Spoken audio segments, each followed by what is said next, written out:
and to restore respect from our husband from the subject Oba Ewekpai. She is honored and reserved for her sacrifice for peace, and she said, Walamogu, my good people, the best sacrifice to make for world peace is self-sacrifice. The best way to demonstrate patriotism is to place the interests of our nation above religious, ethnic, political, and parochial interests. Today, let us all make sacrifices individually for the peace and stability of our nation. Oba Atakpe! Oba Atakpe! Oba Atakpe!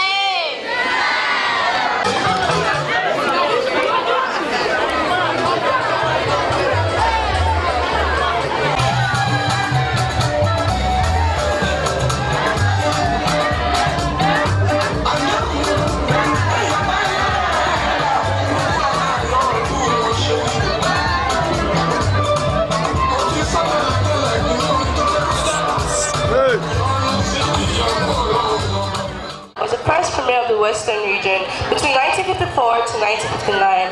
He was a leader of opposition in the Federal House of Assembly in 1960. In 1952, Awolowo's Action Group AG Party formed the government of the Western region. He became the Minister of Local Government and leader of government business. He led the region's team to the Pre-Independence National Conference, both in London and Lagos, which collectively ushered Nigerians' independence. Chief Obafemi Awolowo was awarded the Grand Commander-in-Chief of the Federal Republic of Nigeria, GCFR, in 1983. Just like most Nigerian patriots, Chief Obafemi Awolowo rose from humble beginnings. He attended a village school and later Wesley College in Ibadan. He studied locally to pass the Bachelor of Commerce degree examination before traveling abroad for his law degree. He died in 1987, leaving a legacy of unity, equal rights, and justice. He is a nationalist to the core, a great elder statesman who fought for his people's independence, and he said, Broadly speaking, we originate from common stock. That in any event, our political and cultural association had not such long standing to make us look upon one another as close relations. And above all, we are Nigerians, whom both nature and constitution have joined together. It is within our power to stay together. Eshe Dadao.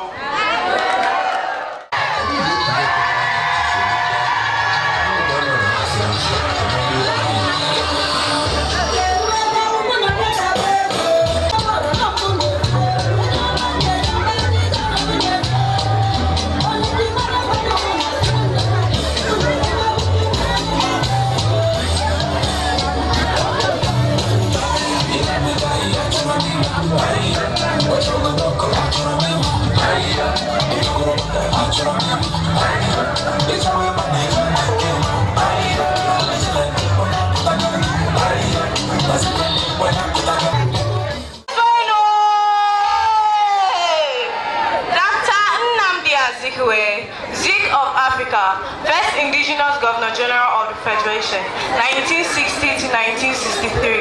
He was born on November 16, 1904 in Zembro, Niger State.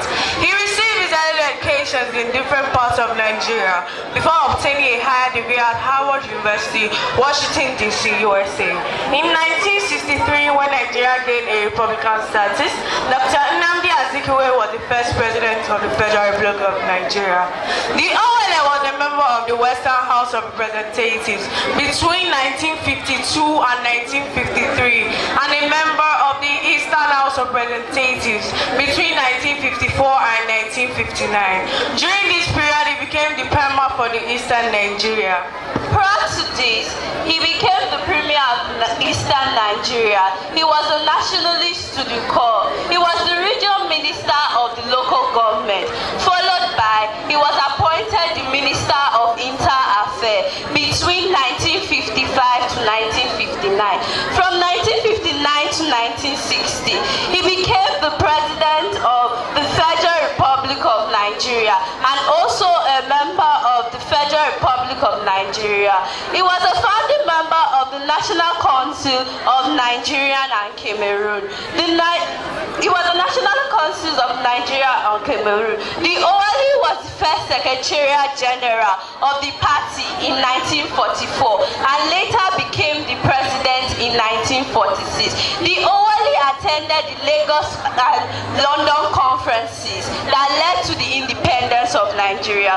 Until his death, he played a vital role to good governor, and he said, Kwenu! Kwenu!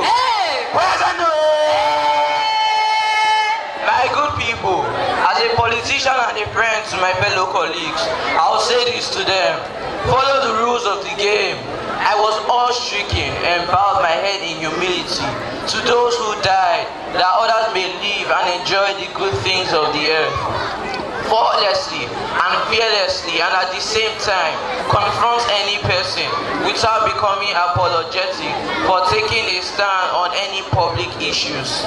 Oh God, who gave Marcus Garvey the courage to stand for what is right, and inspired Kweki Agri to open the eyes of the blind to see the great opportunities available to the African children, and grant me the privilege to be zealous and discreet in seeking for knowledge in the lands of James Arthur Garfield.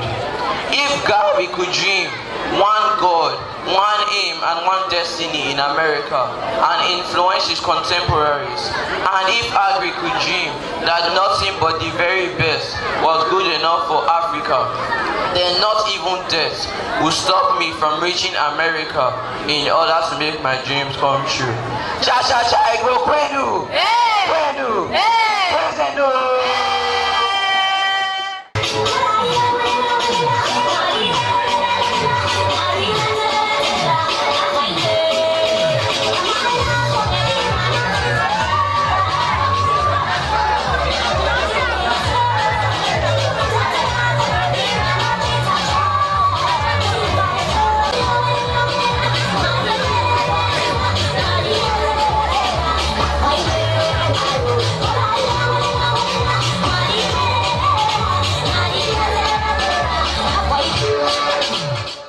District at Lere. He started his early education at Koramic School in Bauchi and later returned to teach in Bauchi Middle School. In 1944, along with a few learned teachers from the north, he was chosen to go and study abroad for a year at the University of London's Institute of Education. Upon returning to Nigeria, he became an inspector of schools for the colonial administration and later entered politics. In 1946, he was elected to the colony's Northern House of Assembly and to the Legislative Assembly in 1947. As a legislator, he was a vocal advocate of the rights of Northern Nigeria, and together with Alhaji Ahmed Bello, who held the title of Sarana of Sokoto, they formed the Northern People's Congress, and he said, religious beliefs, and to affirm the basic principles of his particular creed. It may be that when we hear the world crying out for peace, we may receive an inspiration to deal with these intractable problems and to be able to really devote all our resources into the advancement of mankind by applying those internal truths which will inevitably persist long after we ourselves are utterly forgotten. Nangode! To thank you all and tell the students well done. I just want you to know that the school remains very important to me because Igbenedion Education Center was my foundation to making me who I am today. So I want to use myself and tell you that students all be very encouraged, because I can tell you that I would never have gotten to the House of Representatives if not for passing through Igbenedion Education Center.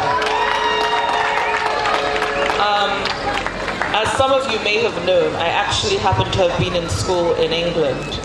So I was born in the UK, went to primary school in the UK, secondary school in the UK, and at some point in time in secondary school, I said, you know what?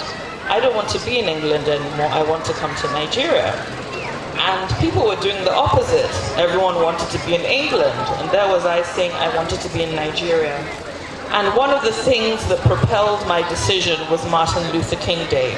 I was so jealous. I would sit down at an English boarding school where at that point in time, there was still apartheid in South Africa, and Nelson Mandela was still behind bars, and there was still a lot of racism. And I thought that I would feel better at home than in the UK.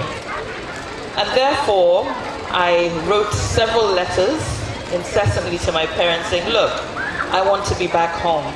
And that was a life-turning and changing decision for me, because that was my own integration and understanding much better how Edo State, Nigeria as a whole, and Africa operates.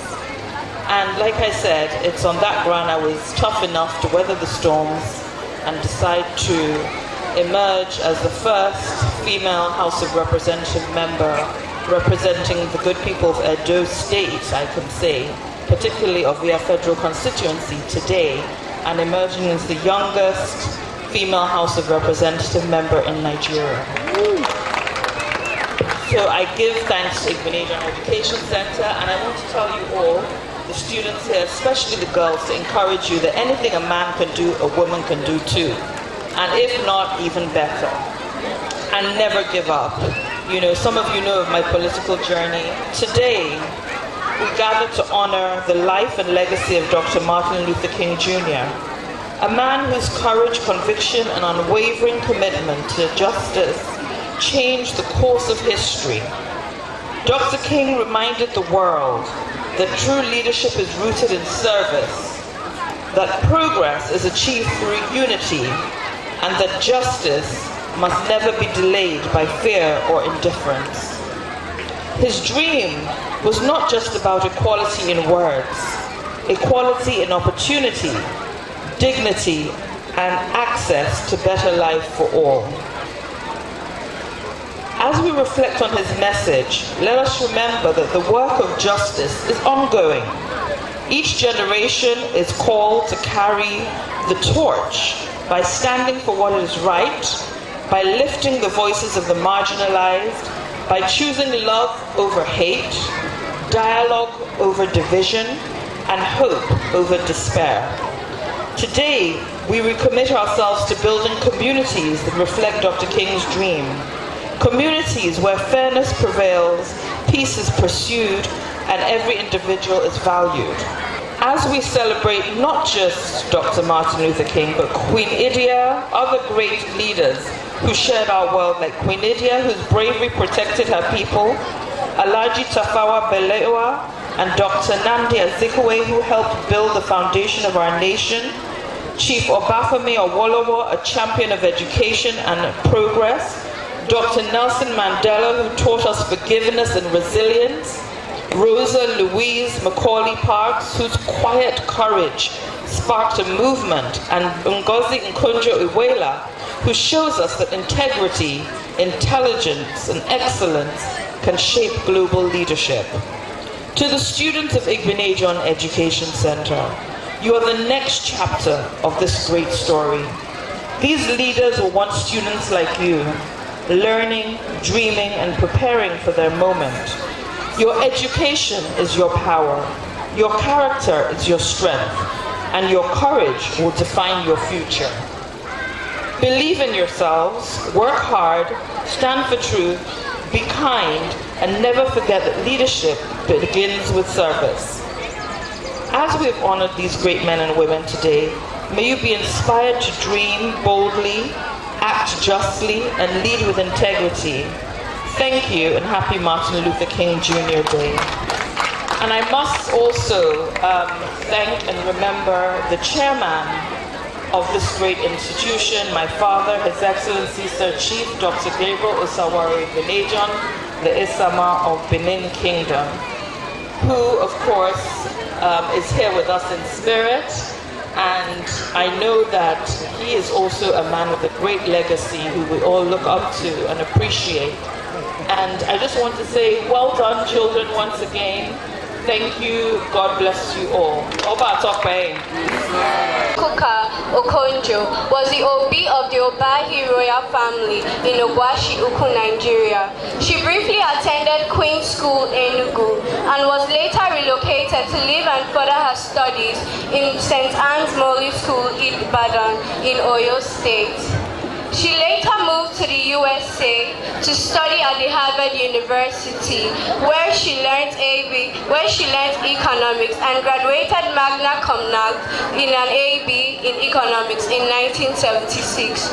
She now has she was later the number 2 positioned directing managing. She later rose at Washington DC World Bank as the number 2 position manager, she said. And investing in young girls, catching them upstream is even smarter economics. Educating our young girls is the best way for Nigeria's foundation, development, and growth. When I find problems, I always try to find solutions. The best way to help Nigeria is by helping them stand on their feet. And the best way to do that is by creating job opportunity. They were treated unfairly and did not have the same rights as black people. On public buses, black people were forced to sit at the back and give up their seats to white passengers.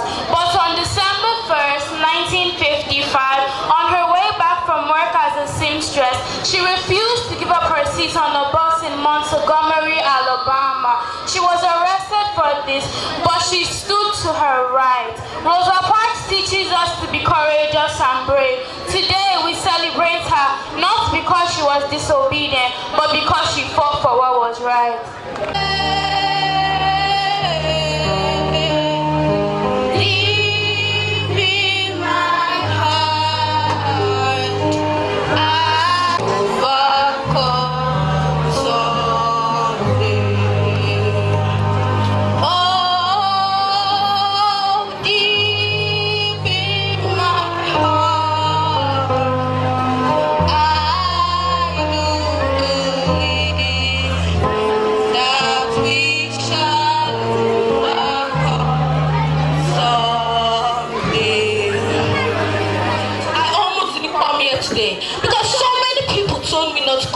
But I said to myself, I could not come here and see what had happened in Selma, him returning love. However, I came here today with a hope and a faith.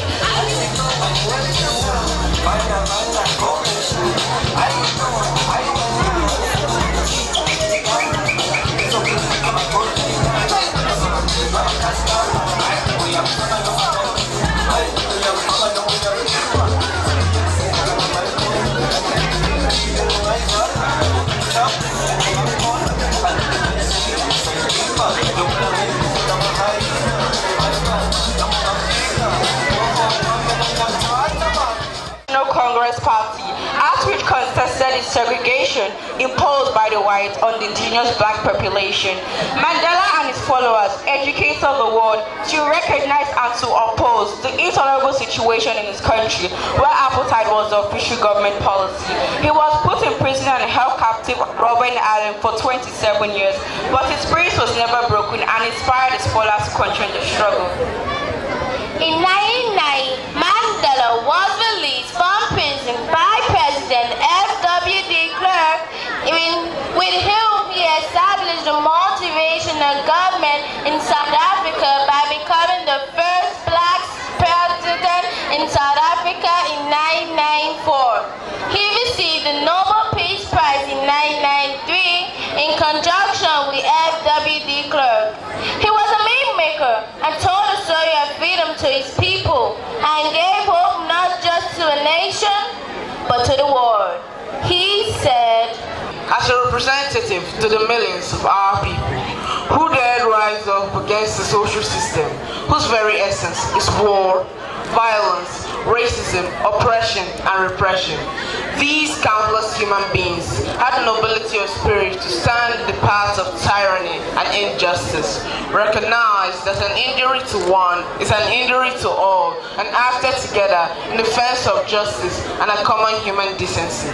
Because of their courage and persistence, we can today set the date when humanity will join together to celebrate an outstanding human victory to our century over racism and white minority rules.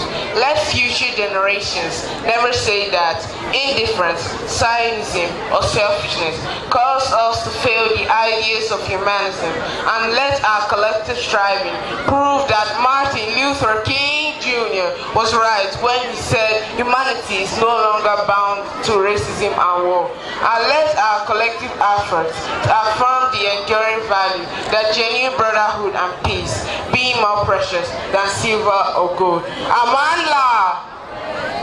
Amandla! Amandla! Today we celebrate the life and time of Martin Luther King,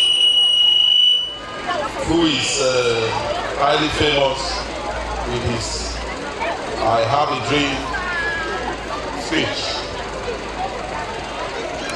As a government, we are happy, to affiliate with the Education Center. It's synonymous with excellence.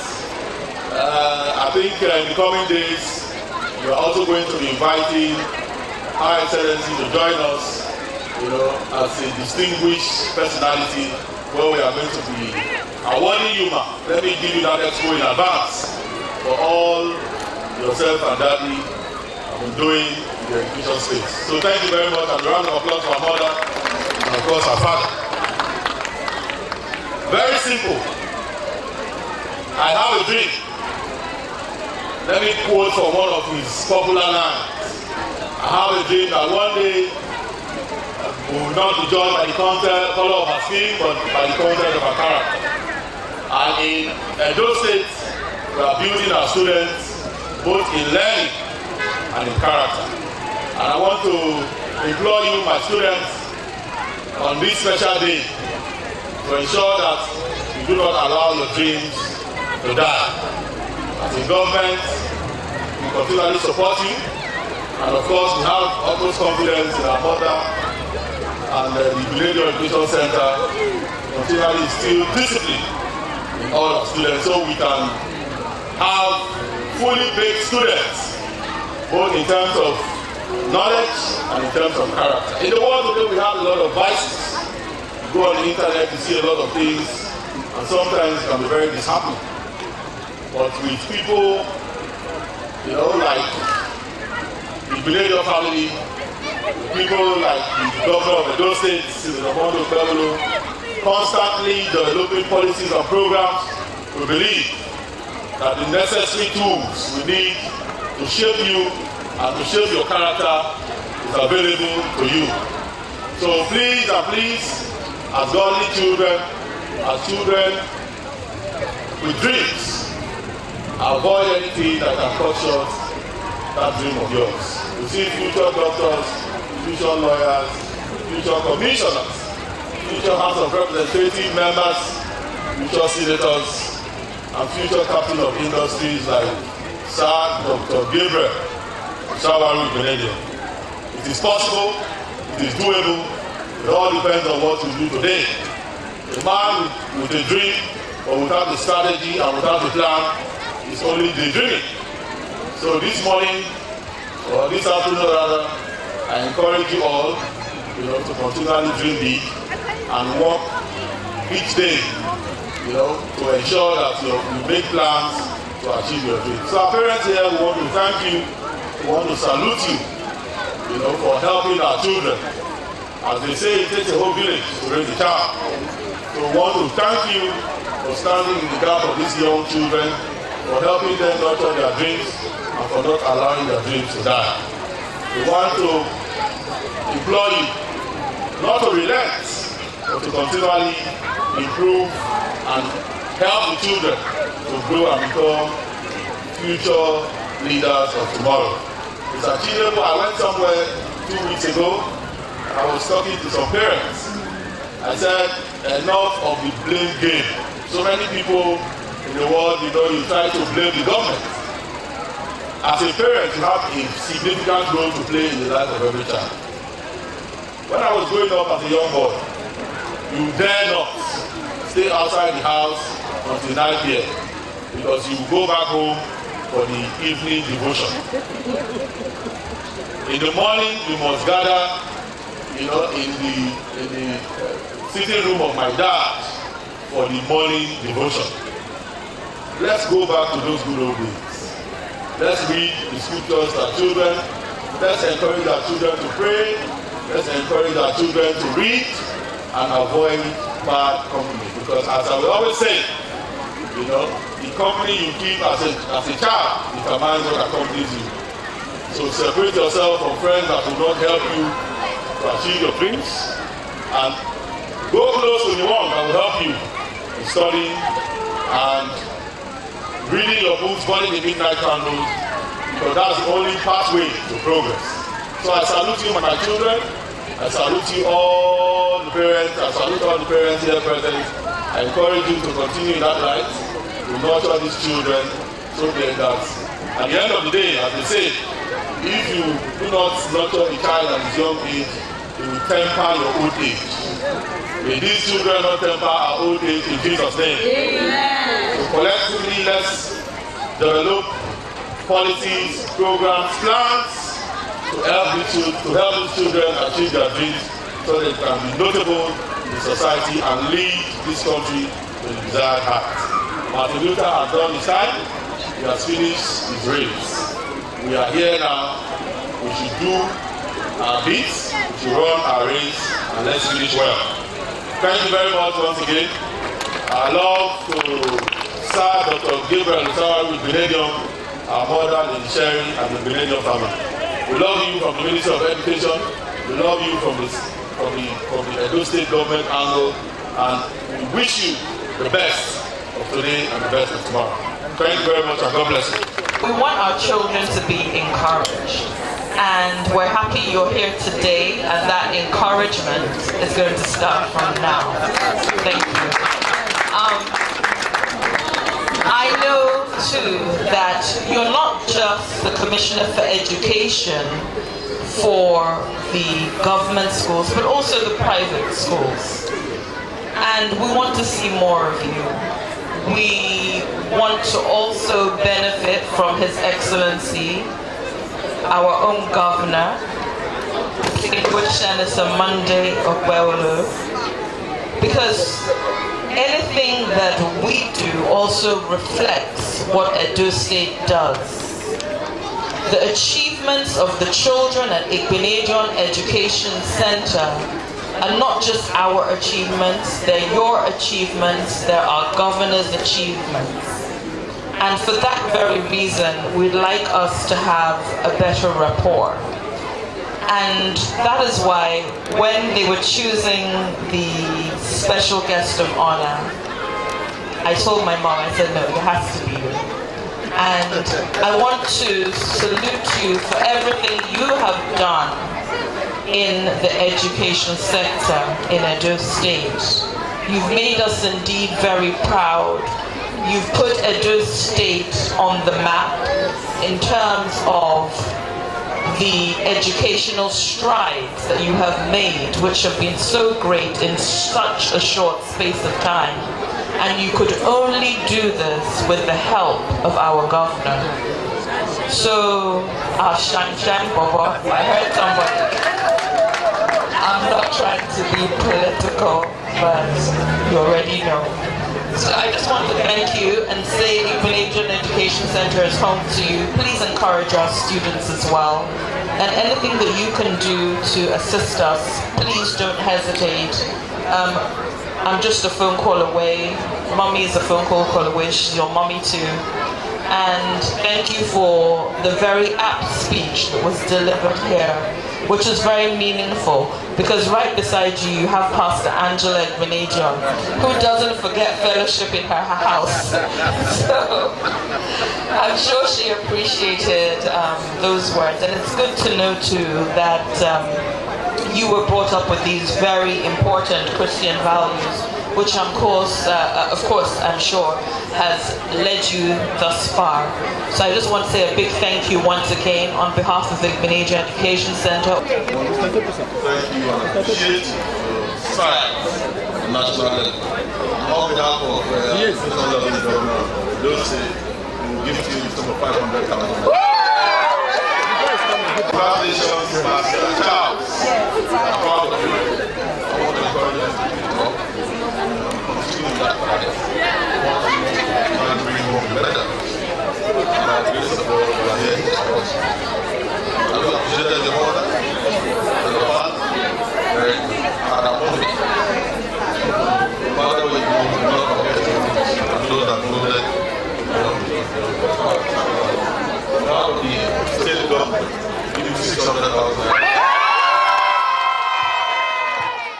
When fear tries to close your eyes, when justice softly cries, when your heart knows wrong from right, that is the moment, stand and fight.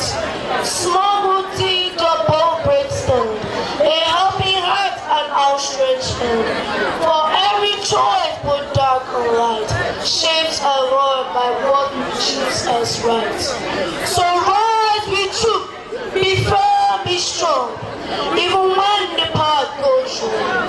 For history is reading bright by those who knew the time was right. Thank you. Eyes of night, not tomorrow, no one fears subside, but now we choose where we stand and abide. And the truth grows stronger when we do not hide. The time is right to do what is right, to lead the weak into a hopeful life. With steady heart and conscience clear, with an act of love, no doubt of fear. Thank you. Advocated violent retaliation. This non-violent movement spread across the South. In 1963, the spotlight shifted to Birmingham, Alabama. To those in power, he said, "We will not hate you, but we cannot obey your evil laws." His motto was, "I love every man. Every man is my brother." When attacked by dogs and water hydrants, he was daunted and maintained the notion that water can only drown you physically, it cannot drown your spirit. In times of adversity, he advised his fellow blacks, keep moving. If you cannot run, walk. If you cannot walk, crawl, but never give up. We shall overcome. We shall overcome someday.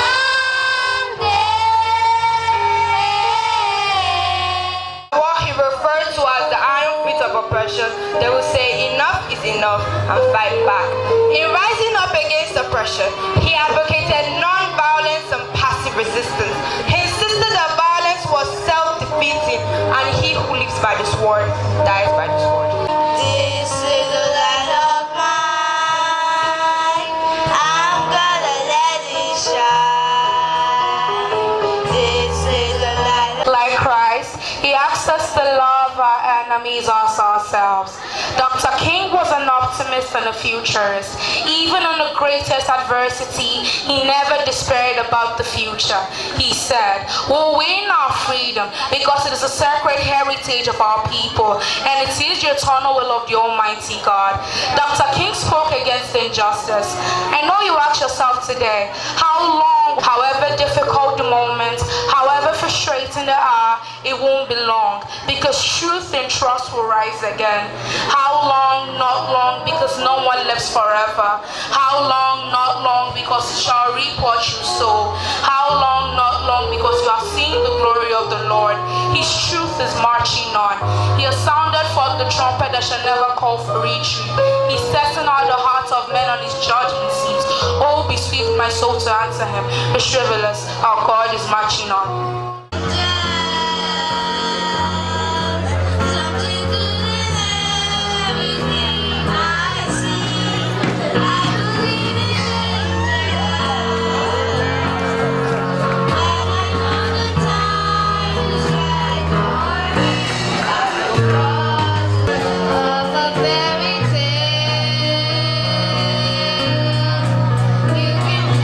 future.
here to join with you today. 50 years ago, a great American in whose symbolic shadow we stand today signed the Emancipation Proclamation. This momentous decree came as a great beacon light of hope to millions of Negro slaves who had been seared in the flames of withering injustice. It came as a joyous daybreak to end the long nights of their captivity. But 100 years later, the Negro still is not free. 100 years later, the life of the Negro is still sadly crippled by the manacles of segregation and the chains of discrimination. 100 years later, the Negro lives on a lowly island of poverty in the midst of a vast ocean of material prosperity. 100 years later, the Negro still languishes in the corners of American society and finds himself in exile in his own land. So we've come here today to dramatize a shameful condition. In a sense, we have come to our nation's capital to cash a check. When the architect of our great republic wrote the magnificent words of the Constitution and the Declaration of Independence, they were signing a promissory note to which every American was to fall heir. This note was a promise that all men, yes, black men as well as white men, would be guaranteed the undeniable rights of life, liberty, and the pursuit of happiness. It is obvious today that America has defaulted on its promissory notes insofar as her citizens of color are concerned. Instead of honoring this sacred obligation, America has given the Negro people a bad check, a check which has come back marked insufficient funds. But we refuse to believe that there are insufficient funds in the great vault of opportunity of this nation. And so we've come here today to cash this check. A check that will give us upon demand the riches of freedom and the security of justice. 1963 is not an end but a beginning. And those who hope that the Negro needed to blow off steam and will now be content will have a rude awakening if the nation returns back to business as usual. There will neither be rest nor tranquility in America until the Negro is granted his citizenship rights. The whirlwinds of revolt will continue to shake the foundation of our nation until the bright day of justice emerges. But there is something I must say to my people who stand on the warm threshold which leads to the palace of justice. In the process of gaining our rightful place, we must not be guilty of wrongful deeds. Let us not seek to satisfy our thirst for freedom by drinking from the cup of bitterness and hatred. Again and again, we must rise to the majestic heights of meeting physical force with soul force. So I say to you today, my friends, that even though we face the difficulties of today and tomorrow, I still have a dream. It is a dream deeply rooted in the American dream. That one day this nation will rise up and live out the true meaning of its creed. We hold these truths to be self-evident that all men are created equal. I have a dream that one day on the red hills of Georgia, sons of former slaves and sons of former slave owners will be able to sit down together at the table of brotherhood. I have a dream that one day down in Mississippi, a state sweltering with the heat of oppression, a state sweltering with the heat of injustice, will one day be transformed into an oasis of freedom and justice. I have a dream that my 4 little children will one day live in a nation where they will not be judged by the color of their skin, but by the content of their character. I have a dream today. I have a dream that one day down in Alabama, with his vicious racist and its governor having his lips dripping with the words of its opposition and nullification, that one day right there in Alabama, little black boys and black girls will be able to join hands with little white boys and white girls as brothers and sisters. I have a dream today. I have a dream that one day every valley shall be exalted Every hill and mountain shall be made low, the rough places made plain, and the crooked places made straight.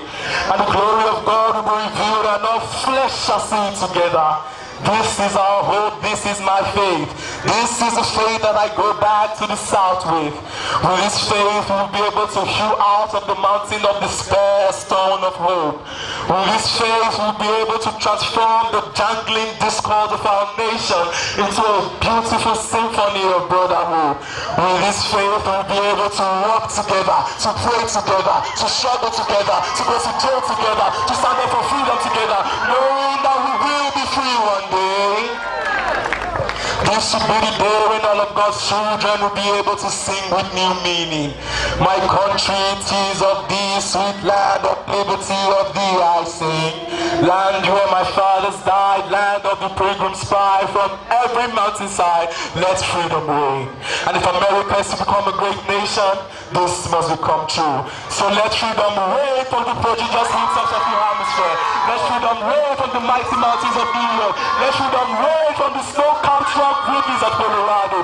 Let freedom reign from the hiking and the journeys of Pennsylvania. Let freedom reign from every hill and molehill of Mississippi, from every mountainside. Let freedom reign. And when this happens, when we allow freedom to reign, we let it reign from every village and hamlet, from every state and city. We will be able to speed up that day when all of God's children, black men and white men, Jews and Gentiles, Catholic and Protestants, will be able to join hands and sing in the old Negro spiritual. Free at last, thank God Almighty. We are free at last. The reenactment of that powerful speech. I have a dream. I have a dream that Nigeria will be better. I have a dream that this country will be great. For the cutting of the cake, I go with L U T H E N I. Congratulations.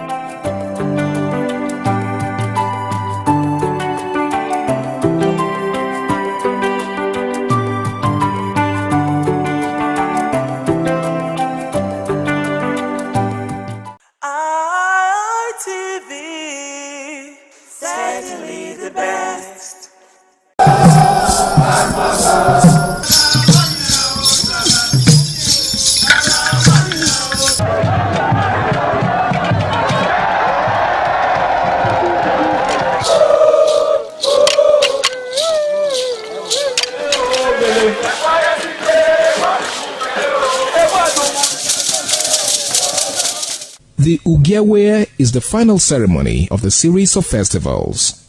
It is one of peace and lightheartedness, following the more solemn of the ritual year.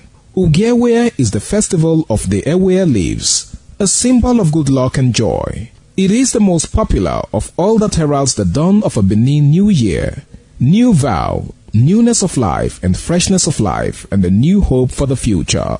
In the evening, the Ewe leaves are presented to the Oba of Benin in grand style in a colorful ceremony. The Ihogbe society, amidst singing and dancing, bring the sacred leaves that symbolize good luck, blessings, peace and prosperity. Each of the senior members of the Ihogbe proceeds to give the sacred leaves directly to the Oba of Benin, and others put theirs at his feet.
Some days, there comes the Ugemobo Festival, which the Oba celebrates outside the palace gate. A pavilion is built of red cloth where rites are performed to drive away all evil spirits still unsatisfied by the year's sacrifices. The Ugemobo Festival is to commemorate an event in Benin history which dates back to 1504 AD.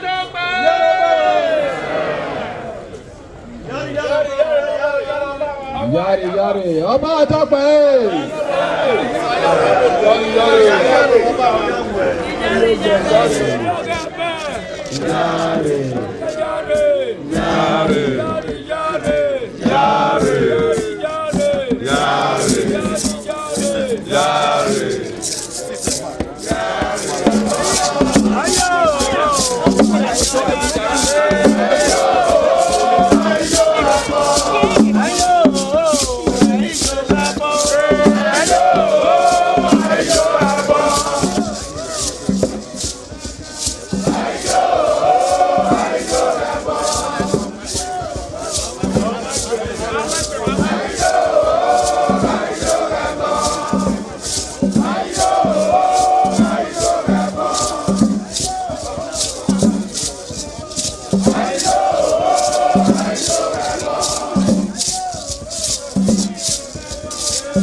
The Oba of Benin added a colorful mood to the year's celebration as he walks round the city center amidst cheers.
This is Aqua Game, a popular game in Africa played by our ancestors to entertain themselves after each day of farming.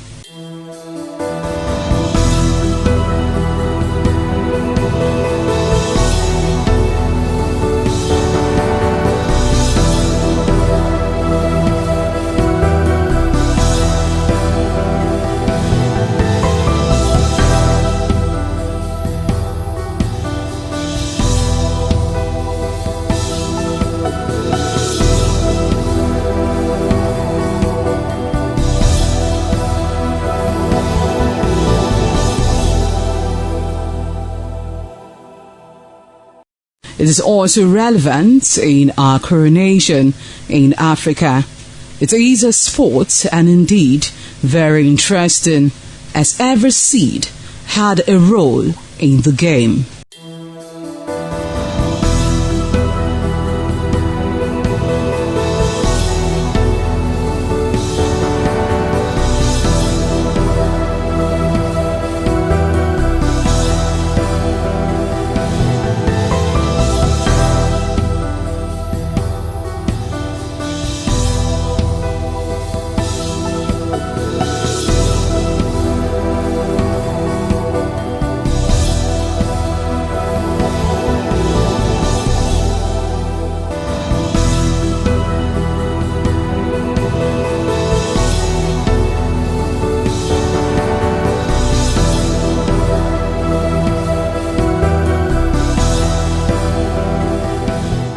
Playtime is 45 minutes per set. There is no age limit as long as you can spin Akwe seed. Ayo or Akwe game, known as the game of intellectual. This game requires a lot of mathematical skills. Akwe game is played with carved wooden box containing 12 holes.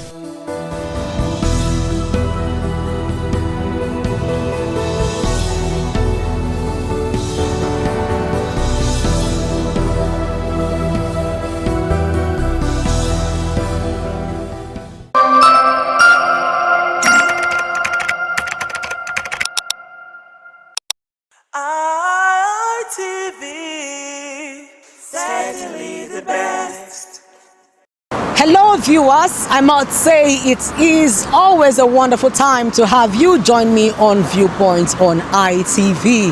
I am Caroline Okonji, and on today's edition of the program Viewpoint, we're going to be looking at governance and public reaction, as Nigerians are saying they are tired of big grammars, they are tired of speeches, but rather they want actions and they want to see leaders do what they are supposed to do. So the question of the day is, are leaders now being pushed to move beyond speeches to people-centered governance? That is basically what we're going to deal with today on Viewpoints. I am Caroline Okonji. This matter based on communication and movements. When you now come out, you don't need to be forced as a leader. The leader has to come out, this is what I want to do. Then people also will react, we don't want it or we want it. Let me give you a clear example. Here in the state, we found out that leaders, as at that time, they went down to the grassroots to eat corn, akara, and agidi with the common people. What are they doing? They are communicating that they are for the welfare of the masses. But by the time they got there, what happened? We had a statement, go and die, which means there are two statements on the ground. I'm already there, I've gotten what I wanted. Then whatever you would go and die, that's a statement. In that, there was reaction. So normally, leaders are not supposed to be forced to talk. They're supposed to talk. That is why most of the parties, even though there's no manifesto now, this is what we want to do for the people. But for now, the people, when you now say, this is what I want to do, the people will react. I was coming from somewhere around Delta State. I saw overhead bridge in a village. Who want to climb the bridge? You see, because the people of that area, they're used to female bicycle. Tell me, what is the communication? Are you saying that that bridge is built for motorcycle rider? It's communication. Then it's to tell you, say, the people will now react. We don't need this here. Is that not communication? So leaders have to come out. You don't need to force them. And whatever you have said, when we are not hearing from you, what happened? There will be another reaction. The people want to know why. They will ask you. So if you now keep quiet, then you don't care for the people. So normally leaders speak their mind, followers also do their reactions. At this point in time, if you cannot speak to your people, what you want to do, and what you want to do, you say it, and it's negative. what will happen? People will react. And if we don't react, then we become stupid. Then we become marginalized. Because we are not hearing from our leaders. It is when you do well. Okay, what are you talking about? I thank God the president said those governors that were building, what do you call it, bridges is uncalled for. Yes. So leaders should not let us know what they should let us know what they have done and what they are doing. Then there will be reaction. You don't force them. And only that you now force something is happening. Look at a man who said since I was born, I'm 76 plus now, that since his inception of Nigeria, hunger has been around. Why do you now come? You came to correct the hunger, and people are hungry. But if you have said it earlier, we will know. You did not say it. You inherited what you want to correct. So leaders should talk out what they have done, what they are doing, and we that have been led should also react. When we react, nobody should fool us. Then, because if you don't react, and we react, you don't hear us, then you can do whatever you like. And when you do that, there will be grumbling. When there will be problems, there will continue to be hunger and will continue to grumble. So normally leaders are not forced. They are compelled to tell the people what they have for the people, and the people also they are also compelled to say what they want. No hope. It is you have eyes, who have shame. Is that type of person that can be ashamed? If you have no shame, you cannot be ashamed. You have not helped the people. We are poorer and poorer. Okay, the president said that why should he mention some names of the governor? They don't need over every. Why is he himself building oceanic whatever, building a road on ocean to other states and other things? Do we need that one now? You cannot pass from here to Ore. Is that oceanic or whatever title you give that is building? Who want to benefit from it? You start it from Lagos Sea to Asaba to other. Do we need that now? What do we need this road? People cannot pass through Lagos. No security. So who is doing who? So what you are condemning the governor building bridges, you are doing worse. So you have to communicate. And when you communicate, people will react. That's why you have this reaction. That's why people are looking for revolution.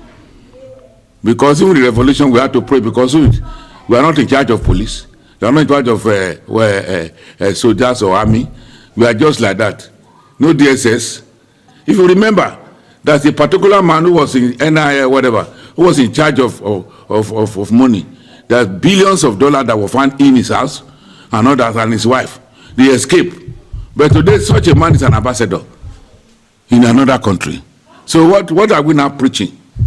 So it is, people must react. A leader has to explain, this is why I do this. This is why, as well you cannot explain, then there's no hope. And Nigeria is going to, we are not going to rest on hopelessness. So people should have hope in their voters' card and vote every evil regime out of this country. God will do it. Government is supposed to be about the people. It's not supposed to be about the leaders. It's supposed to be about the leads. That is the pact the people in government have with the followers or the citizenry.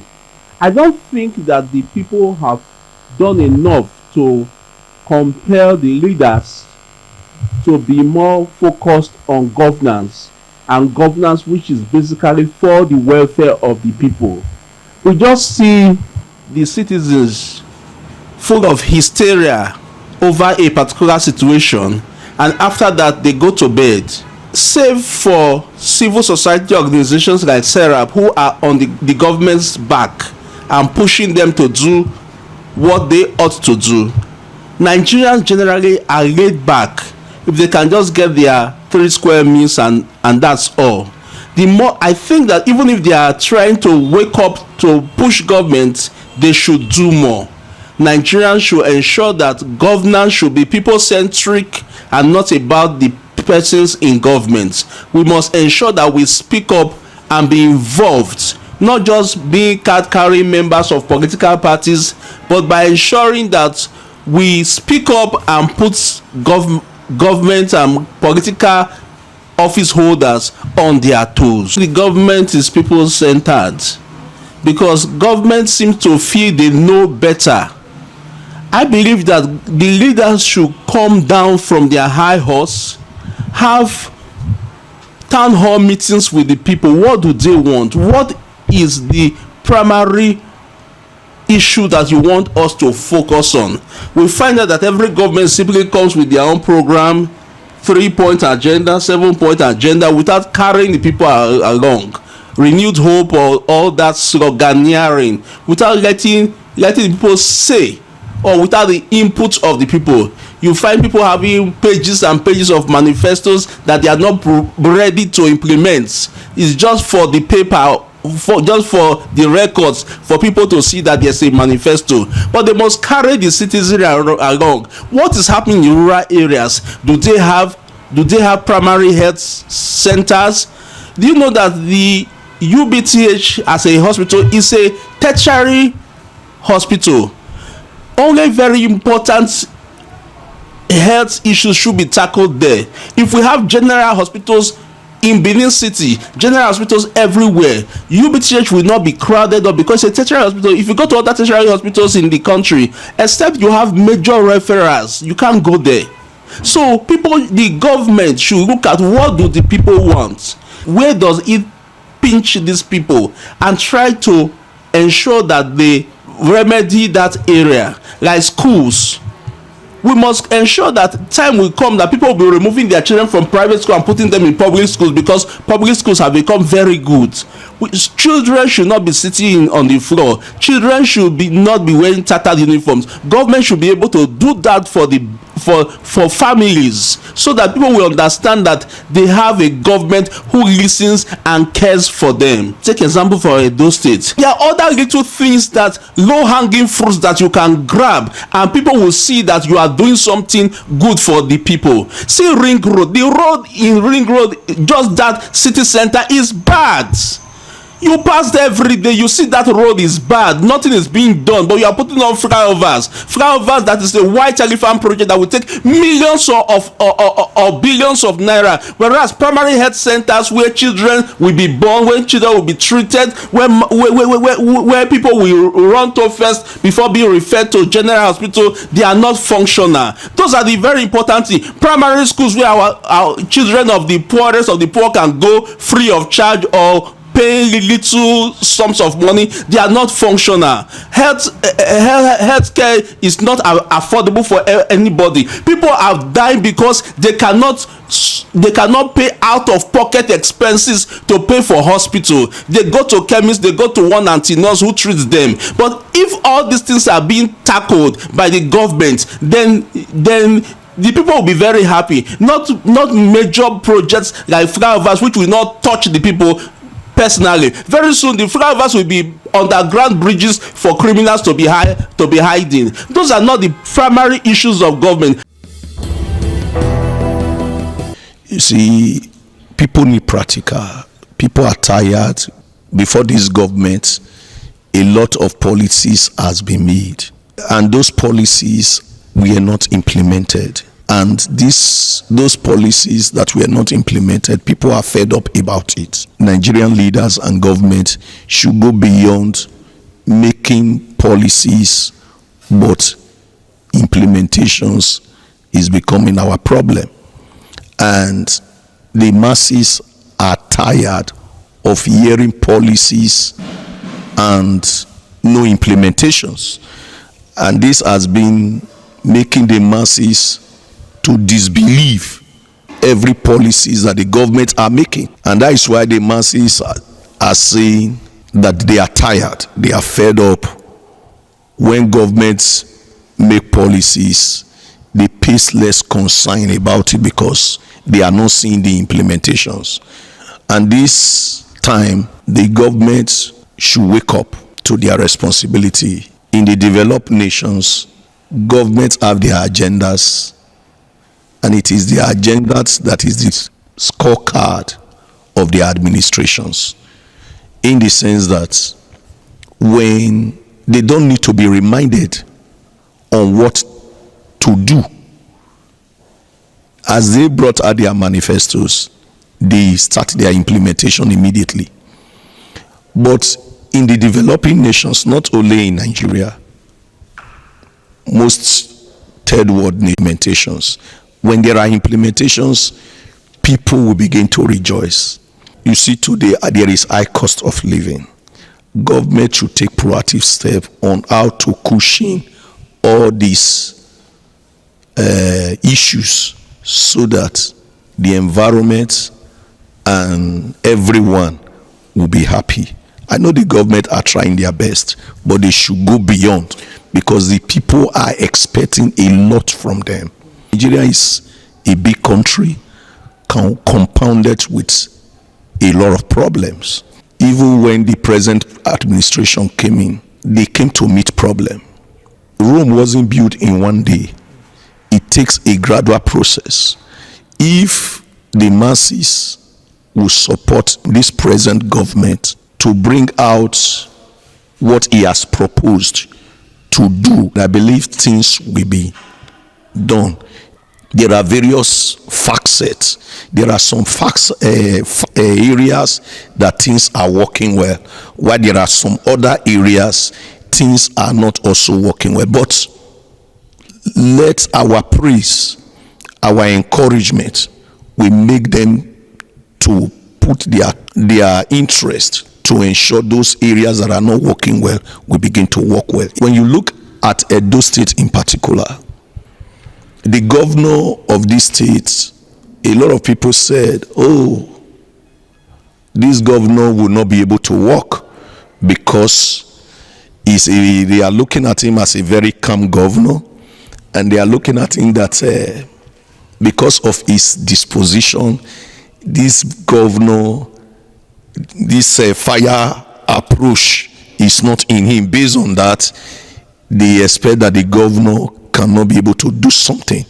But for these few years that the governor of Edo State have assumed or come into office, you discover that things are working. I will give him kudos on the area of insecurity. The governor has put more interest on that area. There are governors who have come before this time, they will say we will tackle it. At the end of the day, with good speech, with good things are not done. But this governor, he didn't just say I will tackle it, but he just begin to work, and we are seeing the effect of his work. On the issue of infrastructure, we are also seeing what he's also doing. The flyover that he commenced on, we know some people, some governors will embark on such projects. You will say, oh, why did such people embark on such project? This project that they have embarked on will take almost a decade to complete such project. But we saw this governor, when he came into office, he said, Benin City must have a flyover. And he embarked on those projects, two of them simultaneously, and we are seeing the effect of that flyover working out. These are some of the projects that some governor will embark on. It will, even though they will leave office, you still see that those projects is lying low. But this governor, I give him kudos on the area of infrastructure. I also give him kudos on the area of security. It is their duty to deliver their mandate. They make promises, and those mandates, they should deliver it. I think they have, to me, they're very slow. They're very slow. If the people are pushing them, I think the people should push them. Shouldn't use the word we. The people should push them to deliver good governance, to do what is proper. And so, for me, I don't think is there anything we're doing that is actually speedy. Nothing. The roads are very bad. Our airports dilapidated. Nothing is working. Nothing is actually working. But we are hoping that they will do something about it. And I think our governor, Senator Murokwe, is trying, but he can do better. So let him do better. The roads are bad. Look at the rain everywhere, the flood. Everywhere is flooded. There is no good road in Benin. No actual good road in Benin. In fact, Jaro is worse. Jaro Sapler is worse. There are other areas, Wotobo. So I don't think they're being pushed. I don't think anybody can push them except God. For me, on that day, 2027, by the time the people go to the pool to vote, the vote will tell. It is a pity that our leaders today, they don't really know. It's as if they have diverted from their duty, the reason why they were elected. Now they are now focusing on promises. So it's not supposed to be the citizen, the masses, that will tell the leaders what they ought to be doing. If you check in other countries or in well-doing countries, you will see that the leaders, the very day they elect them into office, they pick their power, they pick their official duties, they pick all the ethics that is backing up the constitution of that office they are holding. They run with it, and they make sure wherever their citizen, wherever their subordinate are needing, they provide it for them and give them. When you talk about even the as low as social amenities like waters and the rest, even our leaders, they cannot provide it for the citizen, and they keep coming back. They will use that to campaign. Since over 20-something years, they have been campaigning with water, road, and security. The next election we are still expecting, that is the same thing they are still going to campaign with. So it is a pity that our leaders is now the masses that is now pushing them to focus on the reason why they are elected. The fact is this: we are tired of BB grammar. It's the right time for them to focus on what the masses, what the people who elect them into power, what they need, and provide it for them. Because to be honest, grammar, big English will not provide food on our table. It's enough of all this. The people are not the ones that were supposed to tell them, because they know the reason why they are going to that office. So getting to the office, they need to do that reason why they were elected. Walking around the streets, you will see that the masses are angry. They are absolutely tired of this administration.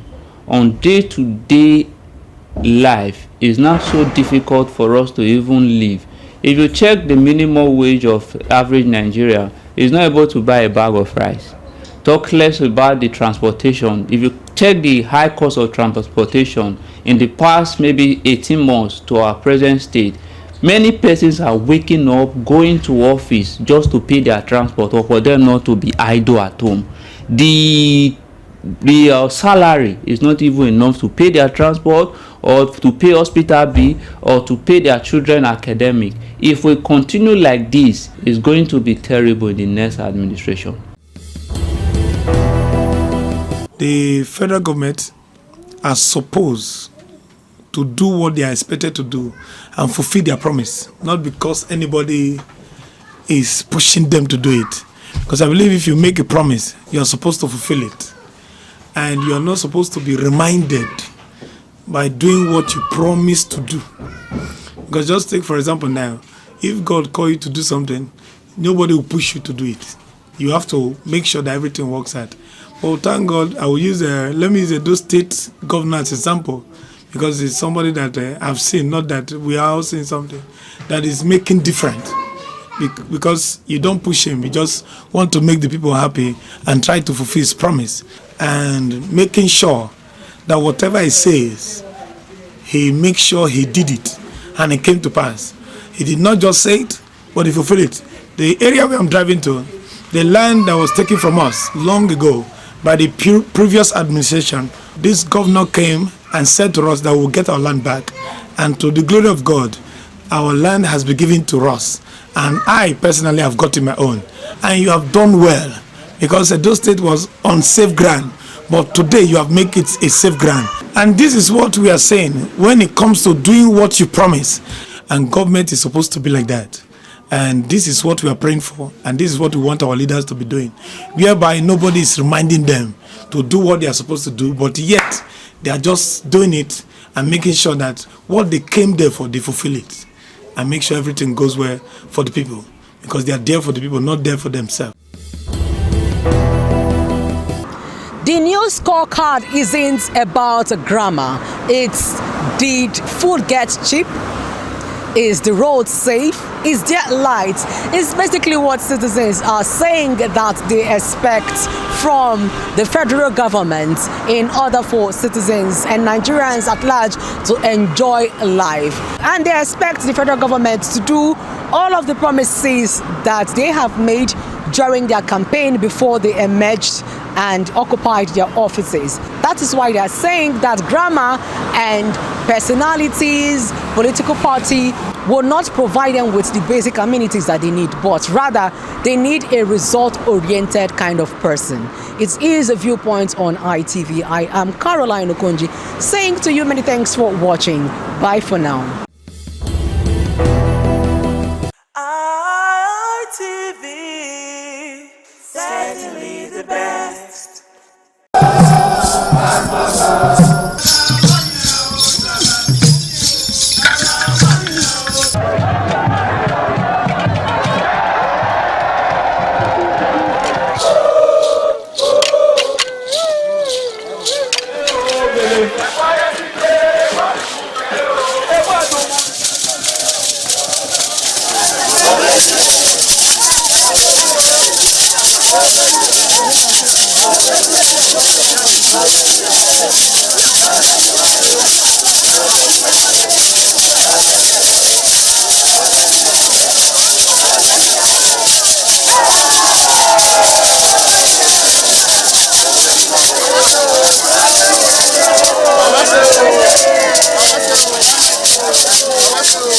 Top on the list of the initiates was the eldest son of the Esama of Benin and former governor of Edo State, Chief Lucky Nosakare Igbenedion. 11 of his siblings, namely Bright Ayamekwe Igbenedion, Honorable Charles Osenwige Igbenedion, Peter Osawari Igbenedion, Dr. Fred Osanwi Igbenedion, Barrister Mike Osarene Igbenedion, Efosa Douglas Igbenedion, Upuma Enes Igbenedion, Osawe Igbenedion, Edosa Igbenedion, Dr. Daniel Omorige Igbenedion, Agbon Steve Igbenedion, as well as the Executive Director Operations, ITV and Radio, Chief Elder Ugbeide Nwonse.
It was a vital aspect of Okada community's cultural heritage, which emphasized the significance of age, responsibility, and community service. Over 50 notable sons of Okada were also initiated. According to tradition and customs, those initiated, dressed in white traditional attire, were made to undergo some rituals, while the Odionwe pronounces blessings on them and assisted them to take a seat with the elders.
ITV,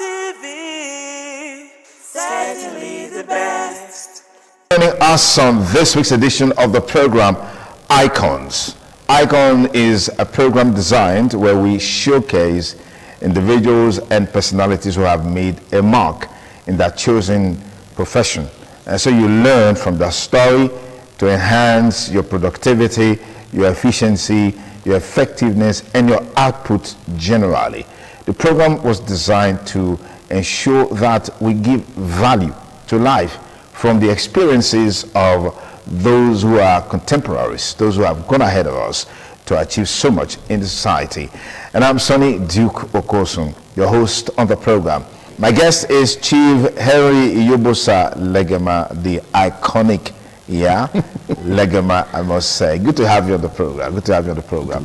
All right, let's look at how the industry has evolved over the years. What used to be in the days of yore, not happening anymore. But if you were to do a comparative analysis between what you used to have then and what we have today in terms of revenue streams, in terms of technology and all of that, what would be your key assessment points? There's been a drastic, I would say, improvement commercially. But there's been a deliberate drag back on professionalism, you know. But for who I am, it is not the monies that we can make that is my drive. My drive is my passion for the craft, you know. So I don't look at what we can make first. But there is no show without the business. That's what it's show business, isn't it? So comparing then and now, professionally it was better then. Financially it's better today. Now, you know, and our people are beginning to realize that the act is not for dropouts or for, you know, the never do wells, you know, and I think we are beginning to get our opportunities when necessary and when it's important. How is the industry responding to technology, particularly streaming platforms, and then some of the latest innovations in terms of equipment quality and all of that? If you don't embrace it, you die. You know, so it's our oxygen. You know, that's what we have. That's why it was quickly embraced, and we're all, you know, actualizing, you know, the new things we're learning. You know, there are for instance, organizing the relevance of AI to filmmaking, and AGN has done something like that. You know, all the gigs they're doing, they're, you know, integrating and reorientating our people in the new terms for the craft. You know. So who would you say are your greatest motivators, your mentors in the industry, people you looked forward to both locally and on the international stage? I don't have anybody internationally. Is there a reason for that? I'm a complete Benin man, my brother. I'm 101% Benin man, and my craft is my craft, not Oyibo craft. If you see my style, my craft is not tainted by any influence, especially Oyibo influence. You know. I am first of all a Nigerian, and I try to, if I can't tell my story by myself, who will tell it for me? You know. So as for people I've looked at, my role models, so to speak, the first one will be Akin Keru, late Akin Keru. Yoruba man whose mother was Obamedu. One of the finest actors I have ever seen in my life. He was in that great Lambodo. Was one of the artists here who represented our state in the team for, and I was in that same production, but as a page boy in 1977. Wow. You know, Akin Keru was one of the greatest actors Nigeria ever saw. Then of course Sam Loco, you know, and O.J. Ben, Cleophas Elegon, Amiwo's father in Port of Life. Okay. Those were thespians, my brother. They ate, drank, lived, slept drama.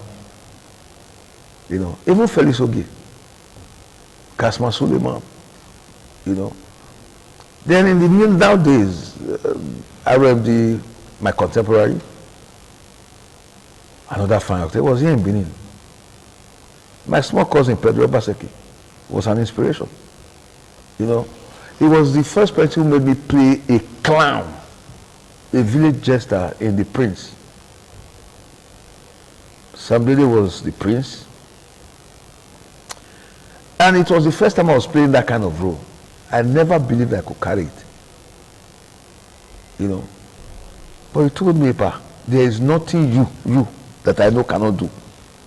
I said, "Clown, me." I've always thought myself a very serious actor. He said, "Pa, without knowing you are a comedian." You know. I was shocked at what I could, you know, do with that character. With that character. I was in a wild for months, for weeks, shooting. You know, and you know, I think that was one of my best performances. I tell you, in this business.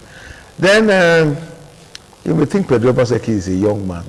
He's done everything in this industry, everything. Even for his young age, he's achieved everything. One of the best directors. Look at his play, his film. I mean. Eziza. There is no film like that in this country. And there's never been, and I don't think there will still be. Only my film, Ataparapa, and Jerome, I'm sure those are the ones that can match that. If not better it. Okay. You know, with technology. With technology now, yes. Which is available now. Yes. You know. Then, of course, Lancelot. Boisterous young man, but he's a very together person. He loves his craft.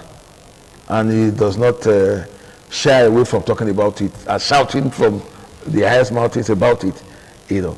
Otherwise, he's one of our best, and we have done well to support him. I think I've been in over 20 to 30 of his films. Wow. You know. Wow. And that is one way we can support ourselves. Absolutely. It's not the money. Yeah. It's not like me.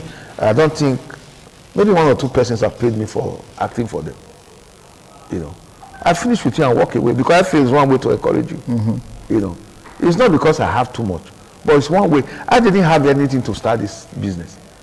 People also supported you back then. Yes. So I don't see why I should stress or strain your pulse to make you achieve what you want to do. Okay.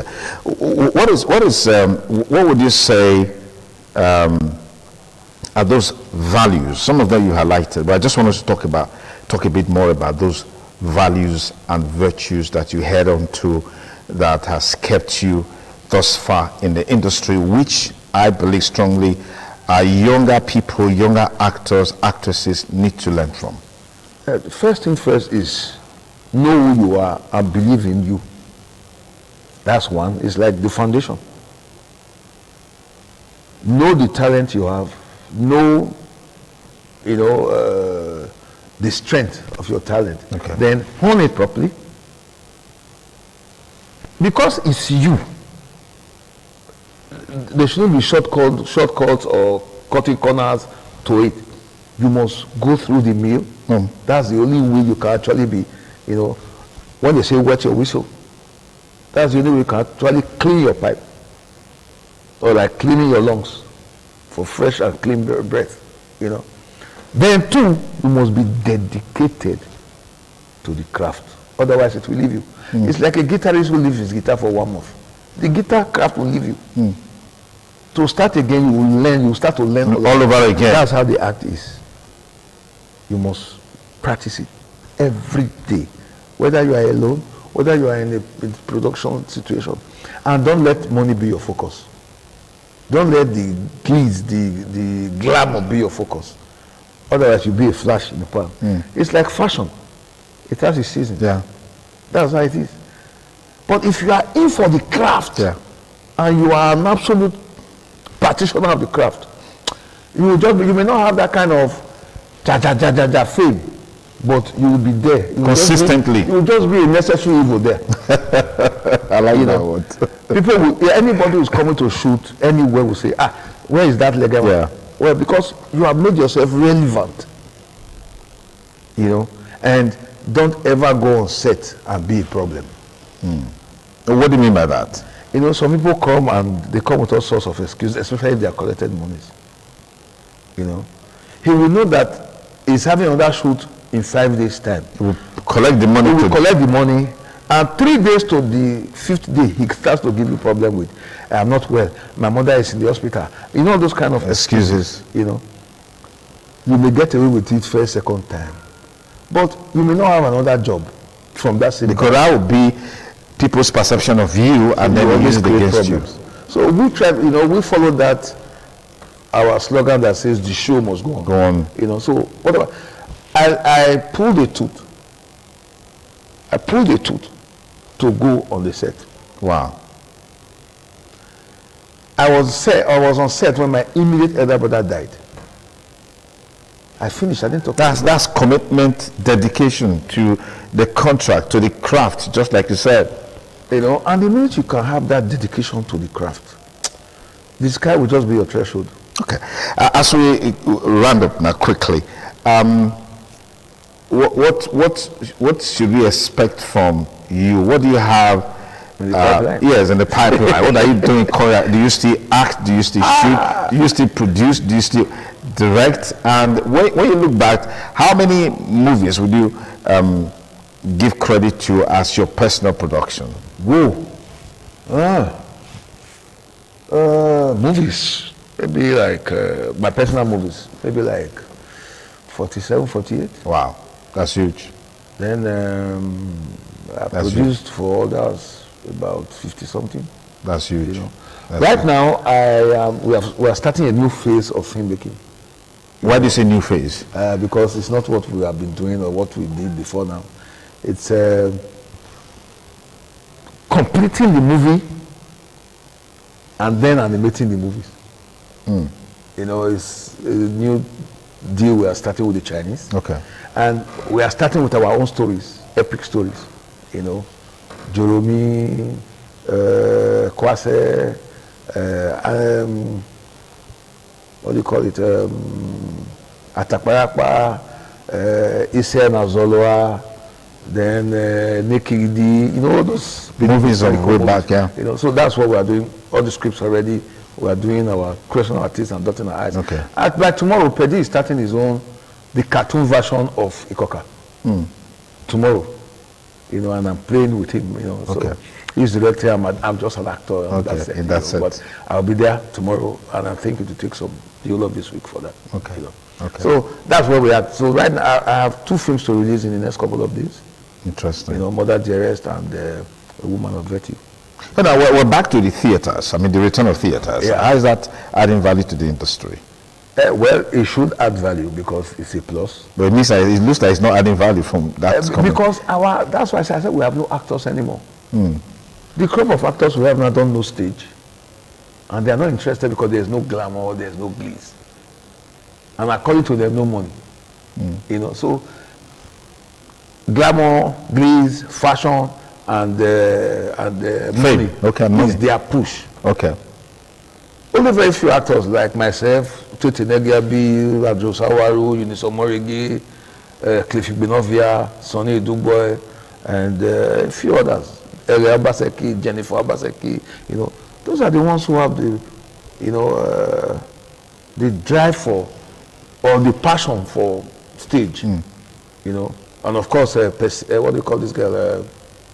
Peace Usawayi. Call them anytime. They prefer the stage to movies. Ameze Okponu. Okay. You know, these are fantastic stage actors who are ready to work anytime. Okay, but we've seen a lot of movies going to theaters, not necessarily the stage kind of theater. We've seen that. I mean, for a while it was more of the stage, but we're seeing movies going to theater, people going. How is that adding value to the system today? It's one of the distribution windows. Okay. For filmmaking. Okay. You know, and we have embraced that a long time. I have had 3 films that have gone to the cinemas and theaters. So how do you see yourself in the next 5 years, 10 years? So maybe if I ask this, how old are you today? Or are you, I'm near 60. I'm near 70 than 60. Wow, you don't look it one bit. So what's the secret? Just mind your business. Wow. Don't interfere in other people's matter. Wow. No, if you tell somebody you're 50, I'm sure they'll believe you without even. Don't reduce my market value. So let's keep it like that. So where do I see myself in another 5 years? I think I'm slowing down on acting. I want to concentrate on producing and directing. Okay. You know, and I'm not getting any younger. So I will only be I'm selecting roles to play these days. You know, I can't be playing all that daga I used to do. You know, so I play king. But you can still play level boy. I mean, with this look that you've got. Well, it will be a one-off thing. I can't be. Nobody can call me a level boy anymore. Anyways, it was a delight having you here on the show. Thank you so much for coming. Thank you. My guest has been Chief Harry Yobosa Legema, veteran Nollywood actor, producer, director, scriptwriter, everything Nollywood. Hall of Fame Nollywood. Legend Nollywood. Former president of Association of Movie Producers in Edo State. Oh, still chairman. Okay, interesting. Anyways, thank you so much for the impact that you've made. We wish you the very best as you look to the next decade of your craft. Thank you. And that's our package today on the program, Icons. We hope you had a great time watching. Be sure to join us and we'll bring you a fresh episode of the program. And I'm Sonny Duke Okosun, thanking you for staying with us. Bye for now.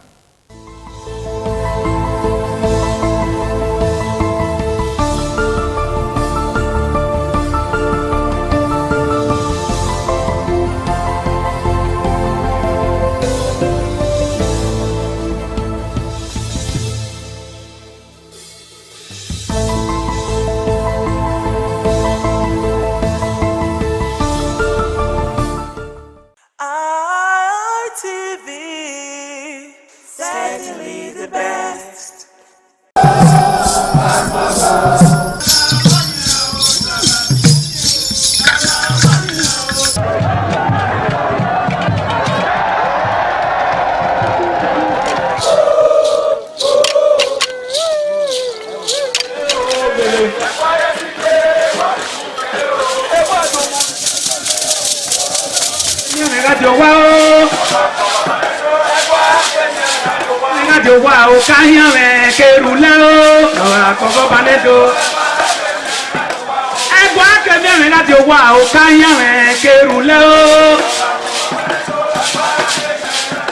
Omonoba Nedo Ukwakwalopolo Ewai II, Oba of Benin, performing during the 2025 Ododua Festival. Ododua Festival is unique as it was organized in honor of Ioba Omoni Hwoyeme, Ioba Ewai II, as part of activities for her burial rites. The rich traditions and cultural heritage of the Benin Kingdom were showcased when His Royal Majesty Ewai II engaged the floor to perform during Uge Ododua in the palace ground in Benin City. In the dance performance, the Ogbelaka Royal Drummers supplied the needed impetus and rhythm for the dance. However, tributes are paid by the head of Benin deities to the monarch, who was the cynosure at the event.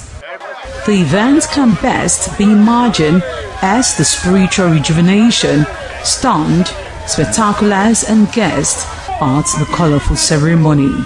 7 masquerades representing 7 spirits and deities conveyed different meaning in company with the head of the deities of Benin, with the Oba of Benin, who exhibited a grand cultural dexterity in his dance steps.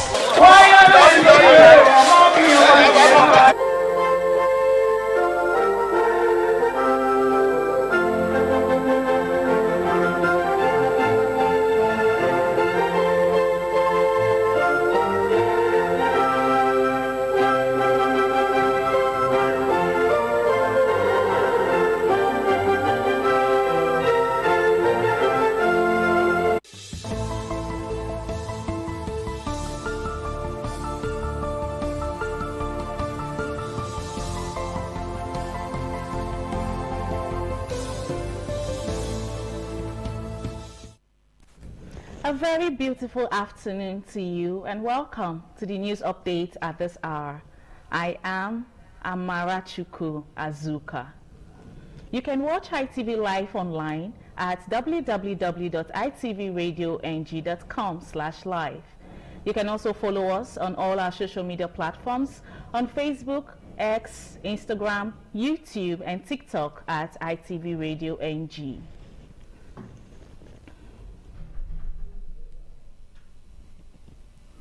Now, the United States Pentagon has acknowledged that American military operations killed 153 civilians and wounded 243 others in 2025, a dramatic increase from only 2 civilians' deaths recorded in 2024 in a report submitted to Congress that critics have already described as an undercount.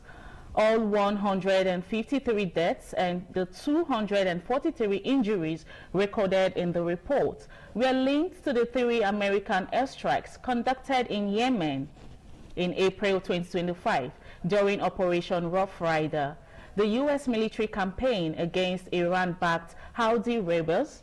The Pentagon Central Command assessed that the 3 strikes, more likely than not, resulted in civilian harm.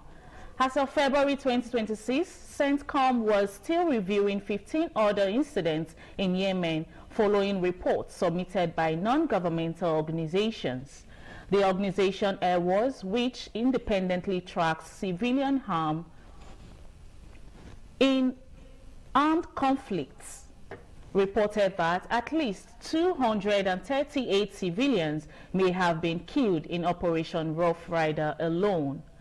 The report notably does not include any casualties from American airstrike on vessels in the Caribbean Sea and Eastern Pacific Ocean, which the Trump administration has carried out against what is described as NATO terrorists. Human Rights Watch and Amnesty International consider such strikes unlawful extrajudicial killings.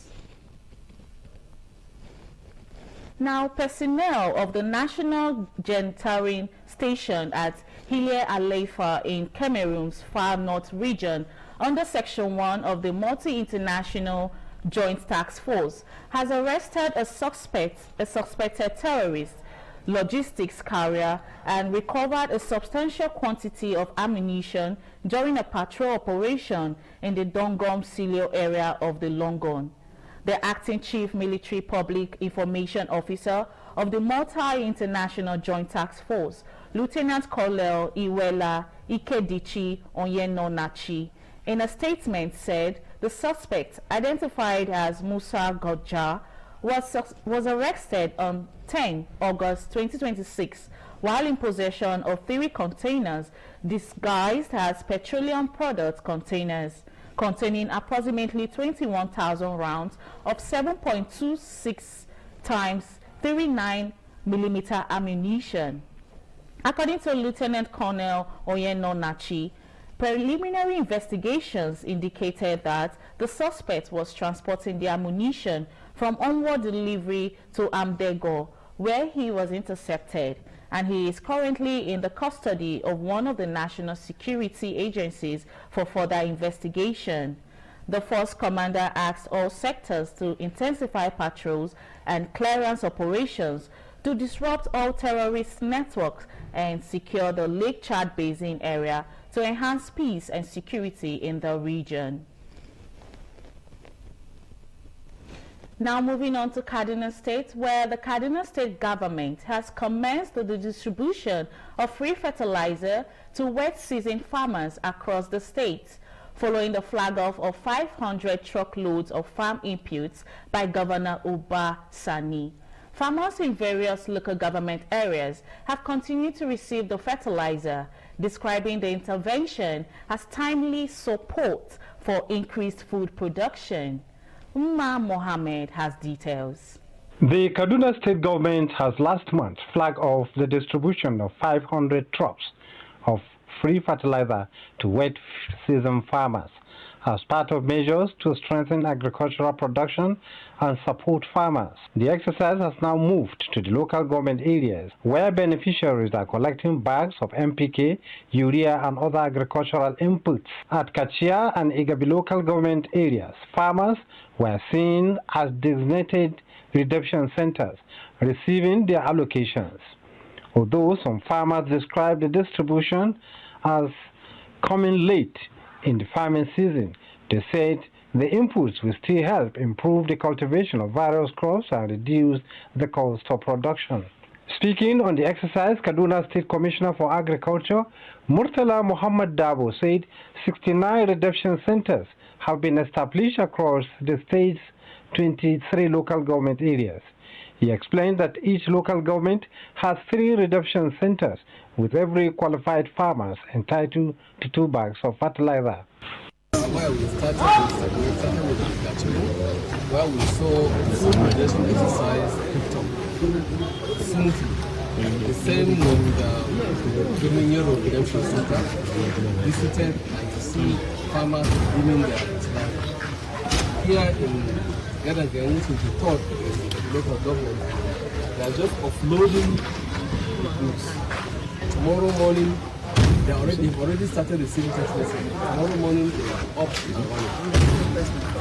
Where we have 69 redemption centers across the state, 3 in each local government. The commissioner urged beneficiaries to apply the fertilizer appropriately to improve crop yields and contribute to food security in the state. From Kaduna, Mohammed, ITV News. Now moving on to Lagos State, where the Lagos State House of Assembly has called for urgent and decisive measures to curb the rising incidents of vandalism of public infrastructure across the state. The lawmakers made the call following a viral video showing suspected vandals removing iron rods, steel reinforcements and cables from the Festac Town Alakija Link Bridge. Rising cases of vandalism of public infrastructure have continued to raise concerns over public safety and protection of government investments across Lagos. Raising the matter during plenary, the lawmakers unanimously expressed concern that the activities of vandals could compromise the structural integrity of critical infrastructure and endanger motorists and residents who rely on the facilities daily. They called for swift action to stop further destruction and ensure that public infrastructure remains safe and functional. Ruling on the matter, the Speaker of the Lagos State House of Assembly, Right Honorable Mudashiru Obasa, cautioned against indiscriminate measure that could affect legitimate operators. He specifically urged caution in restricting activities such as those of barrow pushers, stressing the need to distinguish between legitimate operators and those involved in criminal activities. It's kind of a chain of events that we need to solve one so that we can solve the other one and get results from the last one. You can't just pick one and abandon the rest of them.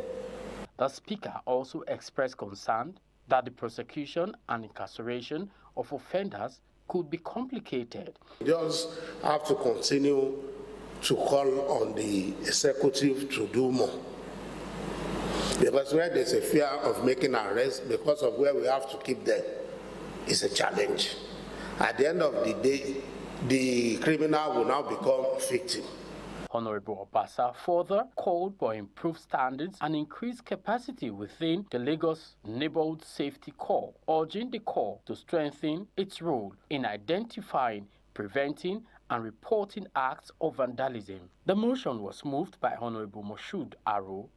From Lagos, Ibuji Korea, ITV News.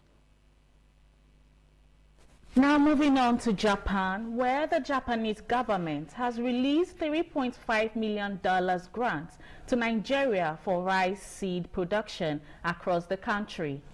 Japanese ambassador in Nigeria, Mr. Hideo Suzuki, who disclosed this at the handing over ceremony of the project for the enhancement of rice seeds production systems at the National Cereals Research Institute, Badegi, Niger State, said the project will be replicated in all NCRI stations across the country.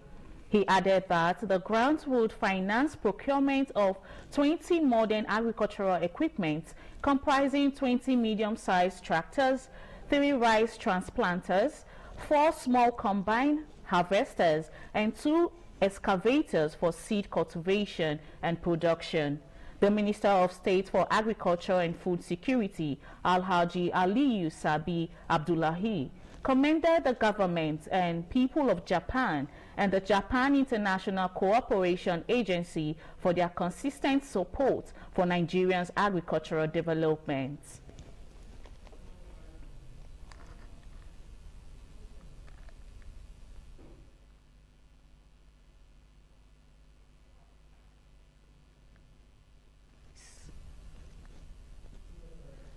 Moving on, Nigeria's Minister of Information and National Orientation, Mohammed Idris, has urged members of the newly inaugurated Advertising Offences Tribunal to uphold integrity, independence, and fairness in the adjudicating offences within the advertising and marketing communications industry.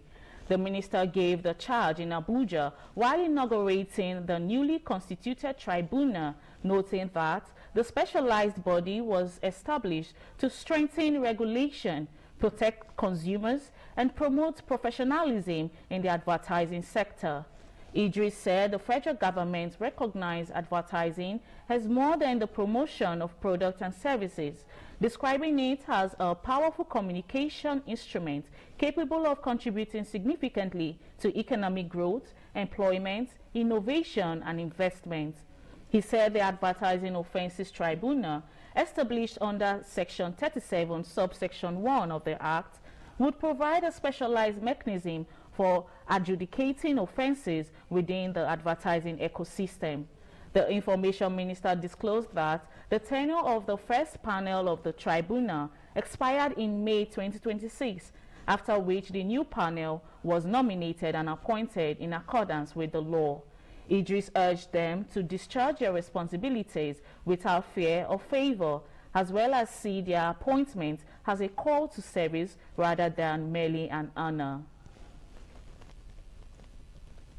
The federal government has unveiled an ambitious plan to phase out open grazing and transform 417 grazing reserves across the country into integrated livestock communities as part of a new strategy to tackle the farmers' herders crisis.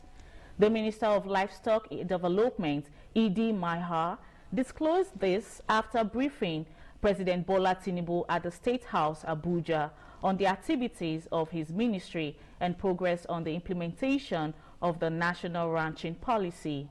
Maihar said the government was moving away from the traditional model of livestock production in which large herds travel long distances in search for pasture and water.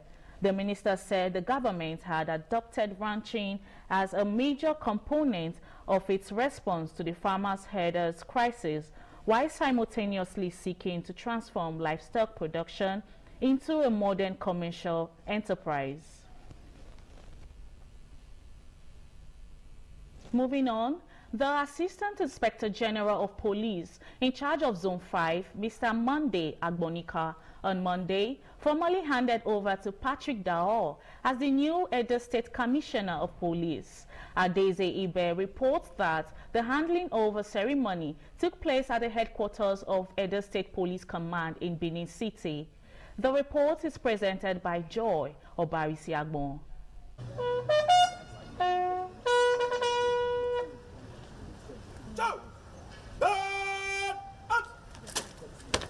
The new Commissioner of Police, Patrick Daho, on arrival was accorded a guard of honor, witnessed by senior officers. The ceremony featured the formal exchange of baton. In his remarks, the AIG Zone 5, Monday Agbonika, urged the new State Police Commissioner Patrick Daho to discharge his duties with honor, integrity, courage, and compassion.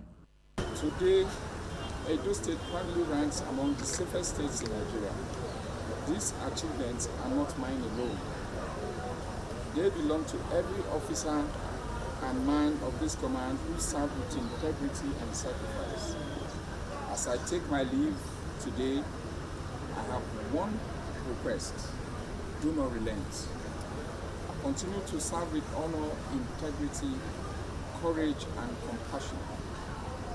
The new police commissioner, Patrick Dow, pledged to build on the achievement of his predecessor. He said he will operate an open policy, pointing out that policing is for everyone. I want to assure you that we will build on the successes that have been recorded by the outgone CP. We will intensify our crime fighting approach. We will fine-tune them. And more importantly, we will ensure that every policeman has respect for every citizen of Edo State. The new police commissioner hails from Benue State. From Benin, Joy Obaisiagbon, ITV News. Still in Benin, residents of Edo State have tasked the newly deployed Commissioner of Police, Patrick Dow, with the urgent responsibility of tackling insecurity and restoring public confidence in the state's security architecture. They want the new police boss to pay particular attention to kidnapping in Edo North and other areas affected by criminal activities, while strengthening collaboration with communities and traditional institutions. The report by Adeze Ibe is presented by Ofure Aneto. The new Commissioner of Police, Patrick Dow, has assumed duty as the 51st Commissioner of Police in Edo State, taking over from Monday Agbonika, who has been elevated to the rank of Assistant Inspector General of Police, AIG, in charge of Zone 5. With the change in leadership, residents are setting clear expectations for the new police administration, particularly the need to intensify the fight against kidnapping, courtesan, robbery, and other forms of criminality. For political activist Ogemade Godfrey, community participation will be critical to achieving a safer Edo State.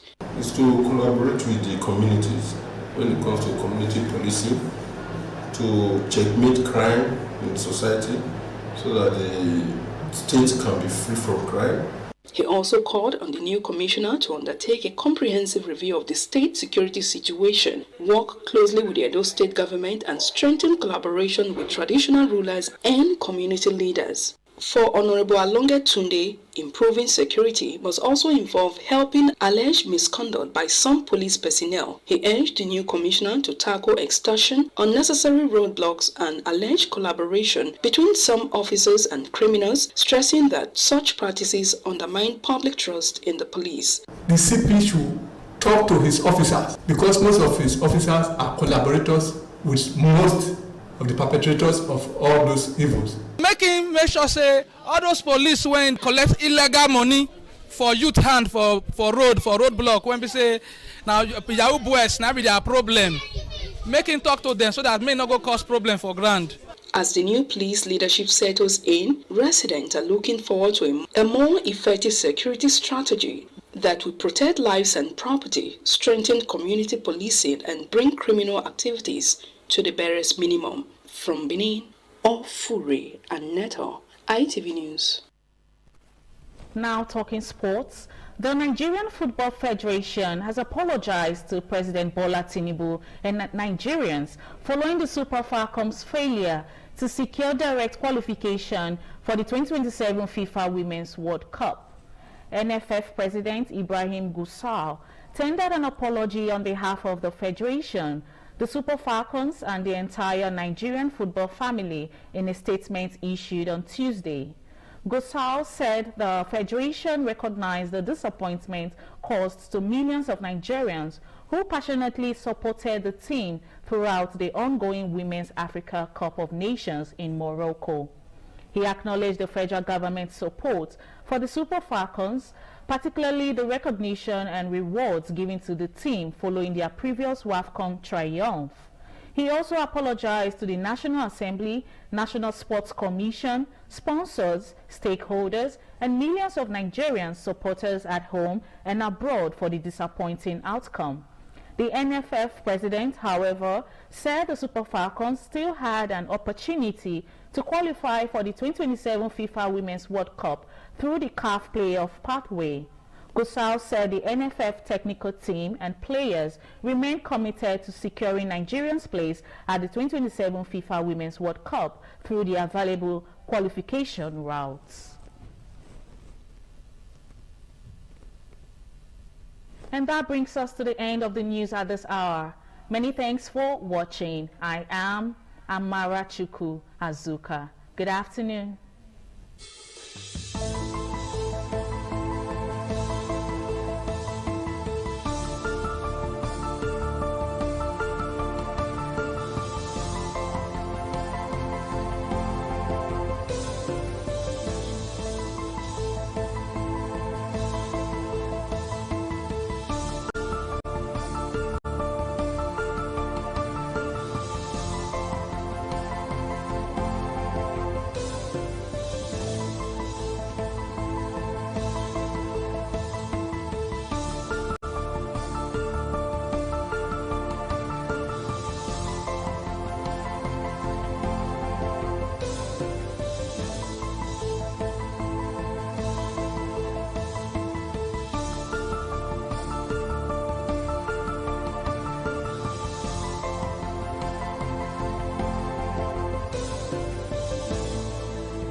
ITV, certainly the best.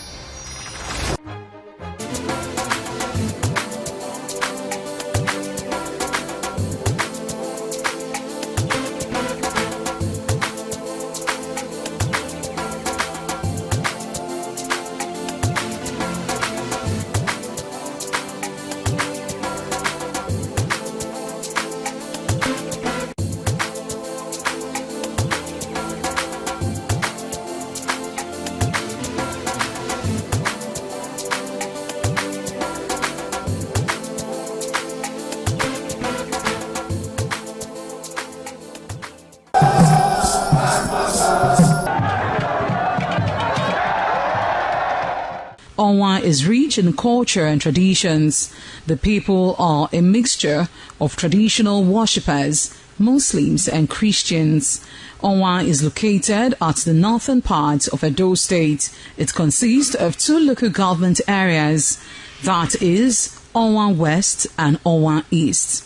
It has a total number of 13 clans and 21 political wards, according to National Population Commission 2006 census. The population of Onwa people is put together at 251,686. The people love tradition and culture. Historically, the people ancestors in deep quest to hand down on their future children a society of love and friendship.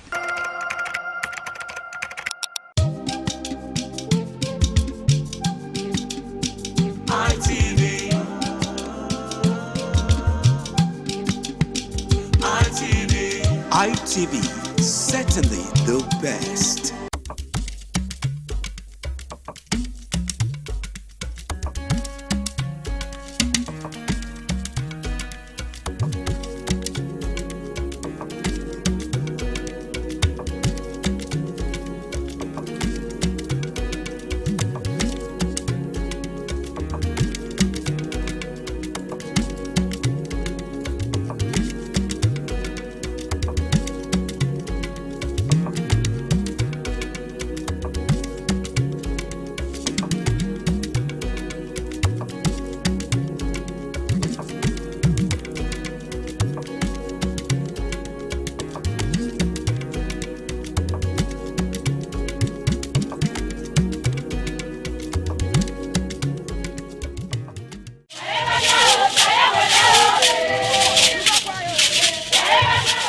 In a rare display of botanical brilliance, the palm tree defied natural norms, sprouting multiple branches that bear fruits. This rare occurrence has become a wonder to many, as experts are calling it a one-in-a-million phenomenon. Could this multiple-headed marvel hold secret to agricultural breakthroughs, Or is it simply a freak accident of nature? An agronomist with Nigeria Institute for Oil Palm Research, NIFOR Benin. The strange palm tree also raises issues of a blend of science with human interest and cultural significance for maximum impact.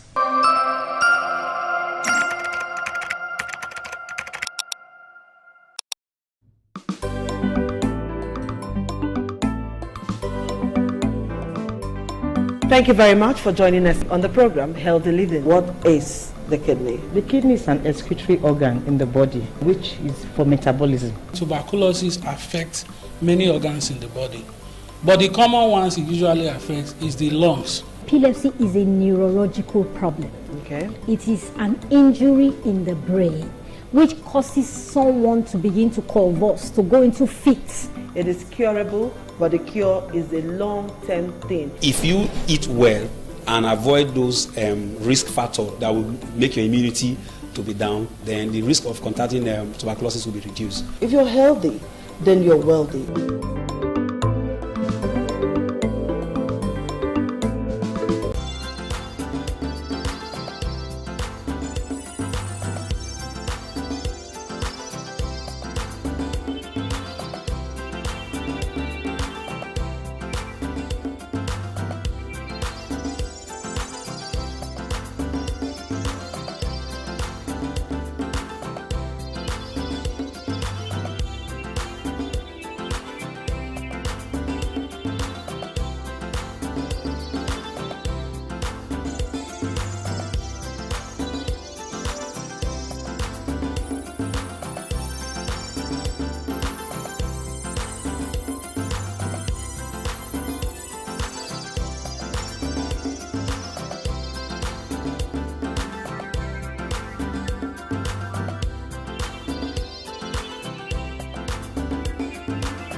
The Ugewe is the final ceremony of the series of festivals.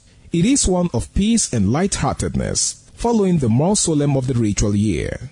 Ugewe is the festival of the Ewe leaves, a symbol of good luck and joy. It is the most popular of all that heralds the dawn of a Benin New Year, new vow, newness of life and freshness of life, and a new hope for the future. In the evening, the Ewe leaves are presented to the Oba of Benin in grand style in a colorful ceremony. The Ihogbe society, amidst singing and dancing, bring the sacred leaves that symbolize good luck, blessings, peace, and prosperity. Each of the senior members of the Ihogbe proceeds to give the sacred leaves directly to the Oba of Benin, and others put theirs at his feet.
Certainly the best.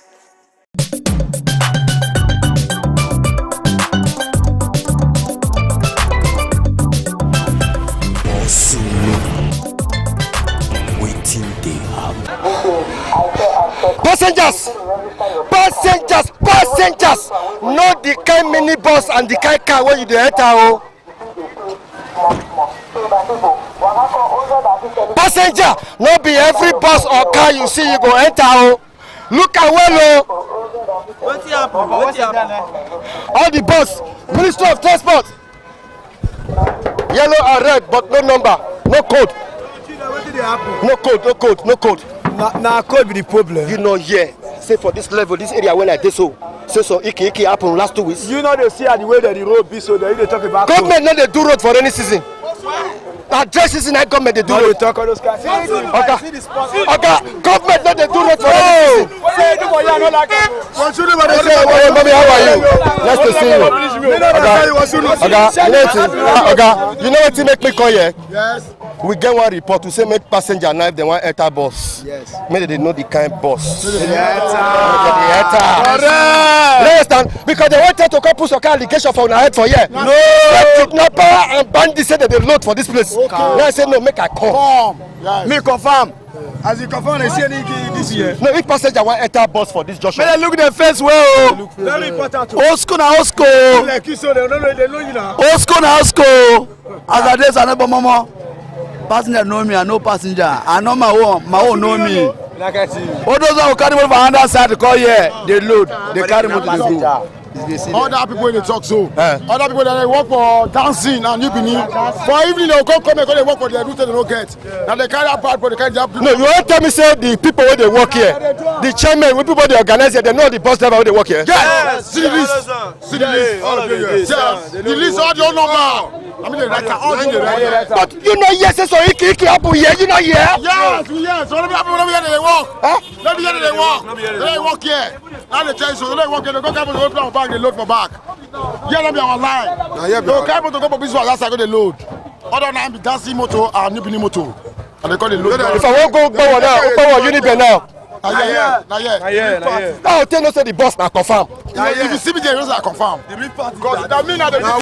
Now we dey confirm. Now me dey control yes. Make it dey fall for one chance. Passenger you go. But you understand me? When bus go there online, they don't turn by turn. When the bus or they make them move. They go walk can't leave out the bus or say they depend to how where they go. No. They'll go from that side. That place go enter motor bus there.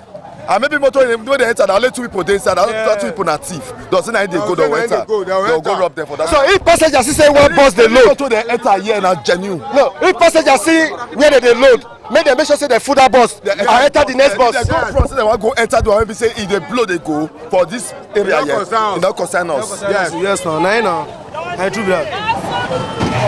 We dey agree. It don't tell. Respect, greetings. Passenger why enter bus for this Ibiwe. Yes. I go to know the confirmatory bus because of something wey happened 2 weeks ago. Yes. We get packed. Now yes, that be our pack. Now they give us the motor they load, so that anyone may do load for back. They no load for our pack here. All those impatient drivers, all those armed robber, kidnapper, now back now they for the go they load. Now here be the pack where they give us the motor they load. If they forget things, they forget load. Now here they give them back. They come here, give them back. Yes, also those people will be say. They do that thing, now for first. New Benin. That's an allegation, no? No, it don't fit us on our first mini bus. Now they come the notice here. Nothing. You know what you want to do one day, It not be say I not put your cash, but that's what he played not by not come day back, but he put for front and not see. When they don't push that girl to away, Now they pass that wire road. They zoom past it. And the guy come me say whether I know that motor. Now I say, oh, I don't see the plate number. I say this motor not be this route for the work. Well, so no. But why did they thief minibus? Minibus? Yeah, so this is go route for our route here. No, they go a motor. A motor. You don't get the motor there. You know, another side, not there. You get the motor now.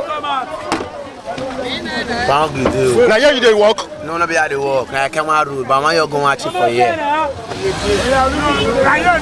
No, now I come out road. You know that driver? No search in a parking. Oga, now you get this bus? Yes, sir. Are you the real driver of this bus? I'm the real driver now.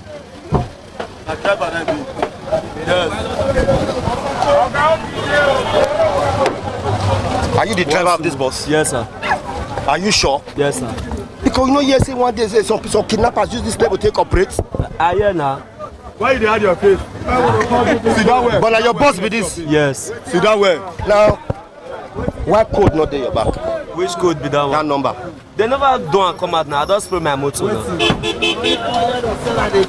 they said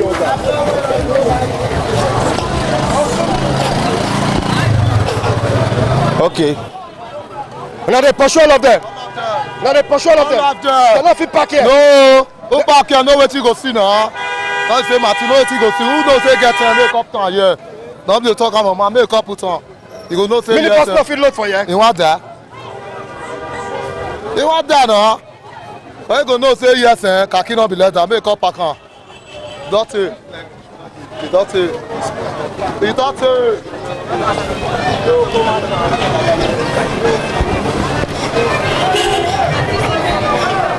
This ring road, people they complain about this ring road. Now I don't go ask all those drivers whether the people, all these drivers where they work here, whether they know them. You know, say one matter happened like 2 weeks ago when they say kidnapper can't use minibus load for here. That's what they talk. But I know since then that's why all of Nana don't. Now I make all of us day here. They watch. We wear uniform. Sunday we not still wear uniform. Sunday we not wear uniform. So once he look, make we see all those there one chance. You know when if they happen before, now we pursue all of them. Yes. So now since they're not this side, now Papa the day before. Now they don't come this side. We'll pursue them. We'll go hold them. No worry. No, what will be your advice for passengers? Because some passengers, now any bus they just enter, they just jump. The thing is that's why we always preach about this Central Park. Very important. You see, but if they take that place now, they're not going to see one chance more to enter. Because we not fit there all the time. I fit there here now. I go here, say hold up there, I go that side again. Because these people now, and the time when they come, they come for daytime. Now in the evening, they come. Around that kind 4, 5. Now all those time, they'll look and say all those security agents, most of them don't close. The hair go down. They'll come, and all these people, they go get old man, they will get old woman, we go there inside the motor. And they go get old man, old woman inside the motor. So you now, even one enter, now you can't see old man. You see it the day, you see it your man, you go enter. And meanwhile, the people they want to perpetrate the evil now, they go there front. As they come up from where everybody there now, they don't come do like say stop them, you go enter. The other go do like say stop them, go enter. Now so they can. If na here, we for the hold them. But if we catch anyone now, what will happen? If we catch anyone, I know 2 ways about it. The governor don't talk and now execution now for ring road. After that 2 weeks court now execution. So for me, you all know say we catch at the right time. They will see good evidence. They prosecute them. That's it. Everywhere gallant. Any person went to anyhow. It's anyhow. Thank you, sir. Hello, how far? Correct.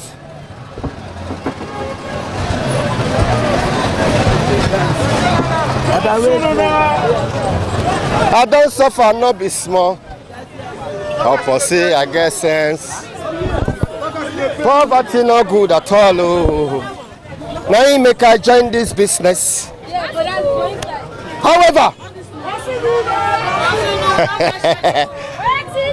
Mona relax, no small, the soup that finish. Mona relax. The soup that finish. I don't suffer, not be small. I guess. Poverty not good at all. Oh. Now you make I join this business. What's no? 2,000.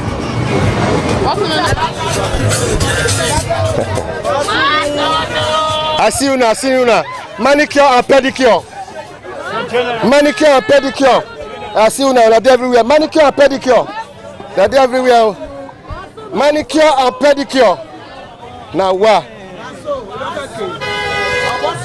No, what you do here? They work then and night. They ask me what they do for you. Now give me work. No understand. How can a mature guy tell you say you not get work? How be banana you dey sell so? I supposed to be here. Because the banana from my backyard they grow anyhow, from my front edge they grow anyhow. No banana we scatter everywhere for Nigeria. You cannot work on the price. I mean, you not call they insult me. That's why they talk now. From my backyard, they grow every 3 months. Now it they come out. 3 months don't reach now. That tomorrow be the 3 months. No, you go.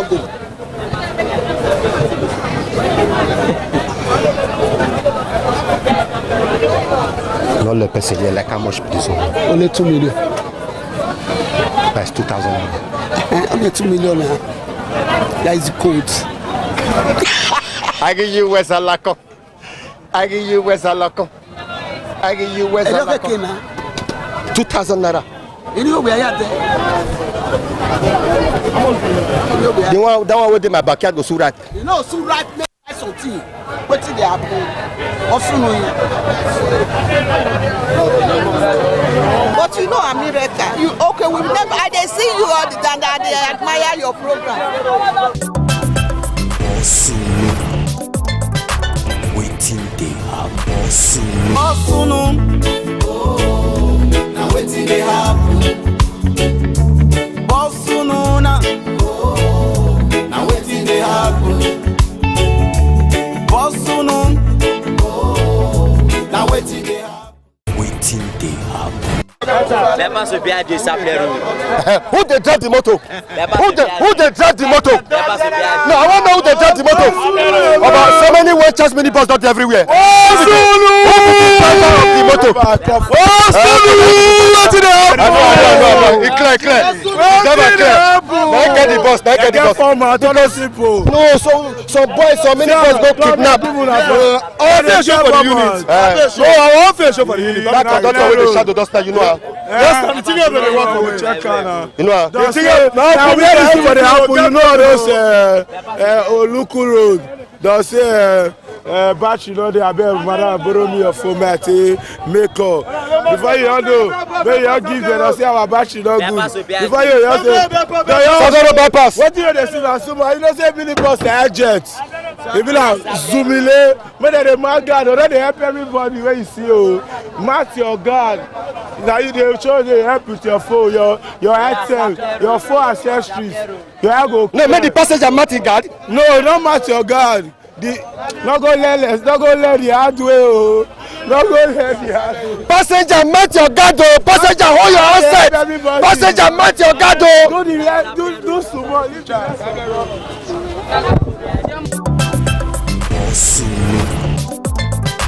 Waiting they happen. So far not be small. Or per se, I guess sense. Poverty not good at all. Oh. Are you the driver of this bus? No, I'm the conductor. Passenger, hold your guard. Passenger, hold your guard. With this man when I see for this bus, my mind don't call down. Okay.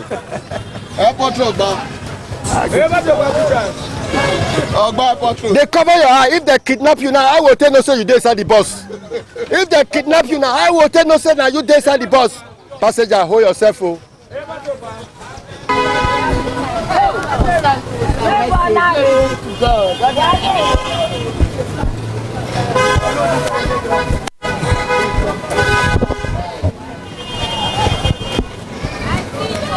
Huh? I think say you not see me. You never hear say federal government of Nigeria don't ban all this sachet. I never know why you not go stop company. It's supposed me if I go company now. Okay, no, you dey talk sense. Before NAFDAC go call the arrest you now. May they go arrest the company. the company and people may sell am for Mission Road. If they don arrest some people no see where take buy again, no buy again.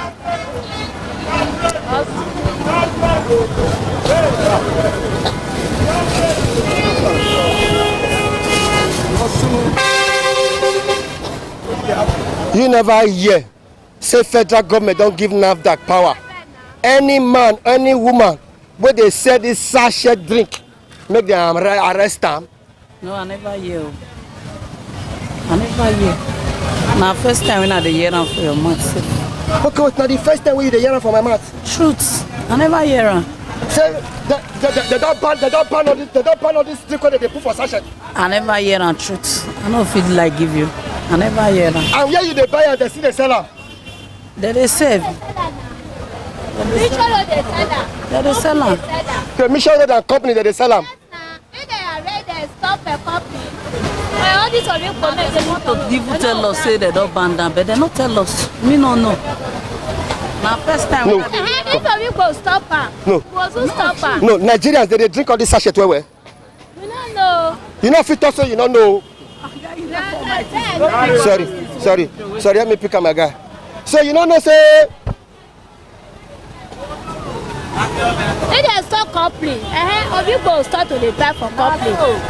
And some people they sell am, we go they still sell for us. They don't fit say they don't sell for us. If some people go company say they want buy, company of it say no sell for them. If they stop company, of you go start to dey buy for company. That we now will still start to dey follow of you go dey sell for me. waiting these people when they sell them to the consumers, they talk say if true federal government and NAFDAC ready, make the federal hold the company where they produce all these sachets. And the person wey suppose more arrest don't be we. Now company and Igbo people shop. Now we define. How we go take 6 months to chop. Now we just define. So if they go tell them say make they not do am again, we ourselves will not go say. We'll find another thing we will go do. Because this one now one that come 1 + 1 and 2. Now we take the manage, say they survive.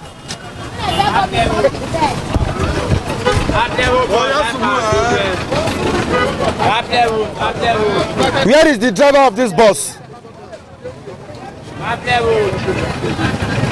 Hope so now know the driver of this bus where they load this motor.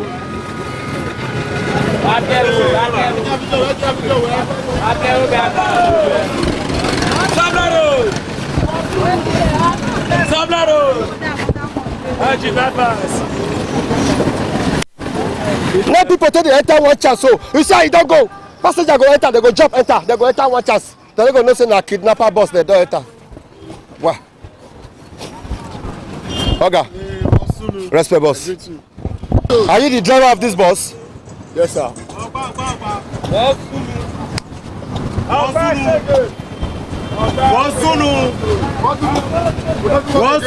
Are you the driver of this bus? No. Well, because we want to know who be the driver of the bus. We don't enter one chance. I know. Passenger, know the kind mini bus where you dey enter. Oh. Passenger, know the kind mini bus where you dey enter. Don't be loud, Oga. One chance, 1 kilo. Don't stop for don't say one chance. Okay, along. Don't be park. And that alone, collect their purse, collect their phone. But if you enter for park, we'll give you what you lost. Person love iPhone. I carry I give him. You understand? But if you enter, then for yesterday, I enter here around 5. I can't tell that one man say estate gate na 500. He said no, they carry am 400. As he reach there, not reach 30 minutes, she dey cry come back. So you. What happen? He said they don't collect before collect money, they push out away. Now say that one good for you. Enter bus, you say no. You want go enter along. Now they thief for this road. Hey! And they tell you the truth. And the truth be that. If I say she entered this one that day, they for no thief am. What will they see? Yeah, now get unite. We are united, yeah. We are known ourselves. Yes. Yeah. The person of you come from Kobai, come they load here. No, whatever. Except we not see am. But a mini bus at the drive now. I don't fit carry my mini bus for Adua, I come load here. You not general, your face show for the worldwide. Everybody know you. Understand? So that bus where they go now, una know am. This bus where they load now, una know am. We know am. See the owner. See the owner. All of us we know ourselves. So what will be your advice for passengers now? What will we advise? Make they enter motor for park. Make them dey find because 100 naira. Because 100 naira, maybe here na 300. You go dey find 200 naira how they go. problem don't come. This way they forget for motor, go see another. As they forget another, they'll come meet her. As fast in a park. Anything where they forget for motor, they go see and sure those things where they there. Like wait they front. Hey, passenger. Now person forget this one. You see now person forget your eyeglass. Now they will come meet time. Any year we they come. Now they will come meet time. They are back. Many passengers say that they enter one chance for this mini now bus. one chance now that they enter wow. Maybe they look face. Better they come back. If they come back, they load, no problem. But if they say, imagine say they go Lagos. Lagos now I think 20,000. Somebody say one carry you for 12,000. You enter. Now along the road. No, for instance, say now what they cause problem with that. So if they enter, may they forget say the money. If they enter for the normal place, no problem. Passenger.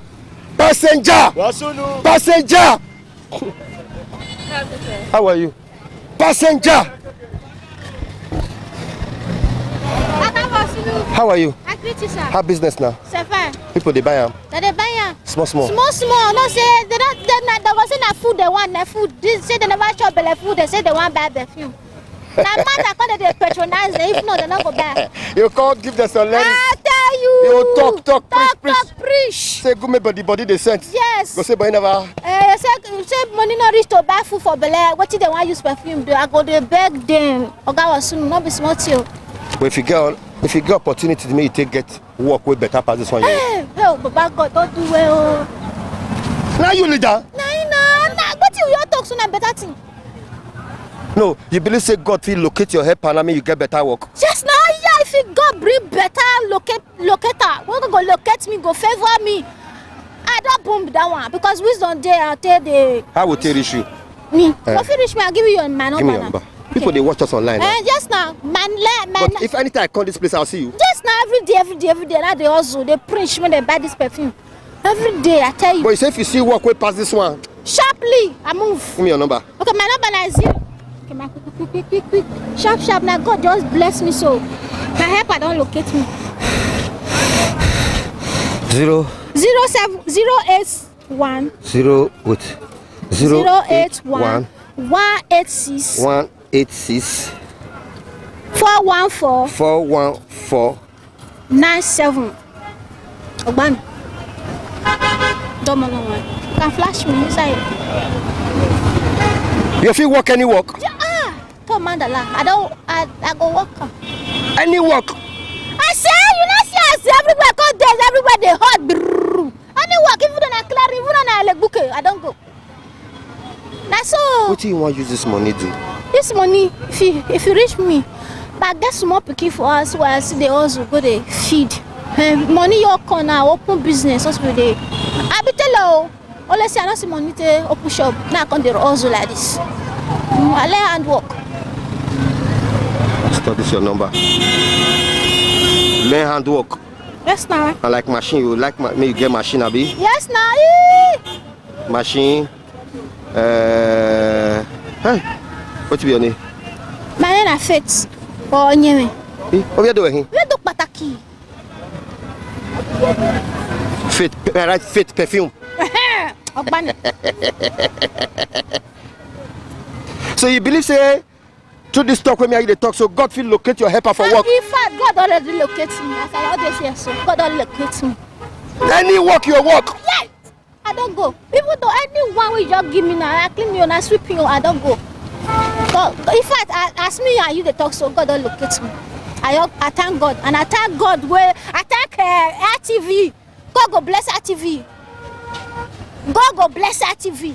Nobody go feel winning that TV down in Jesus' name. So you believe as to see me so? Every your mother don't show. I tell you, God don't bless. When I come here online, more come out for streets. Amen. She say any work she go work. Yes.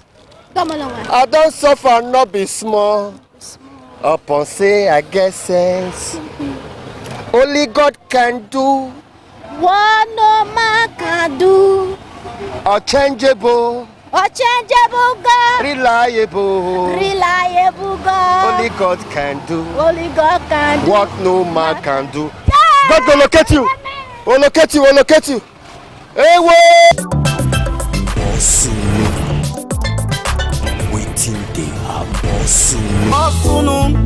Oh, now wetin dey happen? Bosununa. Oh, now wetin dey happen? Bosunun. Oh, now wetin dey happen? Waiting they happen. His Excellency, you know, say you tell me that they say you soon bring out the boss. Who will bring her? Bring her, come out. So that all this our conductor and driver.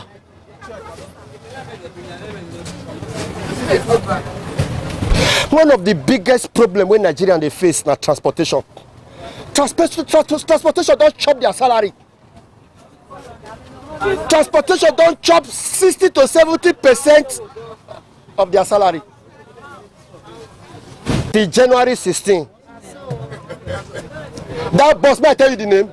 No. The name of the boss is Akpako Boss. You know, say before we get comrade boss, this one is Akpako. May I ask you a question?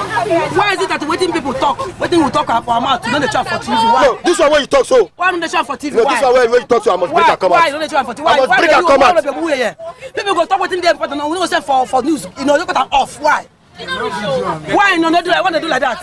They go come out with person talk. You don't think you made the woman here to government. Why they go cut her off? Wait till they talk so we go show am o. Show am, I got to show am. Una go wait till no talk, don't go come out for TV now. You bring the one where they sweet people here. No, you dey blame television station for Nigeria. Yes, I'm blaming you for not up. Yes, I dey blame una. Una dey do who here. Television station? Yes. No, they said the needful. I got up better thing, that thing go over the upload some the way people say make they reach to the government. It is wrong. If you not they go know what they talk about, no fear on their head, no good. Una be our eye, una be our representative for that place. Now go talk with the put and cut and off. Can't the one way we put for people here, no good. No good. I can't kill myself. Kill yourself. I can't kill myself. Oh.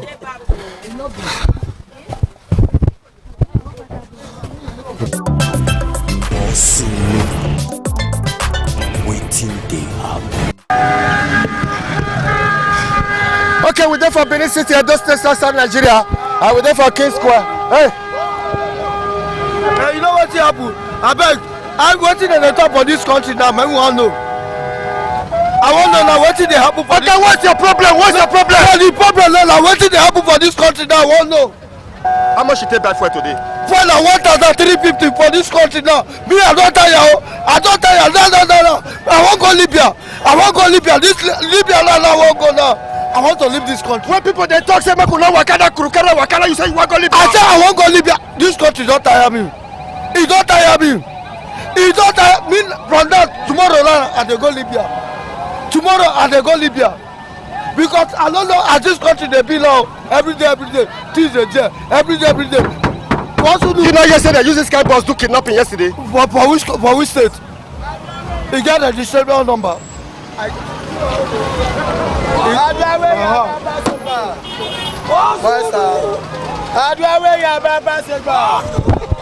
a guy lah. Correct. Move. Waiting happen. How much you take back for today? The fuel every time it doesn't increase. Me no understand.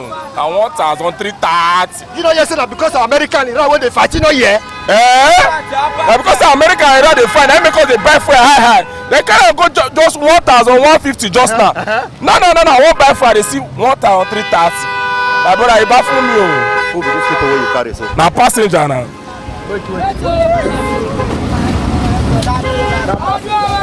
But they get mark for face. Are you a passenger? We go carry kidnapper so? Never. We go carry bandito? Never. No. Yes. A businessman. Yes, sir. I don't know. Hey! But we don't see again now. Try to contact me now. My friend. Correct. You're not a barrister. Correct, my guy. You enter now? I've been a fake. No, you enter. I want enter. You enter. You don't already do TikTok, Facebook, everywhere. Hey, don't G. But Okpebolo not they collect money from Ola. No, that's senior brother. Okpebolo that's senior brother. Ah yes, senior brother. We they say some people they collect money from Ola. They won't die.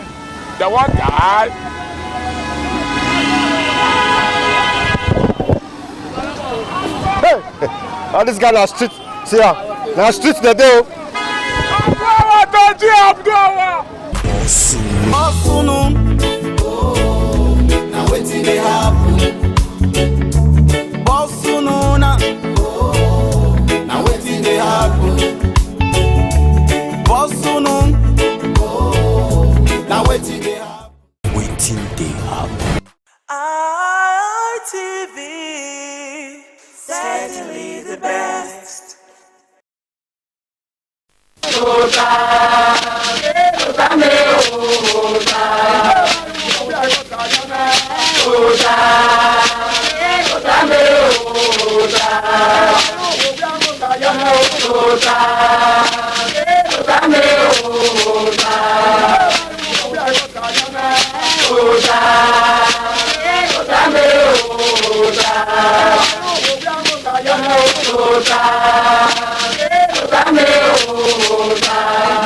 Waya bota now. Ugi bota we say ni why. Wa bi dio. When da hima kada dia de ma we po wa sevense. Ke wa so no we zaja we ti ma we. Emen ma wata ni on wa we de yo. Osaloba no ri ege ni ma ya fe. Ibota wuna we politics. Wuna ugi na ya temata. Ma ya le ruhie do me no keke no o ya ye. Ibota ki.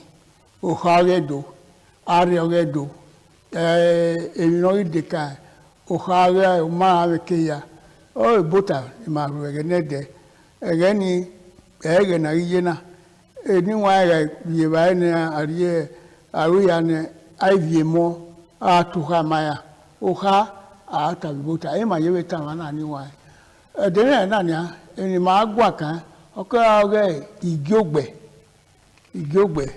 Evina ugogbe do okay de kan okunaga efsoro ma you know kaniwa ona ogun egun yemena ore wa na wote Victor Ibizugbo obokan wiye baba bota aduna wo aduna wo somo kwala jawiye wa bitota wa bere na ka wa wa ka bo gbe hokoto wa da he ma kan agbon na huda na tell mo no manya me arilu na ri eme ke na tai mo na ya wili yori ewuku owa he me mo bo wa yo pin o na la ha wo emi na agun na we ga ho ya remi hu da ovun ko bo magun hu mo pa ma wo ri ekesu ge wa wa hu la ba no kun emi yo to owo se o ma ri o pare le gbe na ri ewuku wewe o to awa rugba ma o sa gba ru du we si oge ode itore oba to pe ise ni wa ya iwadan el matana ugibota no me no we gwana o sayo wa bo Osewege ero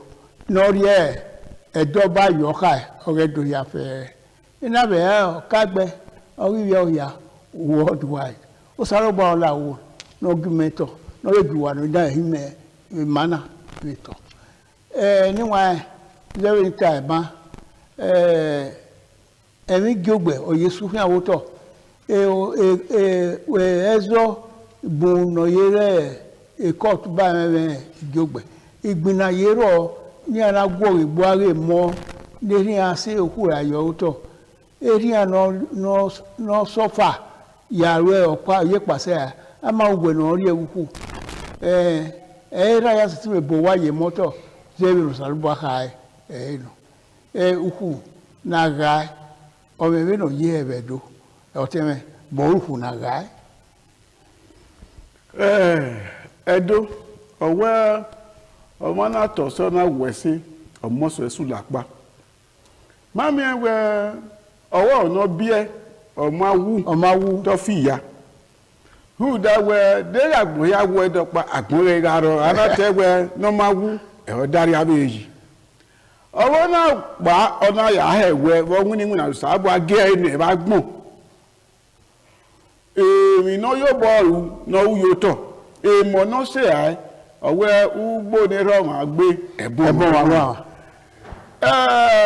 èèmọ̀ ní ìyà ìráyé so pá nẹ̀dẹ̀ yíyé náà èyí náà káàmù wà ẹ̀mọ́tọ̀ ẹ̀wọ́tọ̀ gbó ìmọ́tò ìkẹ́kẹ́ èmi ni bàbá sí àyótọ̀ ọlọ́dọ̀ kí ekí àwìlàlàgbò náà gògì sókàyán èèmọ̀ máa rí bẹ́rẹ̀ ìrèrè ọwẹ́ ọ̀rùn àná súnṣẹ́kùn èmi náà wú ọ̀mádì ọ̀pá lè gbé ọ̀sẹ̀ àyótọ̀ gbọ́dọ̀ wẹ́wà yẹ wúkú ni á wẹ́wà ní hún lè fún ikọ́ bọ̀ báyìí ẹ̀rìn náà gbá ẹ̀wọ̀n ọ̀kẹ́rẹ́ yàwó mi àmì ìnáyẹ ẹ̀wọ̀n ẹ̀rù náà dé yúfì yẹn ni wàhálà òwòwò ìgbàgì máa lu ẹ̀wọ̀n wàáwẹ́ gẹ́lẹ́gẹ́lẹ́ òkú ní rásẹ̀ àyọ̀tọ̀ ọmọ ẹ̀họ́ ìhú ọmọ ẹ̀ẹ́nà kẹrin tẹ́ẹ̀dọ̀ ọmọ ìhú ọmọ bàgà rí òkú ni ọ̀wẹ́ kẹ̀kẹ́ náà rí òkú náà wẹ̀ ló kí yẹn ó lọ́kọ̀ máa yọ máa rúwa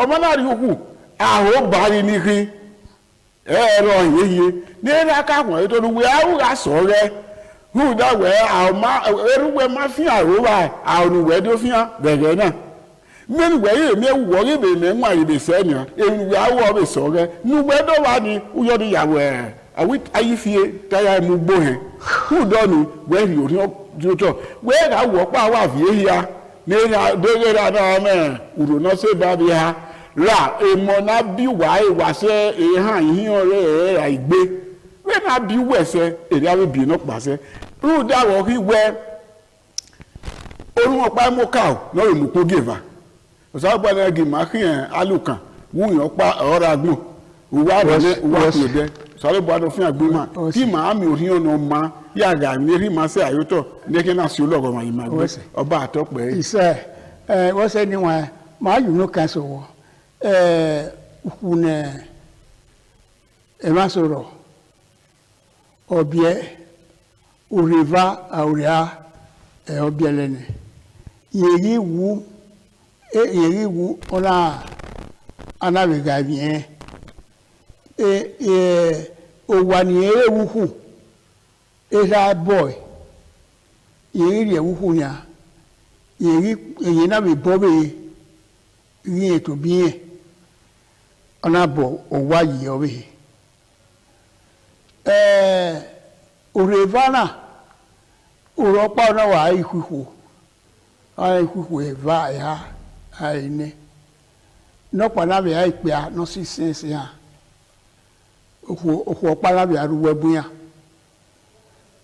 ugbo ejo ari pa egbe yan ra ku yan na mo wa ne lera ni be ewuku yan na mo ne nodion gbogbe na ni wa ne yana amu e o wa ni ra ni ibo oyewu ge ha o ge yin e no yana mu ne no ko no pa ya bibi ye yana mu ne ezo na la dawo ni wa e wana o wana aga ese a wo ke na aga e we ni meze wi oni wa ya ma ga ese ìjọgbẹ ni nda ìjọgbẹ nọrọ ni ne na mú ẹ̀rọ anọ́kọ́ ayé ọ̀rẹ́ nọdọ̀ ọmọdún ẹ̀ẹ́nù nípa n'òwèké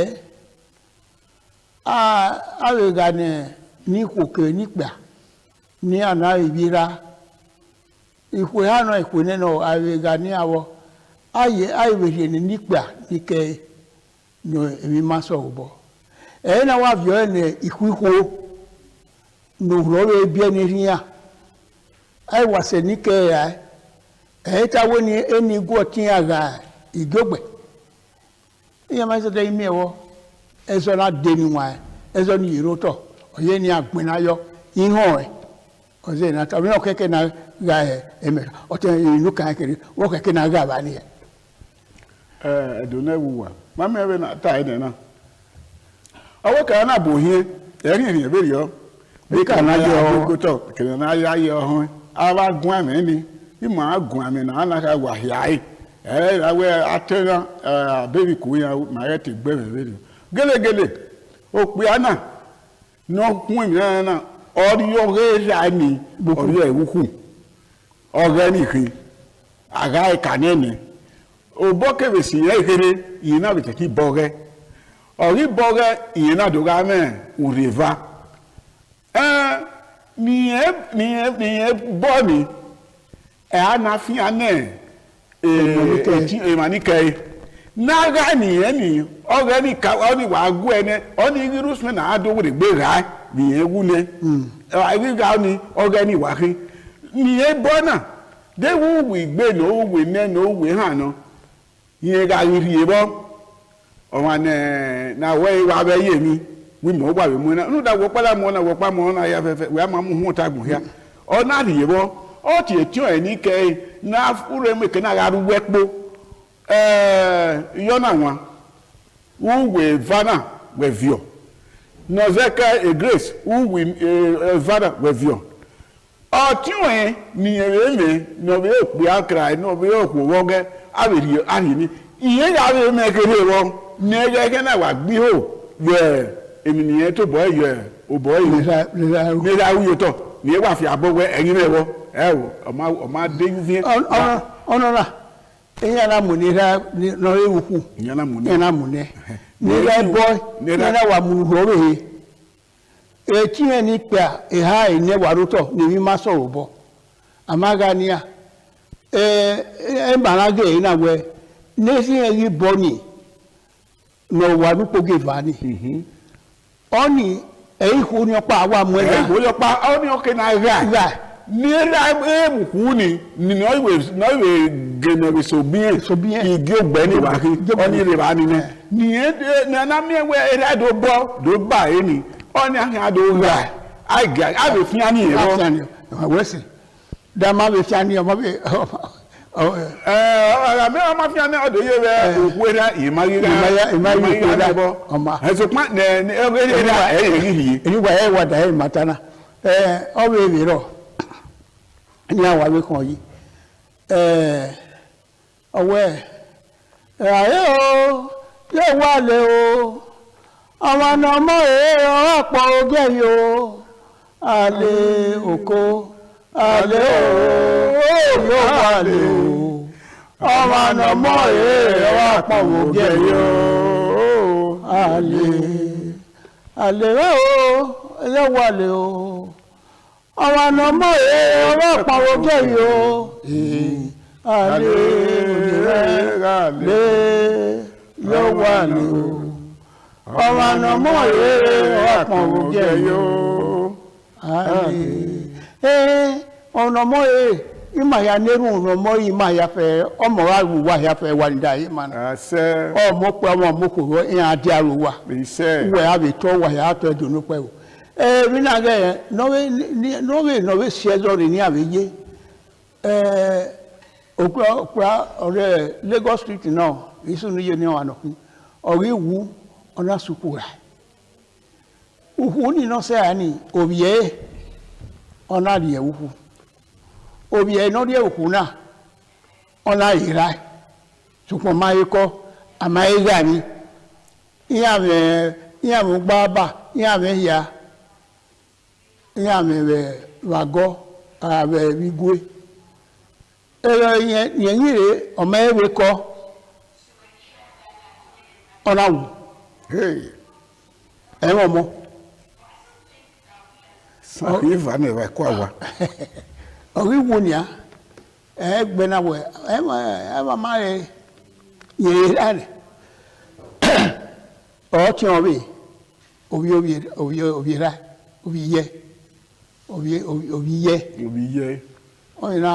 ọ̀nà ẹgbẹ̀nàwọ̀ náà rẹ̀ ọ̀nà rẹ̀ ọ̀rí rẹ̀ ní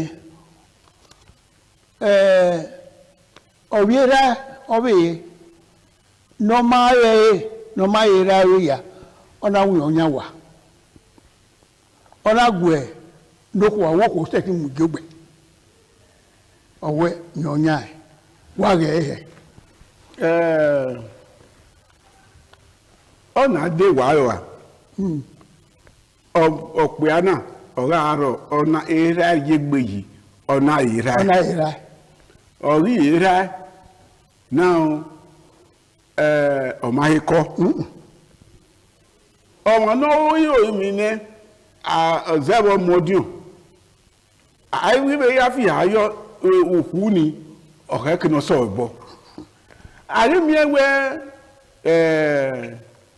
yìnmá zùkú ni á sọpọ̀ ọ̀nàrà mọ̀ tẹ́ ìnádò pa America ya ga mi ro pa èmi no ke no so bo ka ye ga ene awa ga ene ara ga ene o ti o no ri mu di aye ni èmi na ga ne ni owo ti o eni no da na me we owe emo na ala ka ya gari èmi náà kẹ́kẹ́ náà sọ ègbé ogibi ẹ̀yìn ẹjọ́ ẹ̀yìn wàdà ẹ̀hẹ́mìn màtánà ọmọra ìbú ọ̀nà ìyè lẹ́yìn ìyè kéwì yìí sọ ọ̀bọ rìgé wa ni àsìnáwó àìn àti ọmọdún ọrí pa ní rírí alẹ́ tó tọ́ ya ọmọ ní ìdòwò àríwó kéèké ọrẹ́ náà jọ ni àkàwárí ọrẹ́ wò bọ́ pa ọmọ anọ́mùdì àyè yèké ọrí òrì ẹ̀ náà ọrí ọtí ọrí mùdì ayọ́ ọrẹ́ ni táwọn ti rí ẹ̀ náà egba ewe sunu ni memie omodion nogobra ro oborehe obonu pogiva mo mame yi na dogu akega property anaga ore ogbeva na ri ara me anamu pa anamu mie otion eni egi be simi na gba yobo be ya mu akega aga ore ni gini wese ni wa ya wa the hell matter na huda ena ya wa kan wo bo be ni bu owe oma ere oma ko owe oma ko do we kwada ki e no aneru nai na ko ukome owo modion eroko ukome oni oma vi hore ai ya ko emi na ya ko na kini wa o wa ni ga parari awo ayé ètò azìtẹ́ ayàbí ní yí obìnrin wẹ̀ gbèsò ètè ẹ̀gàn ẹ̀ àbẹ̀yẹ ayé èsòrò àbẹ̀yàbẹ̀ ayàsọ̀ ẹ̀sàgẹ̀ ẹ̀kọ́ ẹ̀ yà kò gbé ọ̀nà náà àdùn máyú wòrò ẹ̀ pé nà wẹ̀rẹ̀ dókà náà àyè máyú wòrò ẹ̀ ní ìwọ̀nà náà àyà ayẹyẹ kan náà yà sí wọn. Bàárò yìí pẹ́bí yíyan ni màkàrò yìí gẹ́rẹ́dẹ̀. Ìwádìí àdán ya wẹ́ àdán àwẹ́ agóbọ̀ ọ̀ya fi mà ya wọ́n oníhùn yọ.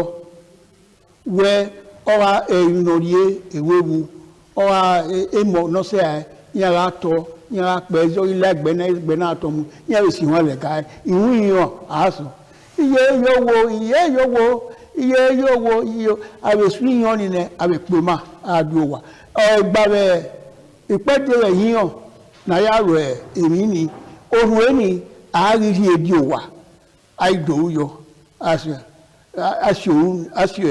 ẹgbẹ́ ẹni àdìrádì ọ́nì èdò yá kọ́ ọ́nì èdò àdìkù rẹ̀ bà òkú rẹ̀ náà yíkà ààrẹ tọ́nu gípò ní ẹgbẹ́ ẹni àìrí ẹyọ òkú rẹ̀ ní àìrí ẹkẹ ọ́nì ẹ̀yàn ìgbẹ́wé yíyà wẹ ọkọ rẹ̀ oda egbe ni de mi ma we de he ma lawa da ma gwa wa osupi yise ogbera radio ehin enu we bege na de mi ma we de keke ri to ye eyan se ana we radio na ya ye wa ni re we orion oyeragun ye we orion iwe unu orion ye iwe unu onyo orion me ọmọra wu uye eri pa iwere ọpa unure onyo spirit ni ma bege ni ma bege uye ore ni ma we hinya ina we bege be to deko yin ona ọwere ewe na ya ayon ofun no benu sarobo ya iye oni ayere ga wa we ni iro ni wa oni ene ukome yi ekara obi ewere oge egbe makataba eriawu eme omopa owa me omodion ni ye iwe wewu le ohoro ina dori ni biele mo so me kwefano idovio oibo wa ona ni ewu adobo wa bari yiko wa owe yin ana iya iro ifune oto yere ro na ma bo wayi yana wo bi oyi egbe na ko wa gari ana wa wese ona we igogbe na no ure igbe na ori yen no ekene ye ya mo ni eyo wa ni ri ebo yi ko wa so pa oyin ete no ye se ane ni tie ni aga ni tie yo pa se ti wa mu e o wa be ba unda ekena mo ma yi igogbe we no na na amu ye wa ni a igogbe e yi no so pé yẹn pa se ti igogbe no no re wo ge da ke no re do we da no kwa do yo boy bo egbe na ona we ga oto ne na ma ibo na we ga ni ti egbe na wa wo yo yana eto en wa ko yo we o pe va gbera pe agbera pe ne gbera ba ni mo ni awon imerere ya re ne ya we amaga ese ne gbewe gbedo ga mi ewe aye mu jegbe o emi ni ari jegba ma egbe na we ma o tu wa ga de ro wa te ko yo ya we ama ko yo ni egbe na wo ma so boy gbe egbe na wo ma egbe na we ni ya mu ekena wa da mu ra yi ni na mu ra yi ne pe ni ya ne pise uge ne a uge ha ni ya na we amoni ne igi ogbe no uge we va na kesu ge na uge we va na ya na tia eva ya na mu ne etu eva wa ge o ni na we mu oye ne zo ni o we ke no ye ni o ko na de e mo che na ne no gwe si me na ya gwo ge sto gwo ge ya ni re o wa ni wa ge o teme mata ma we na ya tie mami o pe na temo na ori o ke eri an ke wu eri awu ona ira anamu wani anamu ne ase igiogbe oge now boge ina we have we ona bobai meanwhile era ni odo bi ale imobi we awe na tawe na wata oto me wi ro pa ye ni o ke na ri ni e ma ni ke ya ni ke ni dore ni e bo ni keke we no ewuku ni o wa yo bo mu empty land no to ke kana ma be mi ni ro ni a kan ri ni e ma ni ke ti ye ga me ko no ma olawo ma wa do mu bo na wa mu ba wo wa ga ni ra do boy yi ko wa ni ina imoge o ri ra no ni ra mu yo to ina ri mu ni o ri ana wa la de wa go ru na wa yo bo mu ana ya ri fi ni abo to ke kan emi no ma e wa ti ewu ara mi e wo o ka gbe na bi egbe won bo yo boy gbe lori o were gbe do fi e were do mi e wo wa de kere na ya papa gina ike agi do mu ne omojo a do me ne gedegbe o da ra ile mo nebuti aberration o ma de yuvie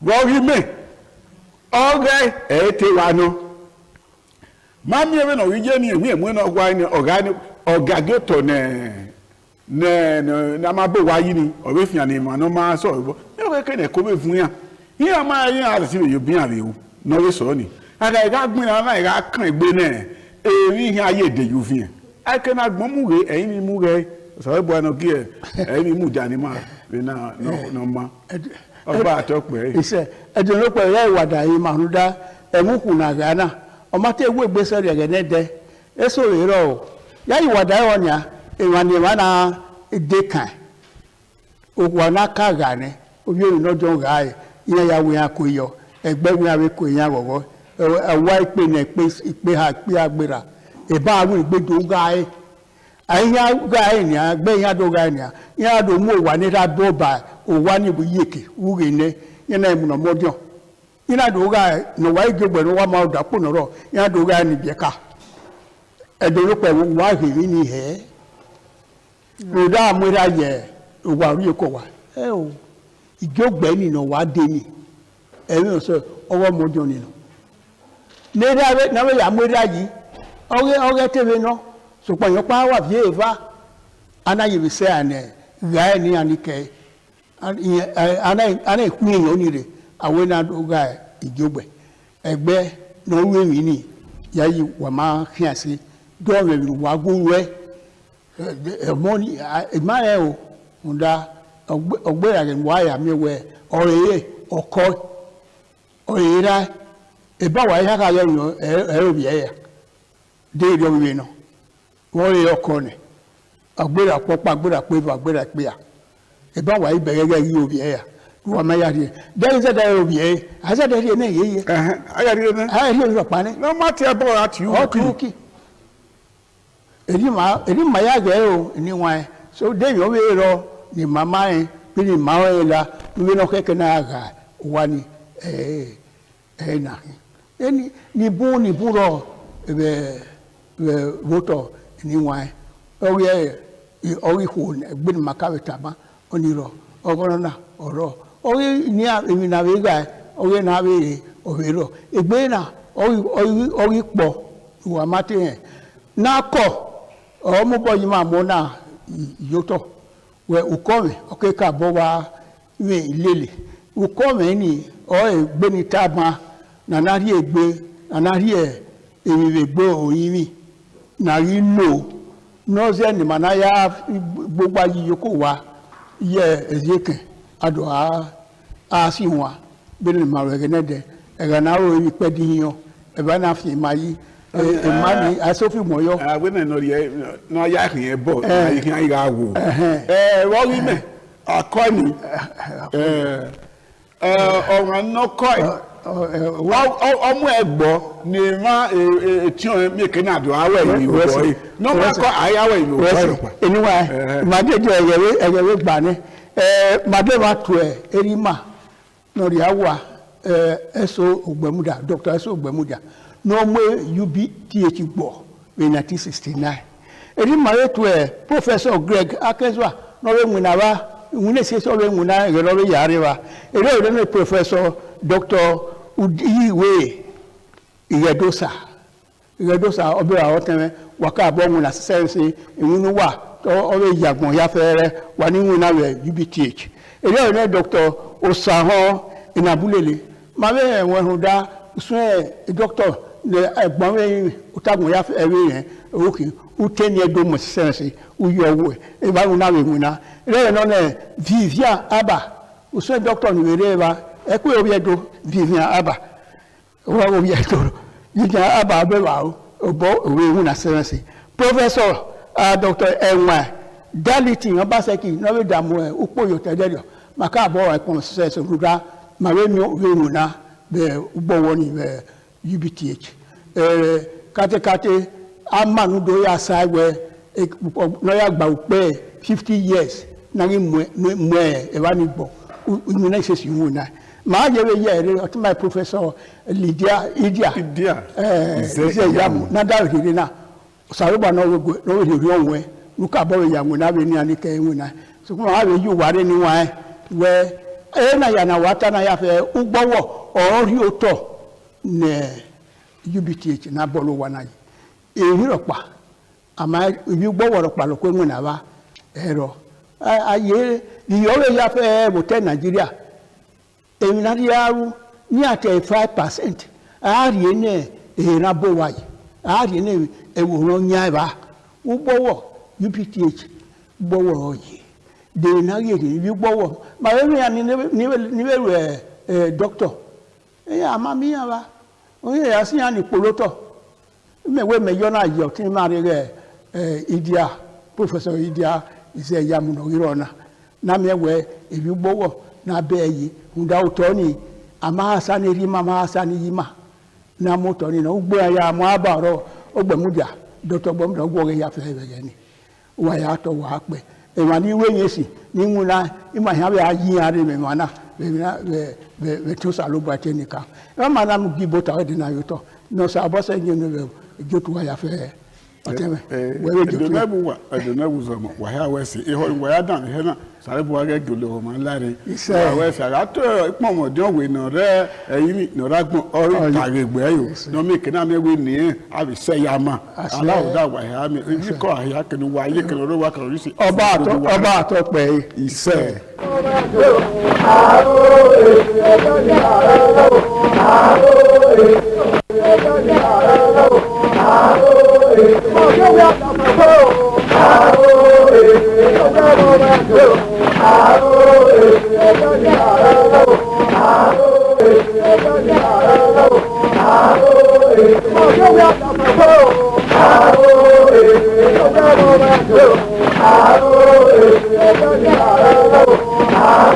Oh,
This is ITV.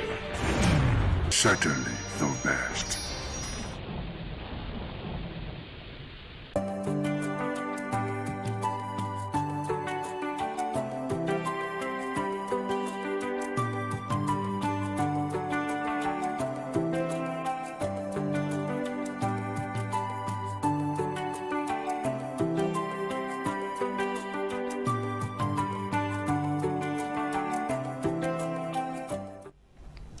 Thank you so much for staying tuned. If you just joined us, this is Flip Side. Since our apology for starting slightly behind schedule, I know you're expecting to see Harry Iboje, but you know, all one cannot play the same make a jack a dull boy. So Harry right now is on his annual leave. You know, he went to the Maldives, you know, just to chill.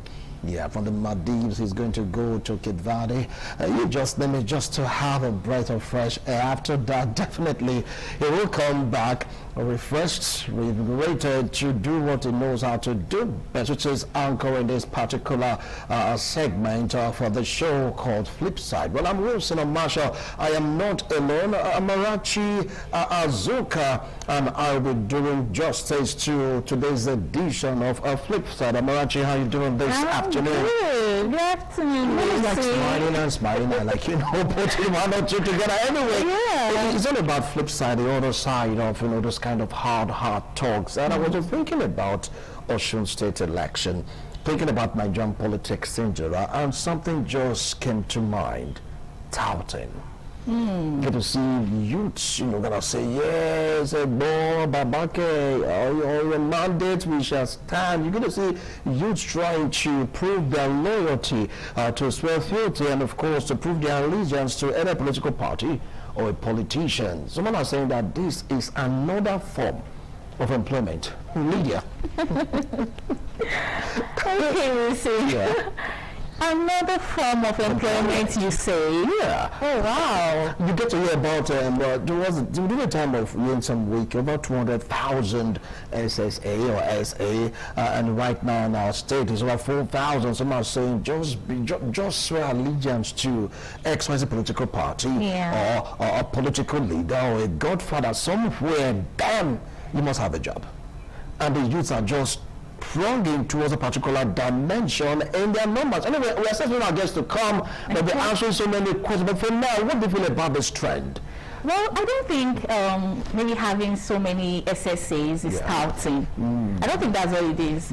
It's just like having people in your corner, you know, supporting the political party, supporting your ambition, helping you through the campaign and all that. So I don't really think it's touting for me, if you ask me. Because touting has to do with being aggressive. It has to do with aggressive support. Tendency to support someone's dream. But these are SSAs. These are distinguished ladies and gentlemen. They don't do aggressive. You're not saying they don't have an iota of touting in them. They don't have this aggressive motivation about XYZ. I don't think so. You're special assistants. Are you an AC? Let's start from there. Because you're sounding like one. I'm sounding like one right now. Because I'm saying that in order for you to get an appointment, for you to, like, you know, get something meaningful in politics, you must be among the ones shouting, yes, or your mandate we shall stand. Those are supporters. Those are not SSAs. Oh, really? Yes, but those are not supporters who appointees. get the SSAs, get to get the appointees, some kind of be violent because of a political party or a politician. I disagree with you. You disagree with me? Yeah. Anyway, we'll take a break right now because our guest should be the one answering the questions. We'll go on a break. When we return, we'll introduce our guests, and we're going to pull the show on the road. And of course, Amarachi and I will continue with our argument and our banter. Don't go away. This is Flipside. We'll be right back. I love my country and all.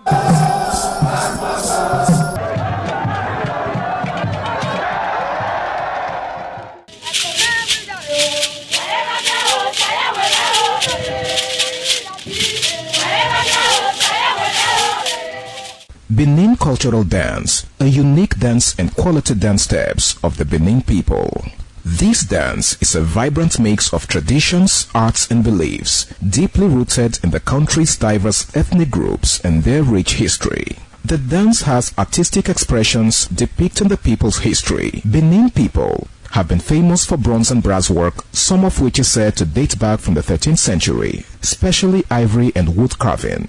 In Benin, the people dance to show respect, honor, dignity, which they honor. They dance to show royalty, as natives are seen in their numbers around their body depicting the symbol of kingship. The threat of global warming is real. You have seen the destruction of lives and property as a result of incessant flooding. Make the environment a conducive place for all to live in. Stop polluting the environment. Protect the environment today. This message is brought to you courtesy Independent Television and Radio.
Some days, there comes the Ugemobo Festival, which the Oba celebrates outside the palace gate. A pavilion is built of red cloth where rites are performed to drive away all evil spirits still unsatisfied by the year's sacrifices. The Emobo Festival is to commemorate an event in Benin history which dates back to 1504 AD.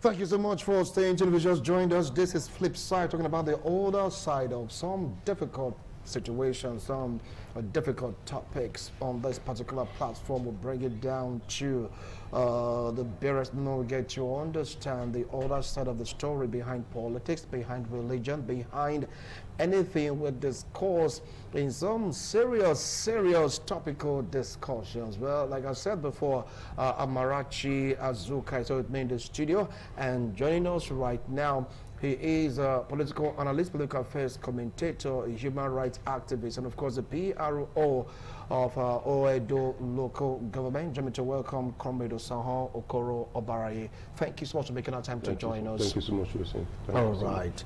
Well, we're having this banter, Maracha and I, before you came in about, touting and the rest of them in politics. Someone said that it stands right now. Touting is what pays. It's a guarantee for you to land a job in any government as long as you are loyal to the core. Comrade, what do you feel about this? Thank you so much. Touting is not a bait or a yardstick for getting political patronage, but you can also take it away from it. They are the Korean Maggi, the ingredients in cooking the Nigeria type of politics. I get it now. Yeah. You can also shy away from that fact. You know, politics is not all about speaking the right English. Politics is about making sure the people understand what the message you send in whatever manner you send it, provided they understand it, understandable to them. Because politics is about people. It's not all about reading and writing, but you must let the people involved. The people must know. So if you are going that way and you see I've always said it times that number that a man that is not mentally balanced with a voter's card is better on election day than a professor without a voter's card. I get it now. Yeah, because on that day, what you need is not your degrees. What is needed at that point of day is your voter's card that is up to date, and you know where to vote and how to vote. You are far better than any other person. So, as at that point, you need those people, the good, the bad, the ugly, politically, to make sure you deliver from your unit down to up there. You must deliver. Well, Marachi. Okay, sir. Before you came in, we were talking about the fact that Edo State Governor just appointed some special assistants, and Wilson here is of the opinion that those special assistants could be touts, like political touts. And I am of the opinion that they are not touts, they are distinguished ladies and gentlemen. So would you want to help us? Yeah, definitely I should help you. You know, we see is not a politician. Okay. We see is more of a journalist. Are you getting it? Yes, so when it comes to politics, you should try also listen. You cannot have over 4,000 taps. Thank you. If you have 4,000 taps in the system, your entire system is get crashed. Are you getting it? Thank you. And that is one. Secondly, the truth remains that it happens before in Port Harcourt. When the present minister for FCT gave over 100 each. That one was over 100 each. 200,000. 200,000. Yes. Amazing. 200,000. And he delivered. That you can see that it's all about the people. So first of all, you already have serious 4,000 voters. That's a must do, 4,000 voters, because there's a screening committee to those people. You must know how to vote, you must be a political person. So with that 4,000, that's to say times 3, because if you have to give it to a man, the man should have a wife. If you have to give it to a woman, the woman should have a husband. If you have to give it to a child who is 18, the child should have a sister or a brother or a friend. So you are not giving it to one person. So minimum that is out now is about 12,000 votes.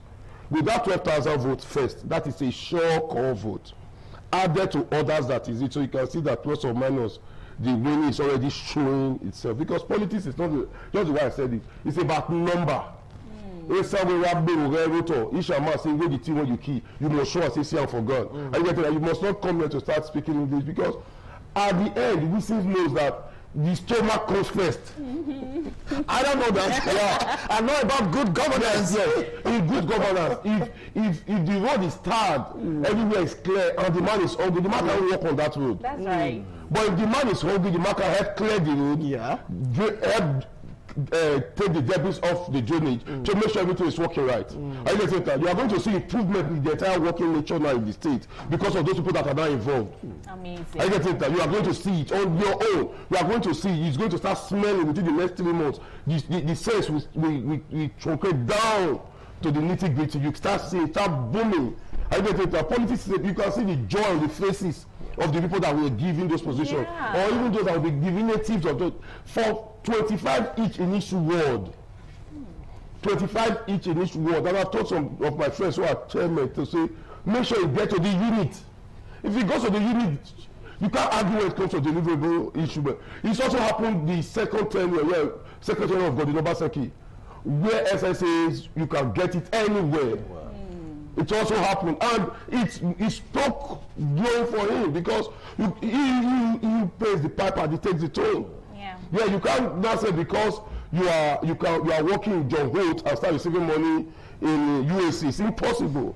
Are you getting it? You can't be on the ITV payroll system and also come to say, no, I'm working at Renosa, you must be in one place. Yes. So those that are already, the government has already secured their vote. The government already knows that this 4,000 is sure. All right. Now let's go with the definition of a tout. Who is a tout? A tout is that person that will convince another person to buy a goods or service from him or convince another president of politics to vote for the party that they are supporting. Simple English definition of it. Let's go back again to what happened during the time of Nyesom Wike, that was the governor then of Rivers State, 20,000 SSAs. And right now in our own term, over 4,000 SSAs. Come on, saying that we're saying take it or leave it. It pays to be a tout. I was like, what is touting? And I have to go look at the definition. From this definition right now, are these no touts, comrades? Still no tout.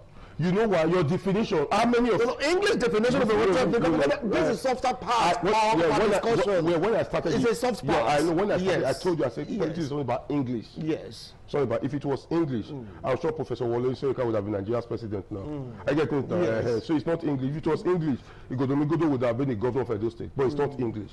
It's about what you know how to do and how you know how to do where and when. I get it now. The word tout, you already read it in English. People like us already know what is a tout. Yes. I get it now. But it has been spoiled and already given that negative face. In the Nigeria's political space. That's to polish it very well. So if you call someone tout now, not knowing the name is good, the person will say, no, I'm not a tout. Because the person has not checked the lexicon to know the meaning of the tout. So you can see that's why I started. Not that I don't know. I started to say politics was about English. If it was English, people would calling somebody tout at this present time. The person might not even know. Even those that are graduates might not even know. The person don't call me a tout. I don't like it too. I get it now. So that is why I say it's not all about English.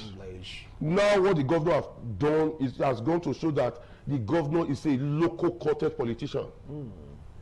Yes, politics is local. Politics is not played in Sadebe. You must go back to your unit. If people like us who are in a unit, before we now understand that it's first of all to win your unit than your center. So if this one, the 25 SSs that the governor is bringing now, God willing, our leaders also sit down to share it where we also get one. We cannot also take it. We are also going to give it to somebody we know that will be our eye in that unit. That can deliver. Yes. In whatever way necessary. Yes.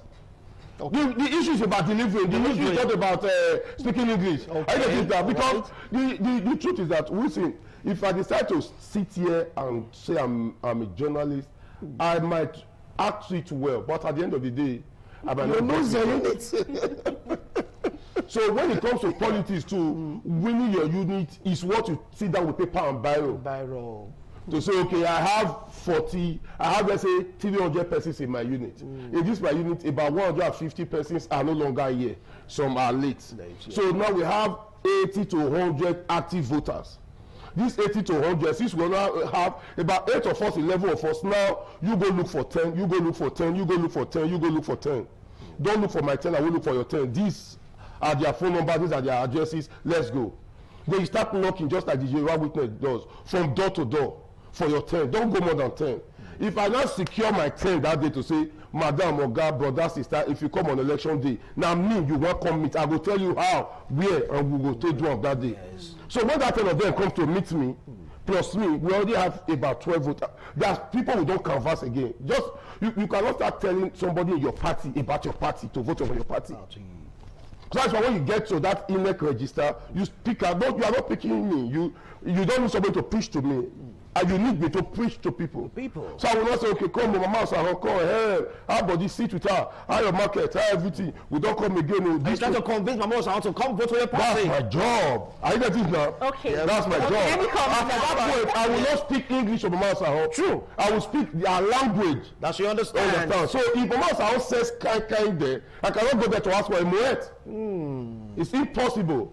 I'm going to act to tell her, give me the Baba Dogoyaro, Misa with this one for me, so that I will be in the same with yes. Okay. Even I'm not going to take it to satisfactory, but at that point she's seeing me as somebody as one of her own. So when I'm leaving, she will say, on that day I will come. And people like that, on that day they will come, they must deliver for you. Yeah. Okay, so sir, are you categorically telling us that the appointment of these SSAs is a strategic move for 2027 elections? It's all received. Wow. It's all received. We passed there. Start taking on 2031. We passed there. It's finished. You sound so confident about this. It's finished. We are waiting for this. So confident. We are waiting for this. It's finished. It's finished. We were waiting for this. It's finished.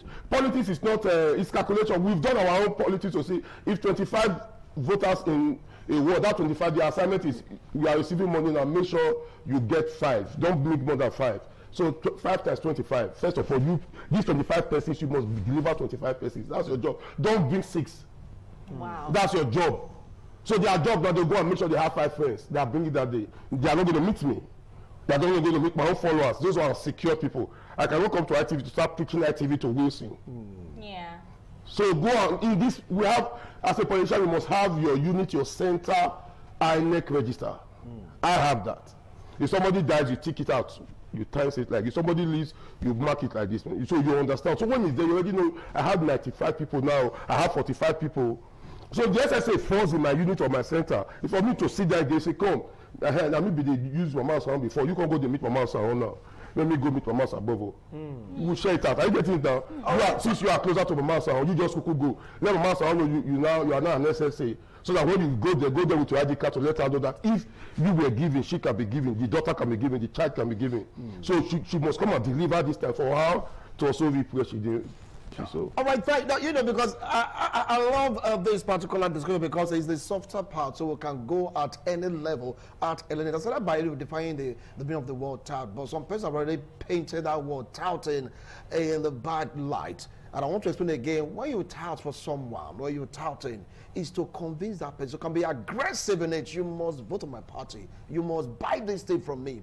Do you understand? Whenever I say you're a tout, it's not a bad thing, but because of our mentality, like, okay, now it's a bad thing. No, go to the dictionary, sort out the meaning. We are here to learn. As it stands right now, political parties are doing it, they're involved in touting. God bless you. Because you really want to, like, you know, go get 1 or 2 news to make sure that the party comes out top. Now, would you want to agree with me that it's another avenue for employment? Why would you say it's not employment? Okay. You see that I'm told your own is to go and make sure 5 people vote for a party, and somebody pays you at the month end. What is that far better? Okay. You don't even need to get. It's a seamless, a stressless. Just so you can just sit down and take. That's your job, madam. Make sure say this one will give you so that 10 people. Now you want big call that day. You hear? You go say yes, I hear. And when you give it to them, that is that is their job. No, and they do it. They don't disturb.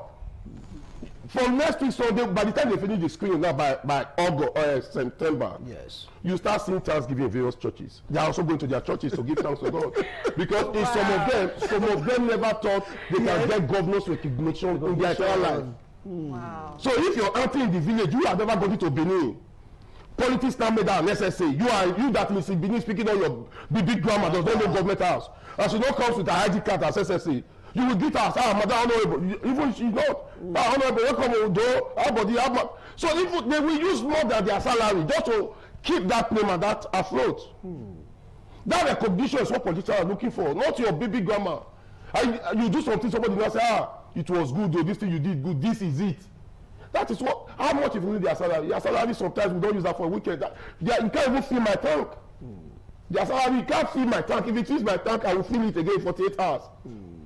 But when you give it to them, they will go for church for Thanksgiving. Their pastor will pray that I told you that this government will remember you. I did 40 days, 40 night prayers for you. This is just the beginning. So you are also going to be tithing to the church. For those that are strong Christians. For those that believe in Babalawo, they are going to also buy goat and go and give Babalawo and say thank you because my prayers has been answered. So you can see that the church too has been convinced. They will also now because of that person that has that to vote. The Babalawo will that day go with his regalia to make sure that that person that brought goat for him to also vote for them too. So you can see it's truncated downward. Okay, I have a question. Sure. Now, Wilson, you talked about the definition of tout. Yes. Like, but you talked about the aggressive part of it. Yes. You know, when you're supporting something aggressively, is that not bad? Because these aggressions can now come into harmful behaviors. You start shooting, you start killing and all that. Is that not the bad part of touting? Yeah. And my second question is this. The SSAs with these mandates, what happens when they fail? Those are my 2 questions. Yeah, thank you so much. The first one is that the aggressive type of touting. Yeah. We don't support aggressiveness. Okay. The reason why I don't support aggressiveness is that if you don't work well, you will not start to force people to understand you. Yes. Because you didn't do something well. Yeah, you don't need somebody to tell you that this place you are sitting is a conducive place.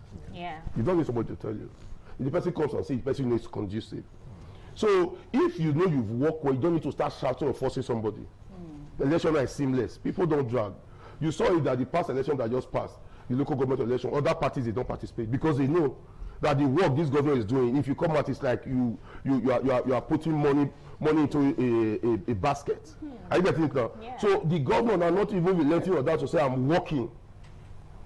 Instead of also doing this, you can see that we might not have one gunshot on that election day.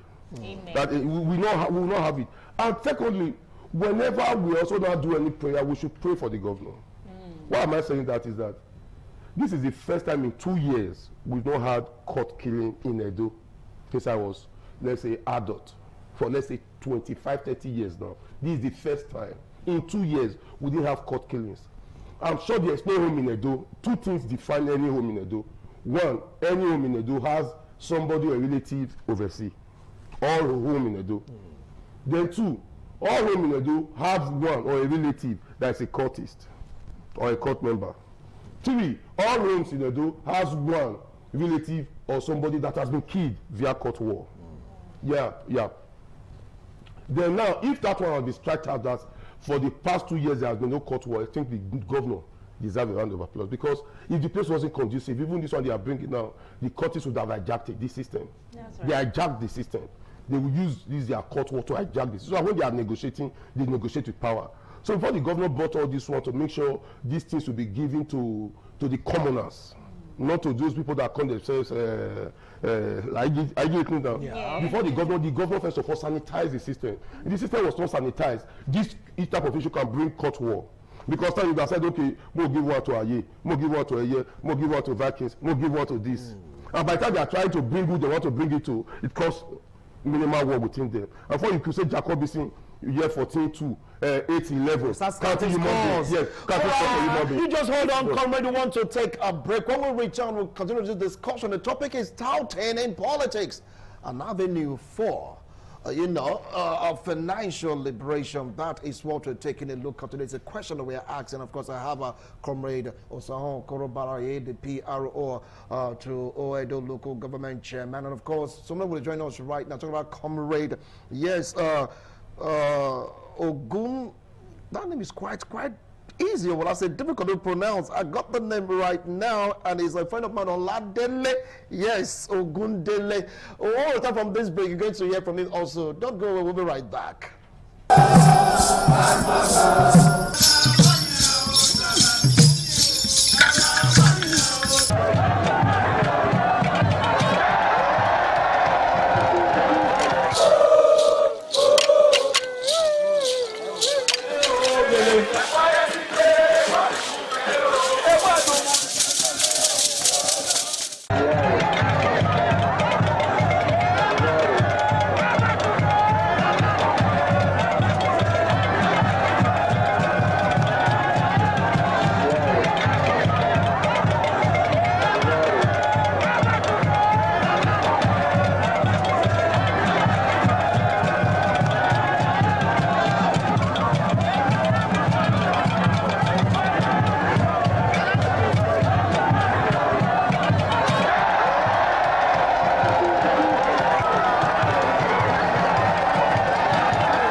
ITV, certainly the best.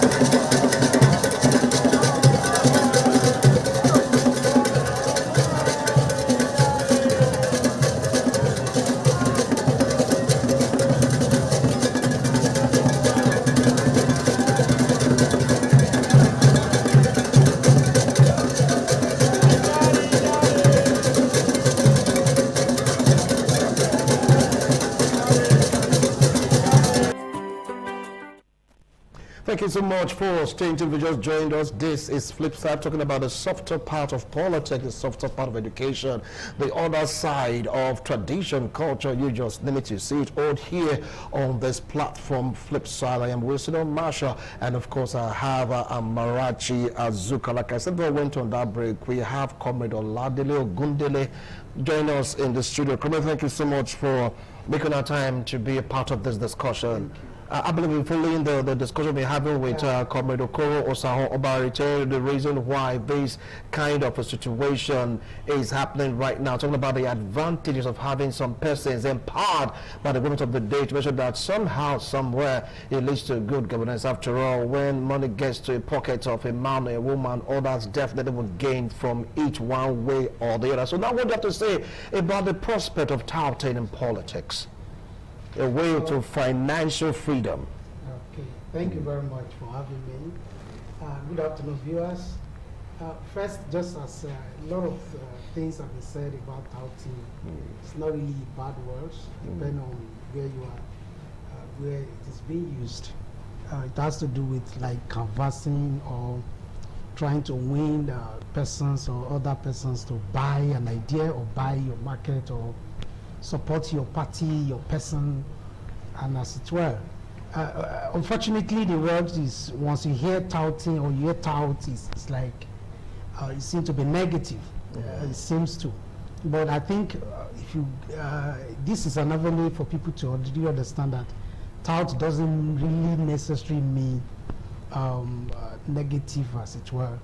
However, talking about touting in politics, well, I always say this whenever we're talking about politics, that politics is actually, the word politics means governance. And as such, every society, every organized people, every where you have set of people, there must be governance. So by that, all of us should be politicians. Yes, all of us, because we are either be guided by a person or a system, or we govern by ourselves, like in form of leading. So as such, politics is general to everybody, and we can't shy away from the partisan politics that we play, that is played in our society, where people have to tout or canvass for their person or for their ideology, for their party, political party as it is. I heard behind the camera when I was sitting down talking about the recent decision by the state government or the executive governor of Edo State, Senator Monday Okpebholo, recruiting or appointing SSAs across. And just like what my man here said, it's a game. I mean, sorry, it's a strategy. It's just a strategy to cascade and network down to get this thing. One of the things that I like personally about Okpebholo is just the fact that he seems to be a real politician. Yes. However, being a real politician is not enough, in the sense that sometimes when you're playing politics, you can be so partisan such that you do it to a stage where it may not, because one party system will not be good for our democracy. Just as we have in the last local government election, like what he said, truly, people know that if they come out, they put their investment, their money into campaign, they will likely not. And it's not only because the governor has been working. Yes, the governor has been working, truth be said, I can count to that. It's also because of the posture of the ruling party. It has been placed such that there may not be room for survival of whomsoever. There may not be, in the sense that first there seems to be everybody. It's good that all of us involved in politics, but there's one thing that we should not put away, no matter the political party we belong to, anything that is not for the generality of the interest of the public. We may have interest, it's not bad, but our personal interest should not override the general interest of the society, no matter how you feel it is. So even if I'm a party A, and once I get into governance and I get the power, I should play politics, but I'm not governor, I'm not government, I'm not ruling over the generality, both the opposition and my are you talking about German politics or American politics? What are you talking about? In Nigeria, that's not what it's, that's what I'm trying to say. Okay. Yes. All right. So I'm actually, yes, please. I have two questions for you, sir. Okay. So we've established the fact that the appointment of the SSAs is a strategic move for the 2027 elections. Now, my question is this: what happens when an SSA did not make the recommended, did not make the mark for the 2027 elections, and after the elections, do these SSAs remain in office or they are re-elected? Okay, thank you very much. I think they have a way that they meeting the mark.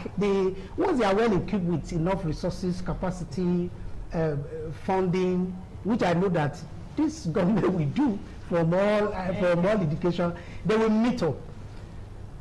Your second question, if they will be re-elected, whether they will or retained, See, this is your topic. You talked about financial freedom. It doesn't lead to financial freedom. Yes, it's not. It doesn't lead to financial. It's not really like I heard when it was said that it's a job, but it's not a job kind of.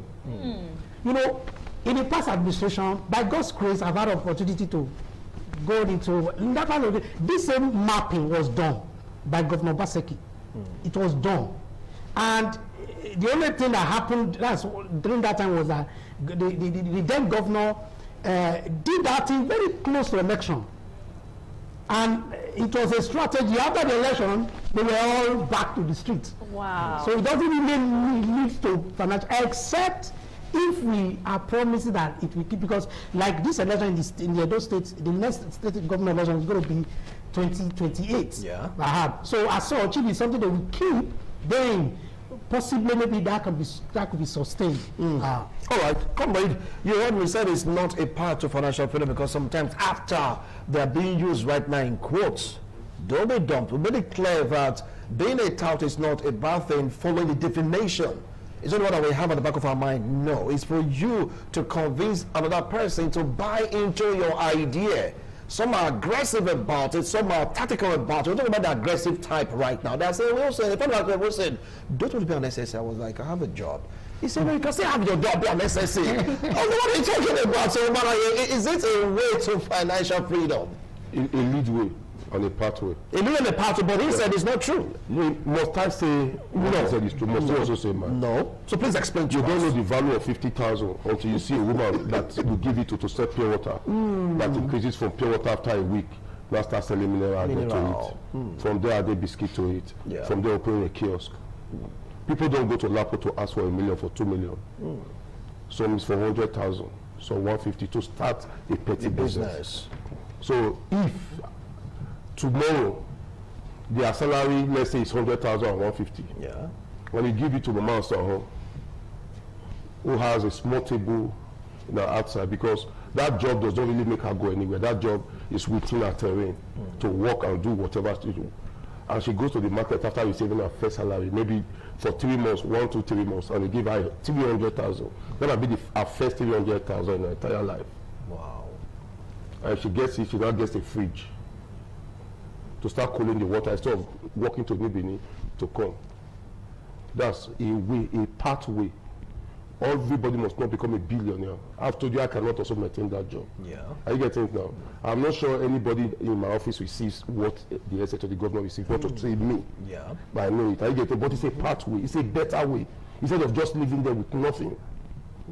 Getting something. This is something. That is the goal. Yes, this is something because this one is not stressful. This one is not after you come out your transport fare, after you come out this one, after you come out this one. No. Month ending, you get your alert. Okay. So if last month you bought rice, bag of rice to start selling in cup, before that month, if you are a slow seller, you are still having it, you can also use it to buy bag of beans. You put for a house, you get the other one for house. For the next 6 months, before the main election in December, you will see that at least that woman will start buying clothes, to start rubbing herself, to start looking at mirror to say she was beautiful, forgetting that she never thought about that before. Because she receives it monthly. So when mistake comes, she readjusts. Think of it if that woman now also not gets a grinding machine again, maybe from a senator or the same government, to add to it, or she buys. These are we overlook it. You don't know the value of it because you know sometimes when somebody gives you 500,000, 1 million, how much is it for a weekend? The money is gone. But for those mama is something that says akara, 300,000 is large. It's huge. They can't to take care of balance. I get it now. Okay. So with that one at all, it's a pathway. Are you getting it now? It's a pathway. It's not a permanent movement. Everybody must not be on the other side to start saying this one, you refuse to buy motor, you refuse to do this. No. Are you getting it now? Yes. If she was renting one room before, she can now also rent a store. If you give an SSA to a woman in the village, Sister Dosakari, that says Gary, after 3 months, she cannot buy Gary processing machine in the village. That's a plus.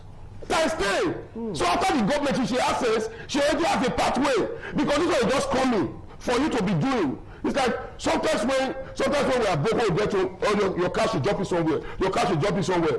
And the day you see that there's no money anywhere again, you go to that place. Start looking for your cash, right? Sometimes you see to your data. Sometimes you don't say yes. And the first smile and relief that will come. You say, thank you, Jesus. Because one, we have it in essence. Think of those people that sell out in counting. And now you don't have money to go to the village to build it en masse. Okay, sir. I'm going to ask you this question. Yes, are you not saying that it is the unemployment and economic hardship of the country that is making these people accept these SSA roles? Because Wilson just mentioned that his friend was asking him if he wanted to be an SSA. And he said, I have a job. He's employed. So do you think, are you saying that those people that they gave the SSA appointments are unemployed and it's due to economic hardship that they took that role? You are 90% right. I don't come here to say things that are not real. Amazing. I told you that I cannot be an SSA. I cannot be. The minimum I can manage is a special advisor. That's the minimum. I should disturb my job. Yes, the minimum. I can't be. But I have people already calling. My phone is dying. Oga, don't let this one pass also. Oga, don't let this one pass also. Those me I put on my payroll. Nobody will say, this you take 20,000. I didn't know the value until I didn't pay them for 2 months. I didn't know the value. 20,000. If I receive, I say, go take a month. 2 months, it's wait up me like the power you was like that now. I beg now. I was tossed. Because if you even give it to me, that is not, it does not have value to me. But to some people, that money can give them to soup. And maybe for you, that one cannot even prepare soup because of what you want. But for Mama Saporo, for that 20,000, she contributes that contest in a month for my pure water business. Where she put 20 naira, 100 naira. I'm not telling you she has 20,000, which is now huge with her. You are looking at it small. So, first of all, we are discussing, we see asking, we are in the Nigeria set politics. Where, first of all, hunger moves with everybody, excepting the bourgeois. There's hunger everywhere. The people giving out the job, we don't give it to their children. That's the thing. No, don't say that's the thing. But you know, hunger is everywhere. So when somebody comes here to speak the English of it, you say, no, you have to talk. No. I don't talk about, I talk about the reality of life. How much will it take you to start corn business? You won't know the value. Go and buy corn, a bag of corn for 8,000-10,000. I come and sell one corn 500, 400. I see a woman making 40,000, 60,000 corn a pear. 4 pears 500 naira, 4 good pear. Right. They buy it from the village. That for it's about, let's say, less than 40 naira, 100 naira.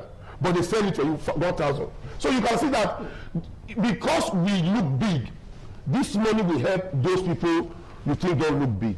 Go and watch this year December. People are not going to complain much because election is in 2-3 months time. Campaign is ongoing. The rice is going to flow like never before. Cows is going to flow like never before. So people are going to enjoy well. And they are going to SSA. And they are not going to bad mineral added to that. So you will see that boy with the double on the head that they eating chicken and drinking mineral for the first time maybe in 8 years. And you ask like this, my mom in the SSA. Okay, you understand that? So when you go to government school with rubber sandals, no, the woman will not, to the child of the SSA in that school, will not buy a leather shoe for the child, a good bag. Wow. Instead of passing the liquor of that child, it's also a new one. Thank you, Congress, not to prove. Thank you. So you can see that it changes the terrain they are. Yeah. Thank you. You heard him, he said it's a pathway. It might not be total liberation. After all, trading came, it mean nothing to you, but to them, is a whole lot. Do you see touting ending anytime soon in Nigerian politics? Touting? Ending in Nigerian politics? No. It will continue, not just in Nigerian politics. It will continue. Yes, I agreed that that appointment can have financial ease. Yeah. But like I said, he said it's a pathway. It can only be pathway. Let me use this opportunity to appeal that it should to the government of the leader, it should really be a pathway. For example, no, he did the calculation right. That seems to be a nice pathway. Yeah, let me tell you something. Okay. There are some things that we are actually saying now that presently we are not supposed to be saying, but we should not even go to it. How do we get to this stage? Are you following me now? Because we have had democracy since 1999, and till now we are talking about some basic things. It's a very serious concern for a good government that want to change. However, these appointees, I will advise that they should go further to ensure that these appointments. I love the so much of things you have said as regard the fact that this thing cascaded down to the practical aspect of society. I like that. Yes. And I like the fact that the thing goes down to the children who has never been SSA before. You know, it's spread across the 192 wards. That is fantastic. But I want the government to go further and ensure that these people are sustained so that the pathway and the financial liberation can come, because it can actually come. Like when you were giving analysis of somebody having 300,000, using it to start a business, using it to, when there is support, it mentions senatorial representations, all this support that will also help. I also use this opportunity that they should please, the government can do it, go further. This SSA should also be supported beyond the usual 150 per month between now maybe in the next 3 months or 6 months by ensuring that they have skills that after the appointment it is by then that it can lead to financial liberation. Wow, interested. Am I right? Yeah. I believe that we all have a clearer picture of all this. All right, please go ahead. So I'm going to ask this question, and I'm sure the viewers also want to know. Now, touting in politics, is it just centralized in Nigeria, or it's everywhere? It's a global thing. Yeah. Is it a global thing, or it's just a Nigerian thing? Conversing for your person, it's global. The only thing is in Nigeria, like when he said, then I've not come up.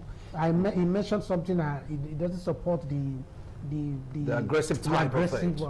That's the only thing that characterizes Nigerians on. There is the get it by force, and I know you understand. When I heard, I don't know how true it is that any game in politics is fair. It's not true. You understand? There are games. Like this step by the governor is a game, and I like it. But the day, if it is doesn't down to your tone, does not mean that you should not be aggressive. So the concern in this part of the world is, and it's as a result of some of our, do I say, maybe it's exposure. I can't say it's exposure, because some of these people are exposed. So I get surprised. Is he a renewed mind that I need to now hurt you just because of say I want to get to power to lead you? It doesn't make sense to me. Because it's you. It is because of you. Leadership is about the people you are leading. So if political reorientation. Yes. I get it now. The reason is that political reorientation. Yes. I get it now. The reason is that I told you that when I became youth leader of our party in the year 19, I was the youngest. And when I stay within their midst, I hear what they say. They say maybe I'll be fed up soon. I'll be fed up soon because it's like a cabal thing. Yeah. They don't let you go penetrate the system. Not even talk of your age, just leaving the university and coming to meet with politics, them. Yeah. But with God have it now. My hairs are white, I'm dead now. So I'm even more experienced than some old of some that are old that came in. So when they are talking, I tell them, no, not this way, this is the way. I get it. So truly, a man that is good at home will be good in the meeting. A woman that is good at home, once she gets to the market, she's a good woman. You don't change overnight. True. It's the same politics you are saying we have these people that are aggressive, that you have me too. True. It's not you. I don't play it elsewhere, I play it here. Yeah. So sometimes my own people also intimidate me to say I'm too calm, I'm too cool. When I try to preach about peace, so they say no, because they do like this, that's why you've not gotten anything. I said no, I've not gotten, but I've been stable, and my word are others. Respect you, yes. So why how come you can also make your word? They say no, pardon my your word is one of their own. Actually, sometimes that's theirs. Sometimes it favors them, sometimes it doesn't favor them. And you think that there are some that was shouting saying, if Papa Secretary anywhere go, I go, that are shouting the same time, the same face, which some of us can't do. The same face, the same mouth, the same person. So people right now is the way forward. Yes, without him like that, everywhere you go, I love you. I get it. So naturally, the reason why the perfume of Okpeyolo smells whenever he passes is that he has sympathy and empathy. When Okpeyolo came, the sweepers, I had about 4 or 8 of them that even when they were still receiving money as at Oshobole's time, I was still giving them money because they were depreciating. But when Okpeyolo came to put them in the civil service business, about 4 of them brought chicken for me to say thank you for sustaining them through that part. Today, I also notice that there are changes in them. That's why I said you don't know the value of this small thing. You look at it small. They were shrinking. Even December, I still go to hell. Now this last December, I didn't go. That you come, I want you for hey, Mother, you want you for you keep out this time. Say yes, I will not Vicky. Maybe Peter could bury you. I get it now. Where if you put me. So if now you know how to have this set of people coming, even though if it's 1 year, we see a man that will make it in life. If you help that man get a step, the man can give you 50,000 steps. Thank you. A man that will not make it in life, if he inherit house, that's where he will not get it. If his spirit will not go big house, maybe he inherit 150 houses. If he sell it and leave. Why the man that is destined to have, give her 40 by 100, he will build something. So even all these SSS you are saying, now some people's life will change after 6 months. So we remain. We have some SSAs after Obaseki that left overseas. They started fish business. I know about 2. After they gathered their money, they started this fish business, and now they are satisfied. They are okay. Right. So those that know how to keep can keep. Who cannot keep cannot keep. So it's a pathway to financial freedom. Well, your last line on this, Comrade Ogundele, quickly. Okay, thank you very much. I think my last of these, please, I want to appeal to His Excellency, the Executive Governor of Edo State, to see that these SSAs, as they assume or they are being appointed, they are also sustained and well, do I say supplied beyond election time, so that we can have this thing, the development or the benefit of governance down to the grassroots. Thank you so much, gentlemen, for a wonderful analysis, practical example, Nigerian politics or elsewhere. Amarachi, will you not agree with me that touting is a pathway to financial freedom? I agree with you, but I don't agree with the fact that I feel like those SSAs are touts. Oh, really? Yeah. By definition, if I, by definition, do you know you're a tout? By definition. Not a Wednesday, bye for now. Bye.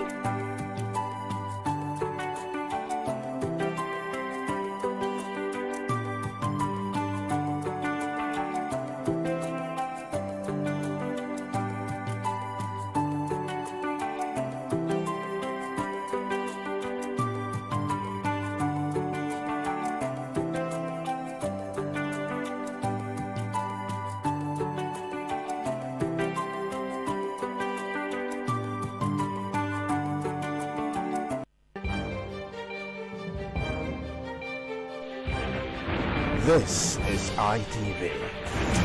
Certainly the best.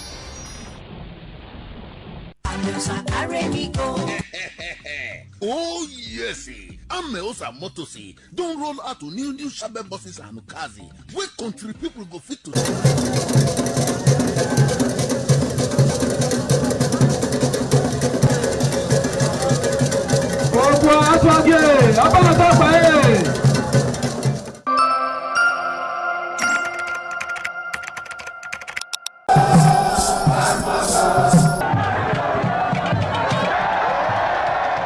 The land of Owa is inhabited by the people with common ancestry, language, religion, economic and socio-political ties. However, irrespective of their subtitle differences in language and culture, they share common traditions. The people are known for their hospitality. Owan traced their origin to Benin Kingdom as a result for a man to find a comfortable place for living. The name Owan was derived from the largest and longest river in the area, which is known as Onwian or Onwa. It means one who makes merry in affluence.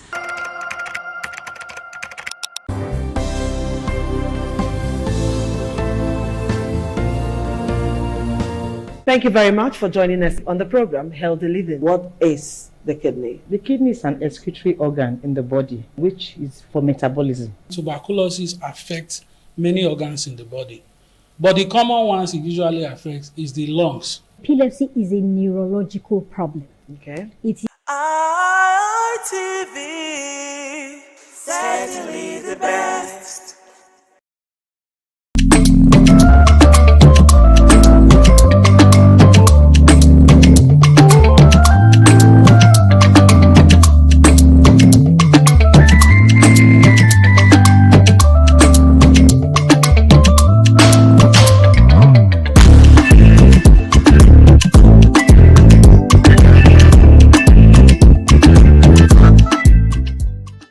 Hello and welcome to Women in Conversation. We call it in short WIC. It is a table where women sit together to discuss issues pertaining family, not just, usually I'll tell you issues pertaining women, but we have found out that the women are the family. So we discuss issues pertaining family, when we say family, children, brothers, sisters, husbands, in-laws in total. So today that we are sitting here, I have with me, as usual, my pretty women, as usual, they are always sitting pretty to discuss issues pertaining family. And to my right, I have Mrs. Gift Furera Onuzo. It's a pleasure being here. Morning. Gift, this is your Furera name. Anyway, because I know the meaning, I'll be biting my tongue whenever I want to pronounce it because the meaning is so pretty. The meaning means beautiful flower. Oh my God, beautiful flower. And you are sitting like a very beautiful rose. Thank you. Thank you for joining us this day. And then we have Mrs. Oluwatoyin Sani. Mrs. Oluwatoyin Sani, I know why I paused there when I said Mrs. But it's all good and well. She is the founder of House of Refuge Foundation. Mrs. Oluwatoyin Sani is always pretty. I have told her we have to go around Miss Nigeria so that she can represent us in the contest. Thank you for the compliment. I'm glad to be here too. You are pretty too. Thank you. And then we have a first timer here. Would we say the first timer joining us? She is Miss Bola Ige. Not the Bola Ige you think, but she is Miss Bola Ige Oyebade. Yeah. Oyebade. She's an artist. She's going to be singing for us before we leave this table today. And she's also a real estate consultant. Did I tell you that Chief Gift is also an executive chef who had promised us some food before we leave this table today? You're all welcome to the table this morning. Thank you. Good to be here. Okay, so we're going to be talking on, can love alone sustain marriage? that's the topic of what we're going to be talking on today. Can love alone sustain marriage? Should I start with you, Tony? If I'm to answer that question properly, it is yes and no. Yes, in the sense that love is the foundation of all marriages. That's the foundation. Apart from the physical attraction, emotional connection, and everything, we bring out the love. And that genuine love comes with trust. And it's as if you are okay with every condition that you meet in that marriage. You'll be glad, you'll be happy because you are doing what you're happy doing. You are with somebody that is making you happy. So it sustains marriage, but to some extent, that is a marriage where there's provisions, where there's vision and provision, where there's trust and friendship. But when there's love and we are hungry, something will happen to him. So you're saying love cannot hold hunger? To some extent. When it gets to a point that we love ourselves, but we can't afford rent, but we can't pay children's school fees, and we are hungry, something has to be done. Love can't go beyond that level. But love can start from Genesis to Revelation if there is provision, trust, and friendship. Love will balance to sustain the marriage. But it can never sustain the marriage alone without those subordinates. I see. I understand what you're going to, what you're saying. You know, some people will tell you that they can't love in an empty stomach. I mean, you hear them say, I can't be hungry and I'm loving you. So that's where Tony is going. So what's your own take? Can love alone sustain marriage? Well, love is a good thing, like the Bible said. But it can't sustain marriage. It can't. Like she said, it will take you to a point. And after that point, what next? If I love somebody and the person is not providing, because when you love somebody, you give. Love is giving. So when the love that you say you have in a marriage is not providing, the love dies. So a love alone cannot sustain marriage. The condiment that comes with love will have to go with it. Because when you want to pay the bills, the children are crying. You cannot afford seeing your child crying, hungry, and you say this love that will sustain that child. It's not possible. So love alone cannot sustain marriage. Okay, let me come to you, please. Love alone cannot sustain the marriage. But then again, when you love, you sacrifice some things, and then you tend to, support your husband or your spouse, okay? And she's saying that love alone cannot sustain the marriage because when you see your child crying for hunger, you want to turn away from love and make sure that this child eats.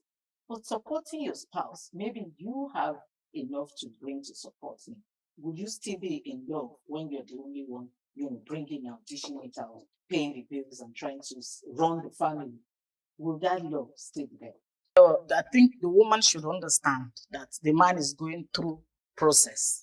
But it's going to be bad when the man now eventually just relax because the woman is providing and he doesn't want to do anything. He doesn't want to help, especially when she comes back, he's with remote watching TV. Then when she comes back, she's still the person that will still enter the kitchen, do some chores in the house again. While he's still with his remote. I mean, they at that point, the love dies. The love begins to die because hurt will come in, resentment will come in. You understand? So at that is why I said it's either yes or no. Okay, yeah. Okay, we have had a situation. Let me give you a scenario that I saw some time ago. I was called into this. So the man is a pastor, okay, and the woman works with the federal government. And now the man doesn't want to do any other thing than just the pastoring job. And so the woman walked up to me and said, she's getting tired. Wow. Yeah, that she's actually getting tired. That she has tried to set him up with different things, but he just keeps saying, you know, I'm a pastor, I'm a pastor, I'm a pastor, I'm a pastor, full-time pastor, you're right. And so she called my attention to say that she was getting tired and all that. So I walked up to the man because I have been called. I said, because actually the lady happens to be a relation. So I said, this is what your wife said, and that's what your wife said. Why don't you want to do anything? She has tried to set you up and all of that. And he said, it's time is committed to God's work. In this situation, what do you do to him? I'm calling him on this kind of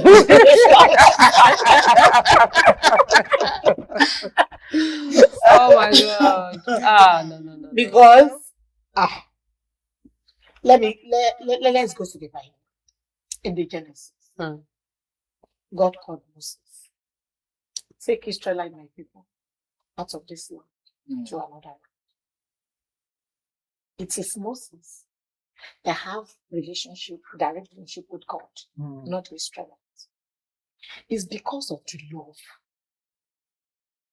of that God that made those Israelites follow Moses and obey Moses. And they see the trials, they pass. The trial, they pass. So this God really loves us to be doing this. Do you know at a particular point, the Lord filled the Israelites when they were hungry? Yeah, He did. They asked Moses, give us food, but let us go back to where we are coming from. Examine the marriage. When there is no proper provision, it won't work. Even when they need water, they change. Even the love they have for Moses expired. Because they need something. I don't understand the scenario of calling.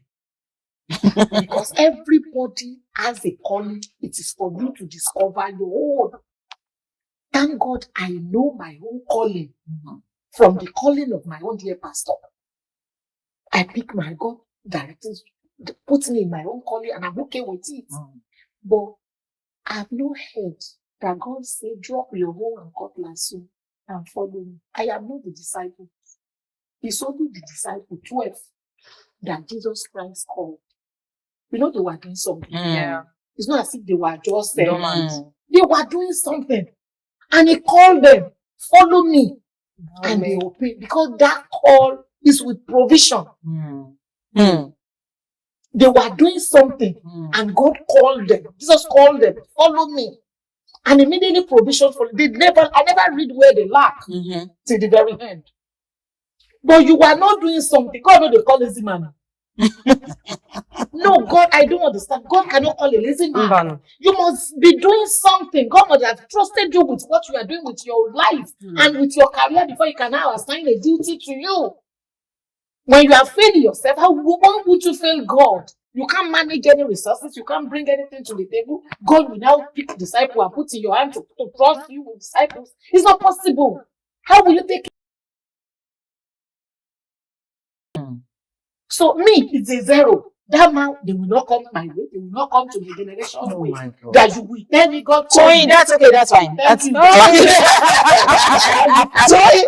that's okay. Let me get your view on this. Oh my God! You see, the Bible says, "He that does not provide for his house is worse than an infidel."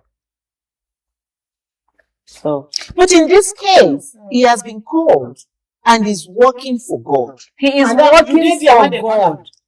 Toyin. How? There are pastors, there are lawyers, there are pastors, there are so many, even the some. Yes. Well, me, I would say that, because when we are talking about is love enough, it starts from there. Because sometimes, love is just a feeling. And that feeling can be punctured.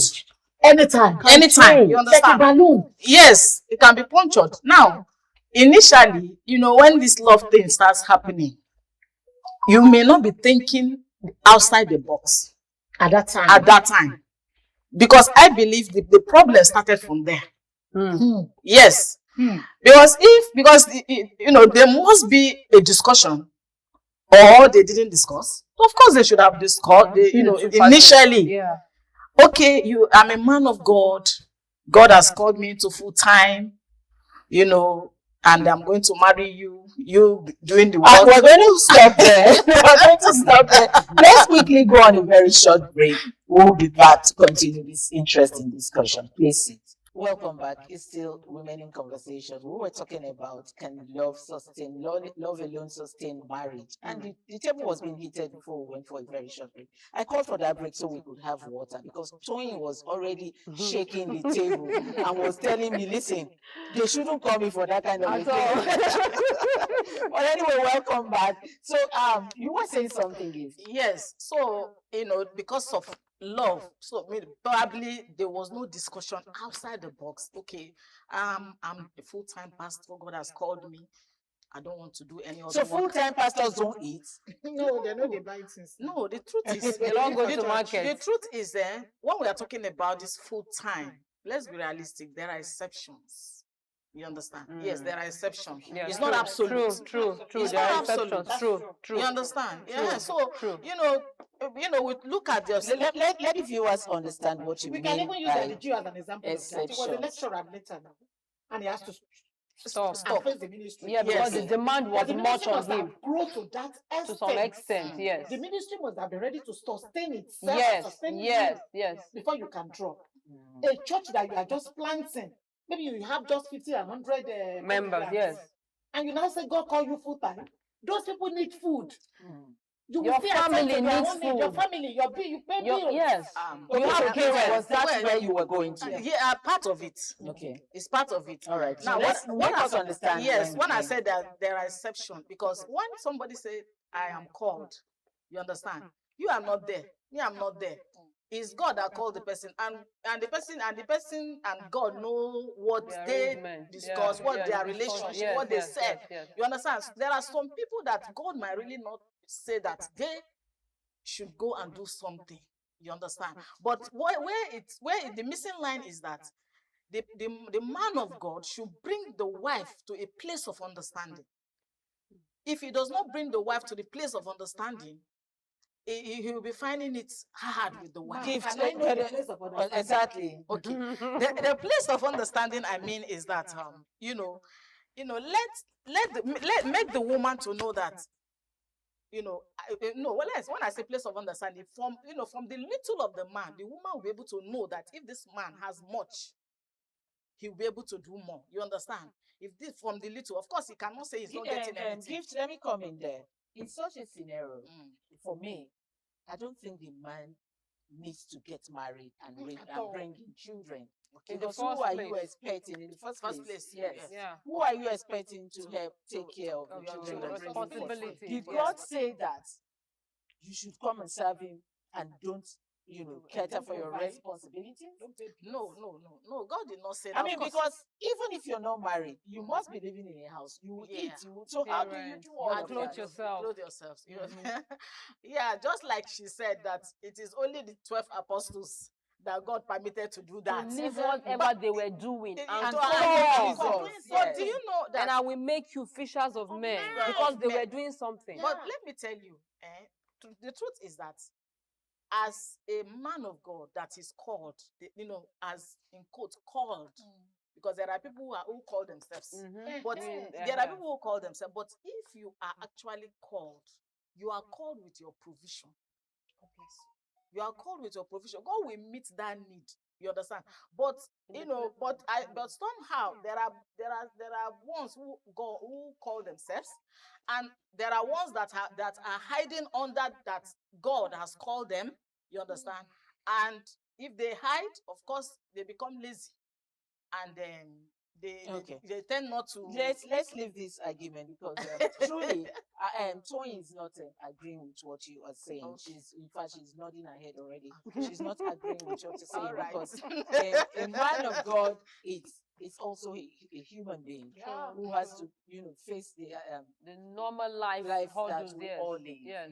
He has to eat, even if he's not married. He has 8 families he has to take care of, and take care of himself. He has siblings that he has to take care of. But let me ask this question. We're talking if love alone can sustain a marriage. Yes.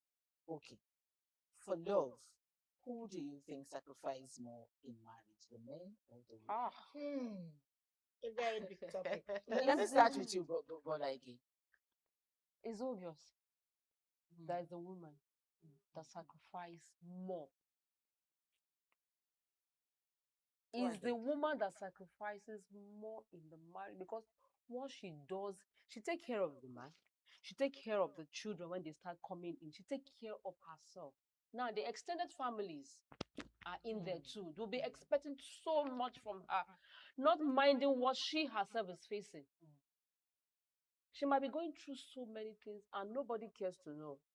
And she might not want to say it because I don't want my families to, or my husband's family to like maybe have the bad impression about me.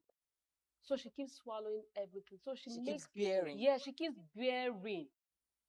She wouldn't want to fall. I mean, look the weak part, especially when it comes to her children. She wants to show them that I am strong, no matter what. She wants to be out there for them. And she is the pillar of the house somehow. Not just somehow, she is even the pillar of the house. Yeah, the husband is the head. She is the pillar of the house. Because she is the neck of the head. Yes. She's the engine of the house. She is. Because whatever she runs in the house is what stands. The husband just goes outside. So men don't even care what happens in the house. She goes out, they go out, bring in the thing that they want to bring in for the house to, I have given it to you. If not, she's the master planner. Yeah, she just do it and whatever have I not provided. Some men are like, I provide for you, so what else do you want? So she is the one that sacrifices the more in the house. The woman bears so much. Is it the childbearing? Is it the labor? Is it the menstrual wahala thing that women go through? Menopause, you just name it. And is nobody it the prayer? cares. You're not talking about the prayer aspect. Exactly. They are always so 24 hours on their they knees. don't. In fact, the woman wants my children. The man will just be there doing whatever he's doing outside, and my wife is there. Okay, let me hear your view. Who sacrifices more? I'm not going to agree with her 100%. Because this thing we are talking, it depends on the kind of partner that God bless you with. Where we agree with you is in a situation where the husband is working and the wife is working. They are both going out to provide for the family. And when we now come back, the house chore and everything is supposed to now fall on the women. In that aspect, there's no two way about it. The woman is doing the sacrifice. Major. But in a situation where my gender will be at all, painting rooms, washing dishes, checking all the program, there's a cook, there's house help, there's a nanny, there's a driver. Okay. And the man is out there hustling.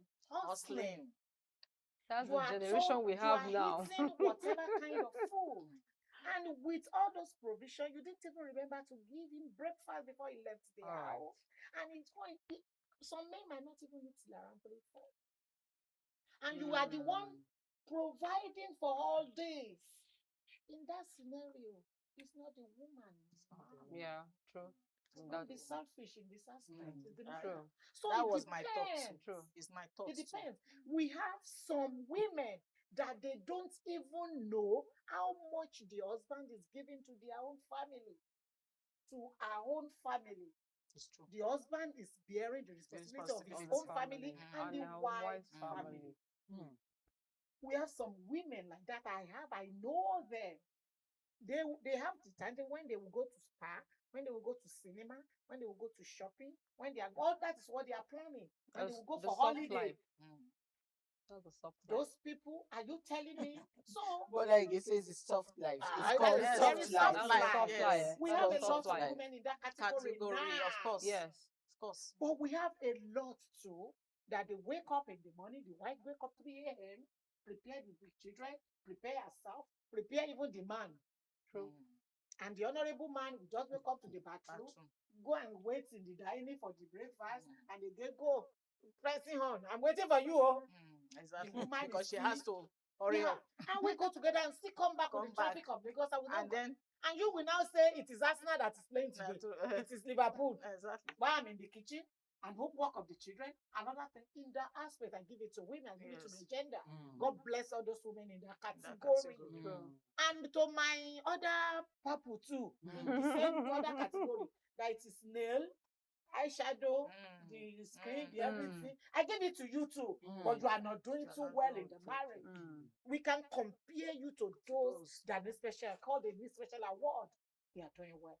For all the responsible men that are doing their duty, I give it to you, sir. And we have a lot of men too that when they fold leg like this, they talk about the league. The women are providing financially, emotionally, mentally, in fact, spiritually.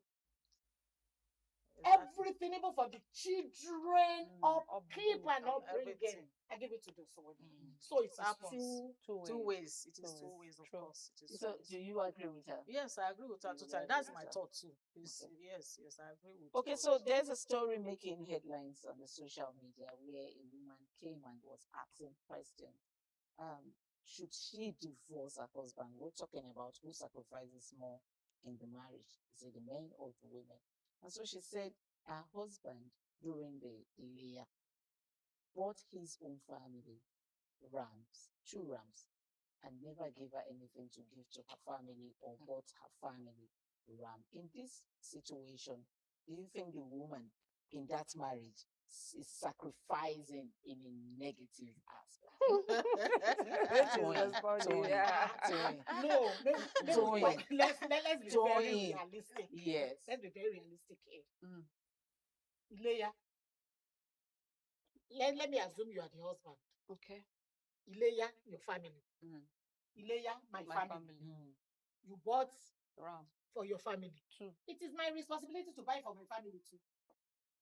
You don't think it's the man's responsibility? Why? It is when the man chooses to. And it depends on the relationship and what you are contributing to that marriage. If a woman is a good woman and you are contributing well, you don't even need to ask him in that period. And it depends on the kind of family that the husband that the in-law is to. If the in-law actually disagrees to it. No, it's possible. Yes, I disagree to some points. No, it's possible you disagree. But my point is, see, it's a good thing that we all have expectation from all the spouses. Good. But do you know it's killing them gradually? Let me Toyin, hold on. Toyin, let me come in. Let me ask you a personal and private question. Thank you. Now, if your daughter gets married, and let's assume Christmas, has her husband, yes, she's working. It doesn't mean that she's not working, she can't afford it. It's the respect that her husband has for you as her in-law. Now, this is Christmas. He has bought his parents, let's assume, goats. And his wife is seeing it. And nothing is extended to the mother. Not that she can't afford it, but that she was expecting that. It depends on the kind of relationship that is between them. I'm telling you, there are some family, the in-law do not deserve a loaf of bread. Because when they were going, you have even used your mouth to run the man down, the guy down. You never think that guy, I'm talking from amount to something. Experience. Yes. You never think that the guy can turn to anything in life. And no matter how this guy tried, you keep using your mouth to bring him down, bad-mouthing him, bringing his ego and everything down. If you are a good wife and your family is good, as the husband is doing his own, he's doing your own without being asked. He doesn't even need to, because he's into the both families now. Yes, he will do it gladly. If you have, it is the woman that is ranting. If we have a chance to interview the man will tell you that I did it and I do it for this very reasons. Yeah. But in a good way. Gift. Let's round off with gift all right. idea. Okay. Yeah. My idea and my thoughts, for the reason why, for the purpose of, or will I say, for the reason he bought 2 rams to his own family and didn't buy for his wife's family, is the reason why they are rancouring against him. That is it. It's the reason why, because this thing, we are talking about sacrifice. Even if they are bad-mouthing him, they don't like him. I mean, you don't pay evil for evil. For the fact that you are marrying their daughter, and probably she had children for you, even if you are not doing it for her, what about for your children? You understand? So, and 2, instead of like, okay, let me buy 1 and take 1, if it is for the money that is not, let me take 1 and then take 1 here. But doing it not at all. I don't think he even wants the marriage as for the man, because he knows that judge we outside. Because we never knew whether this man bought last year and it was chaotic, or bought for an ingrate family. Okay, that will come in again. But both answers actually make sense to me. They both make sense to me.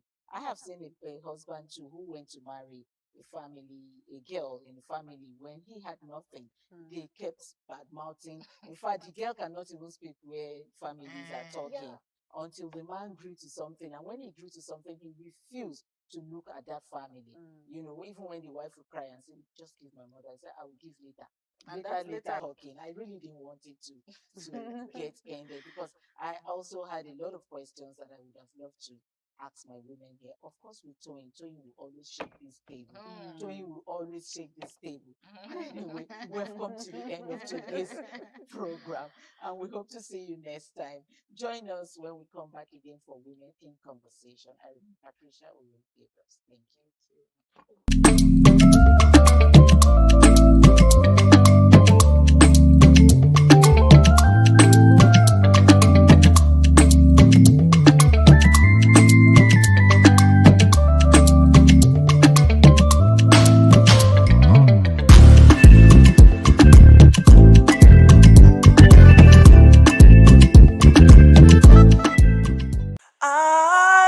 ITV, certainly the best.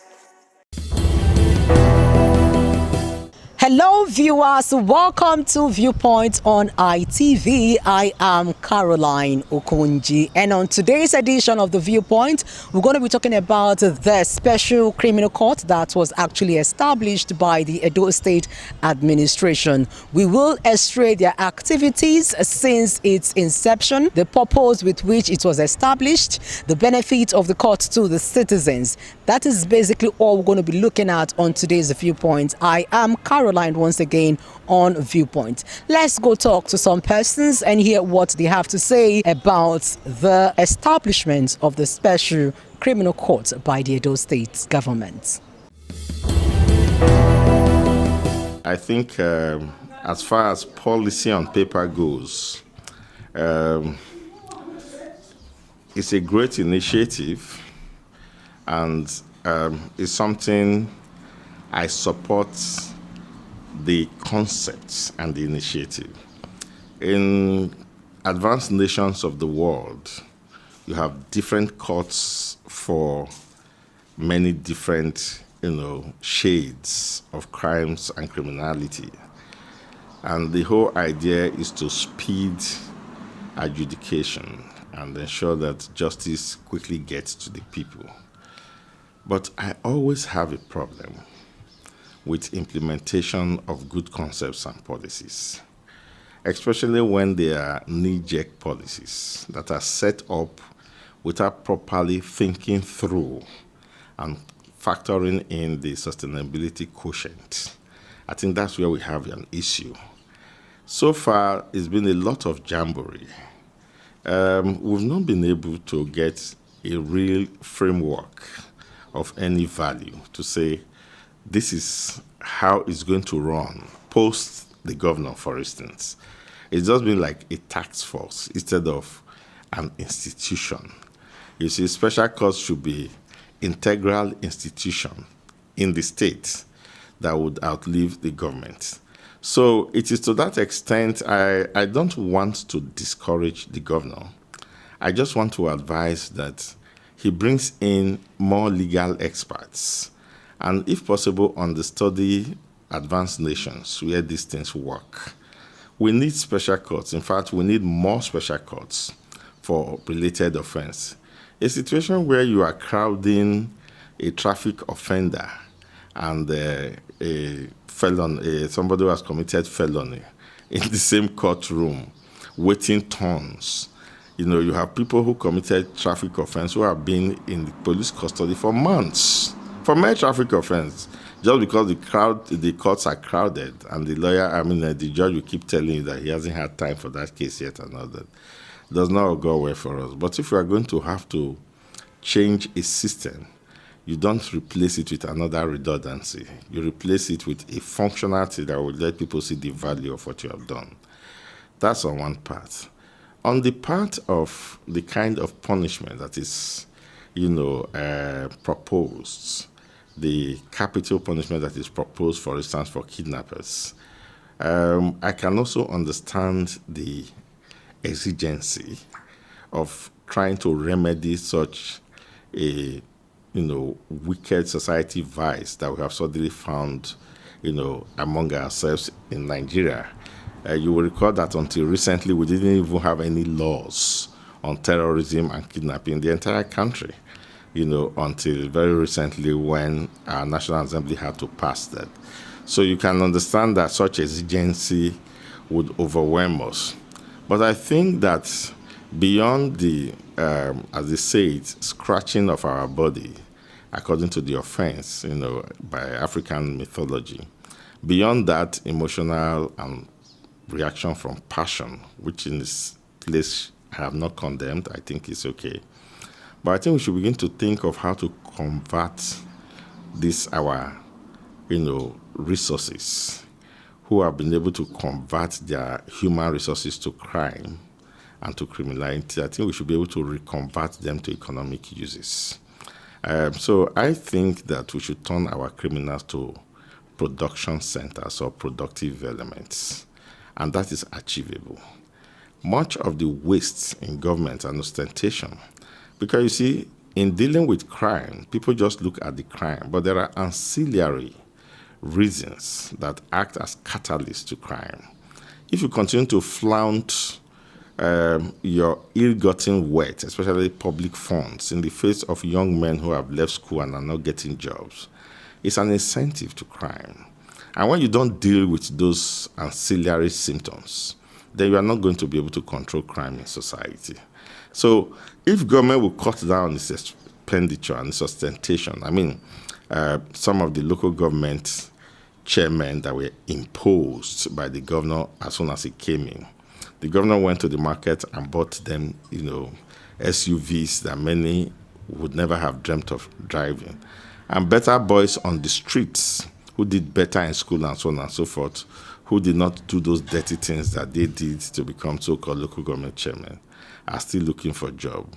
What kind of reaction do you think that such youths are going to react to such situations? So, point I'm making is that if we cut down all of those kind of ostentation and waste by government and channel that money, we could actually be able to put off enough programs and correctional centers where we can, if we arrest these boys as kidnappers, cultists, and whatever, we try and see how we can,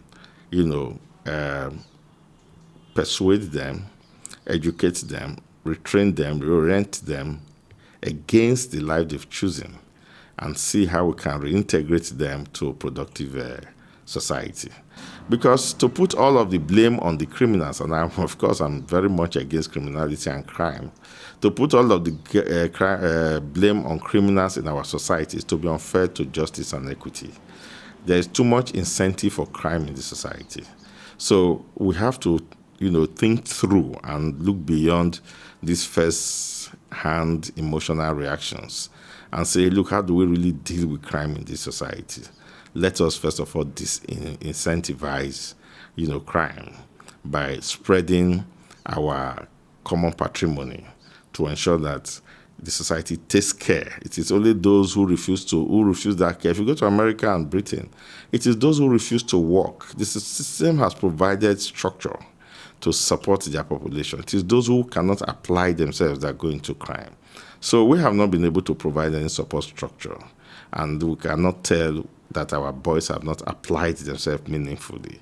So rather than just take them and waste them under the hands of bullets, and then do that publicly. I'm also against killing people publicly. I don't know if that is part of the overall policy, but the governor mentioned it, that they will kill here at Ring Road.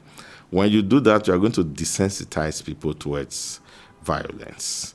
People must be allowed to maintain that sensitivity towards violence. If you begin to show youths murder, well, maybe it's not murder now, whatever name you call it, and you begin to kill criminals publicly, it will get to a time it will no longer mean anything to young ones to see life taken or for themselves to take lives. And not to desensitize them. They should still maintain that sensitivity. The firing squad should be done behind closed doors. I am for execution, but after they have refused reorientation.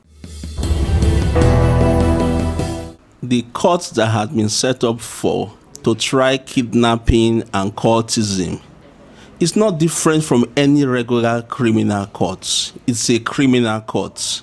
And so the rules of court that pertains to the criminal justice system we apply to these particular courts. We already have criminal courts, and we have the Administration of Criminal Justice Act, and we also have rules of court that govern the criminal courts. So it will follow the same pattern.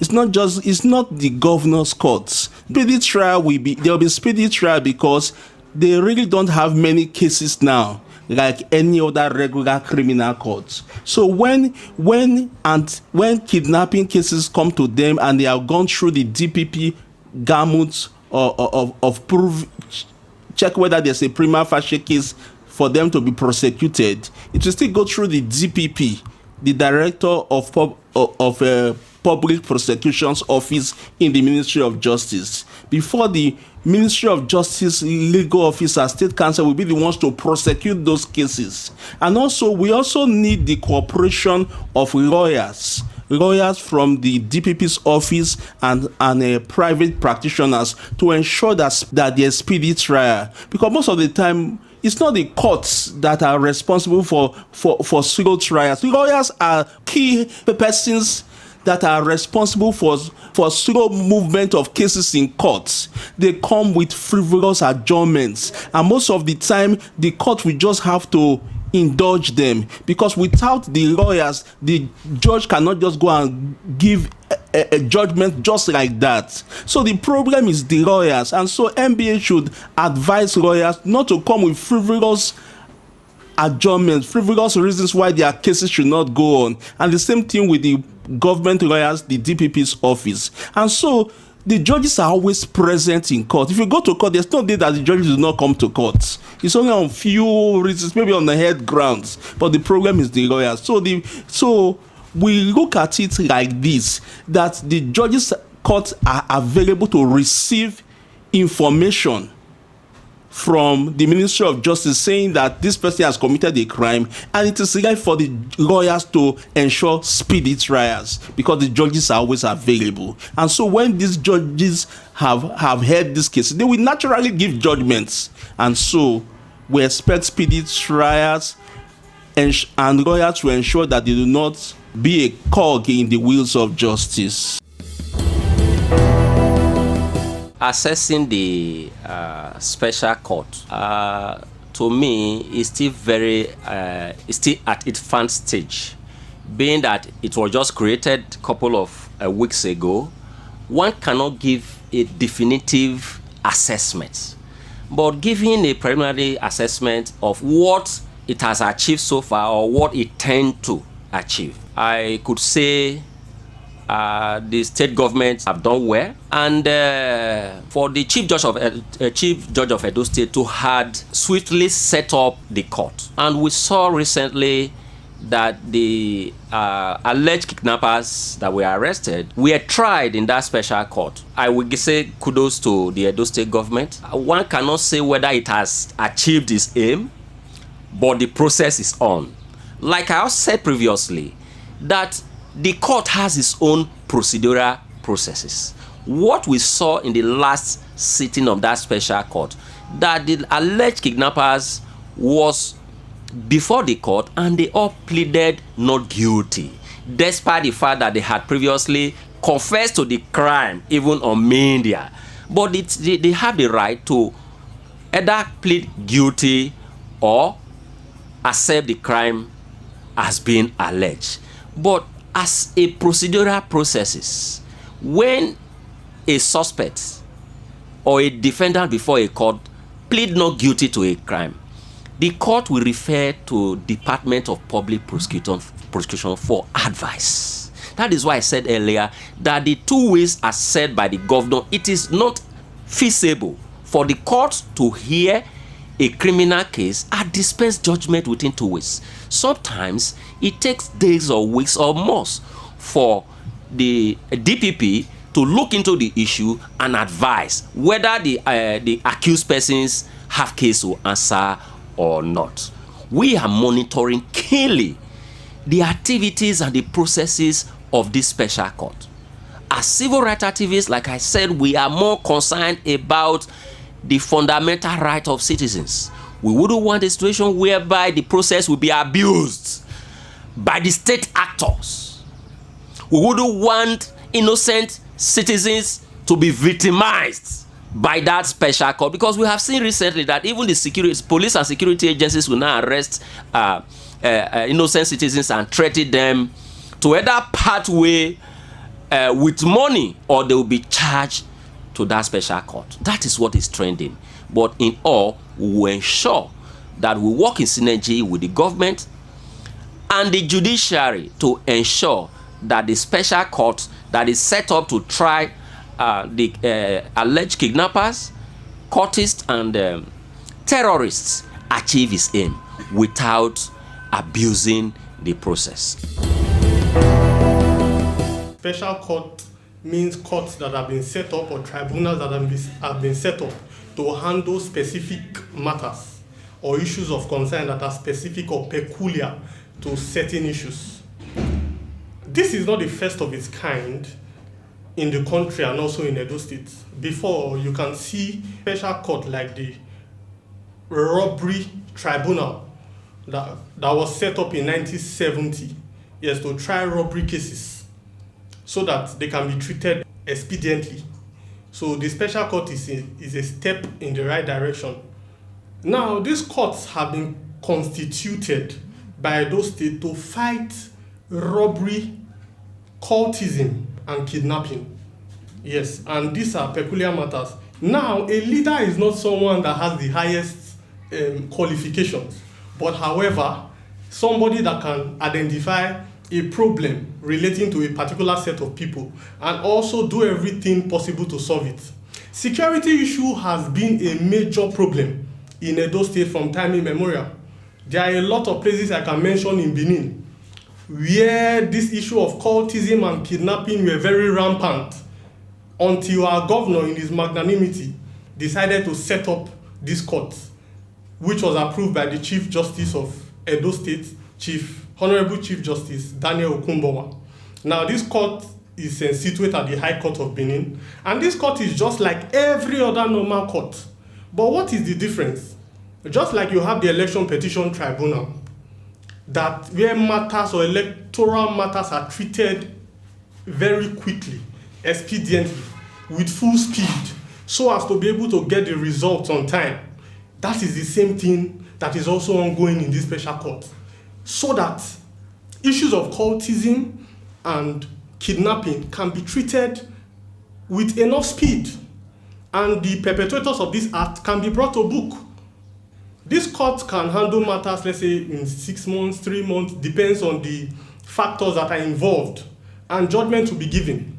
The judges that are sitting over this court are judges that have been carefully chosen, who have a lot of experience in cultism and kidnapping and matters that are related thereto.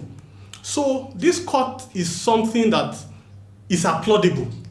And on the issue whether this court can actually be abused later on, it is simple.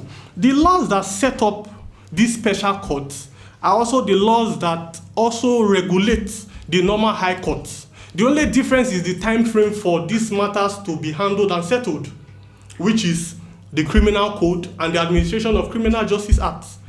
Now, this court also runs with the rule of natural justice, equity, and good conscience. This court also runs with fair hearing. It's not like, oh, a criminal is just carried there and at the end of the day he's tried and is convicted. No, the same processes will be followed. Everything that ought to be done in a normal court will be done. And if these people are found wanting, they will be brought to book. So they are working and proper investigations are being carried out to make sure that these criminals are apprehended. Why? For the safekeeping. Okay, what is the primary responsibility of a government? It is the protection of life and properties. Yes, if a government cannot protect the life and properties of the citizen, that government has failed. These special courts to try criminal matters relating to kidnapping and cultism. So nobody is happy when he's kidnapped. And nobody is happy with the monstrous, the satanic activity of court-related killings. It was about two years precisely. Yes, 2 years precisely. This was where a young man was killed. You understand that created unnecessary tension and panic in this area. Yes, with the creation or establishment of these special criminal courts, if we are sincere with ourselves, we should tell ourselves the truth that court-related killings has reduced drastically, and even the activities of kidnapping has even reduced drastically. Yes, what I am pessimistic about is the issue that the police is now taking undue advantage to even plant fears in the mind of the people to further extort them. That this creation of special courts, if you don't cooperate with us, we'll charge you there, and you know that the governor is interested in the matter. You understand? The suspect will just go and look for money one way or the other to settle his way out. That is not the philosophy of the creation or the establishment of the special criminal courts. The courts was established to try matters related to kidnapping and court-related killings, and it should not be an issue that will not give impetus to security agencies to extort the people. For me, we have experienced it. We are not happy.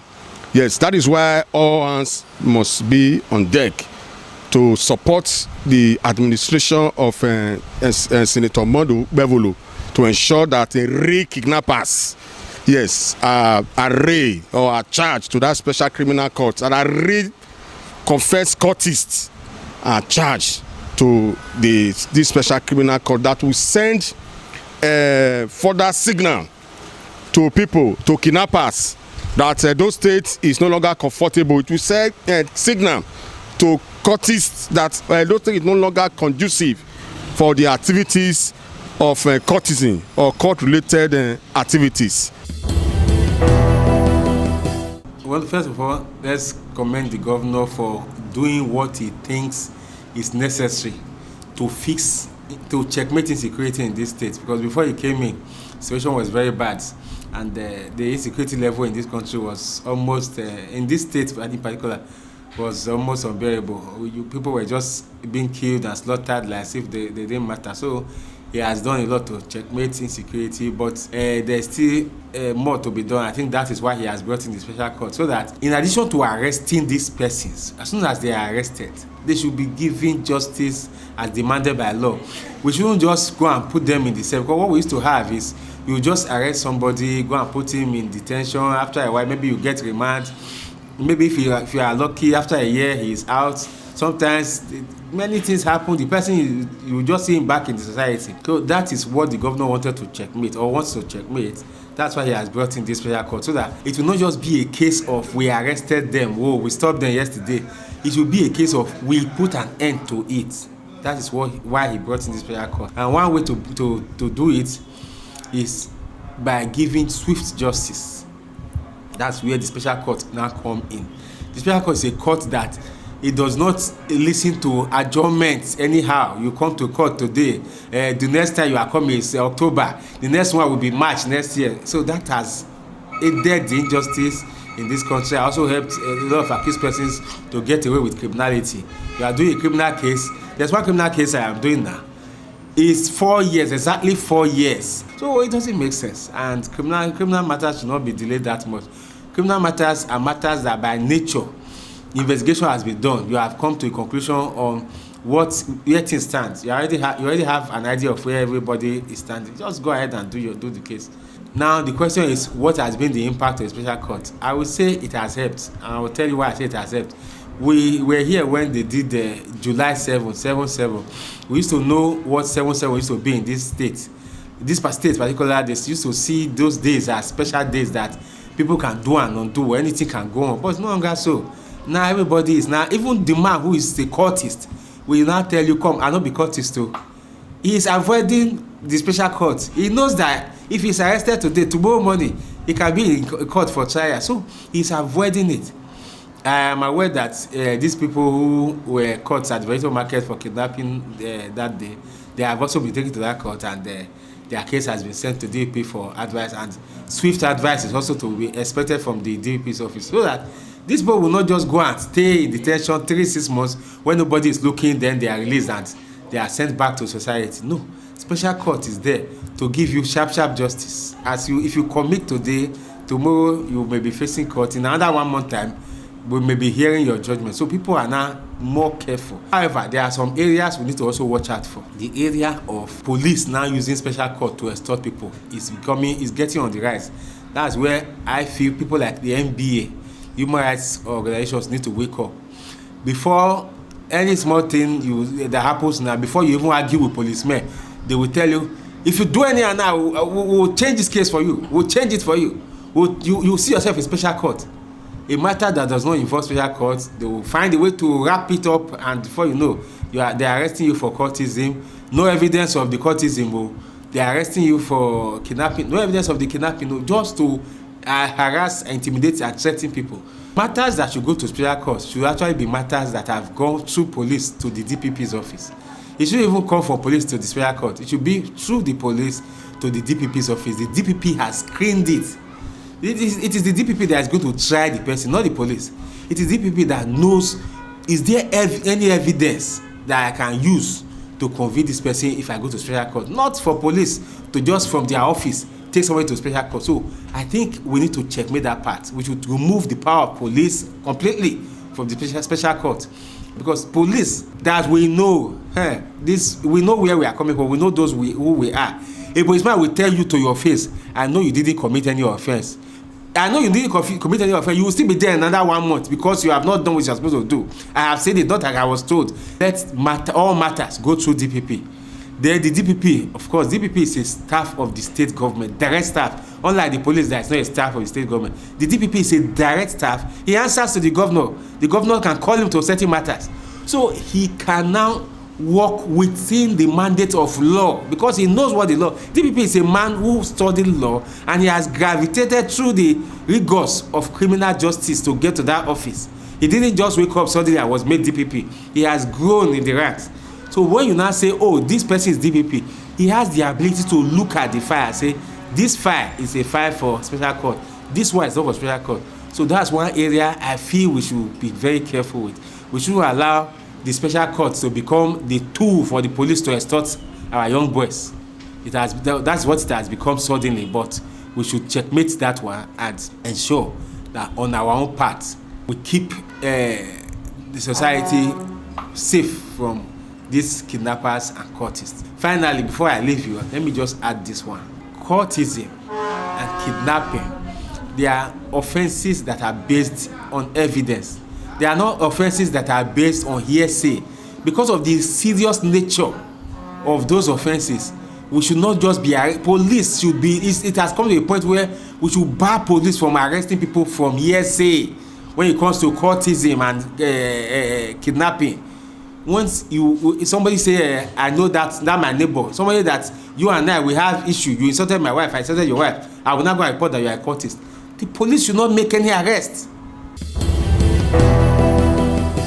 Having heard what some legal practitioners and some activists and citizens had to say about the establishment of the special criminal courts by the Edo State Administration, while some are still applauding the administration for establishing the court, some are still saying that the purpose with which the court was actually established should not be abused, and security agencies shouldn't use that as an opportunity to intimidate and exploit citizens of their rights. It is a Viewpoint on ITV. I am Caroline Okonji, saying to you many thanks for watching.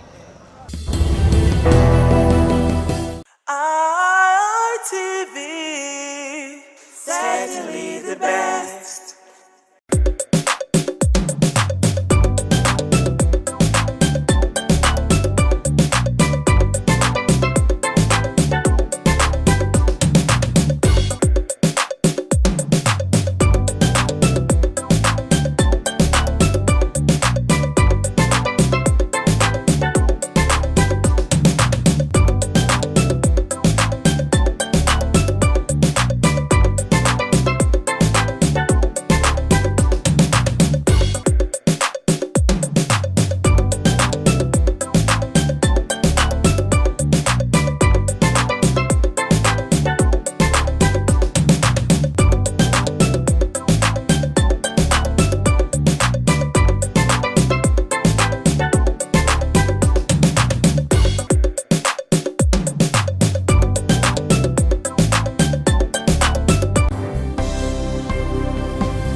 Thank you very much for joining us on the program, Healthy Living. What is the kidney? The kidney is an excretory organ in the body, which is for metabolism. Tuberculosis affects many organs in the body, but the common ones it usually affects is the lungs. Epilepsy is a neurological problem.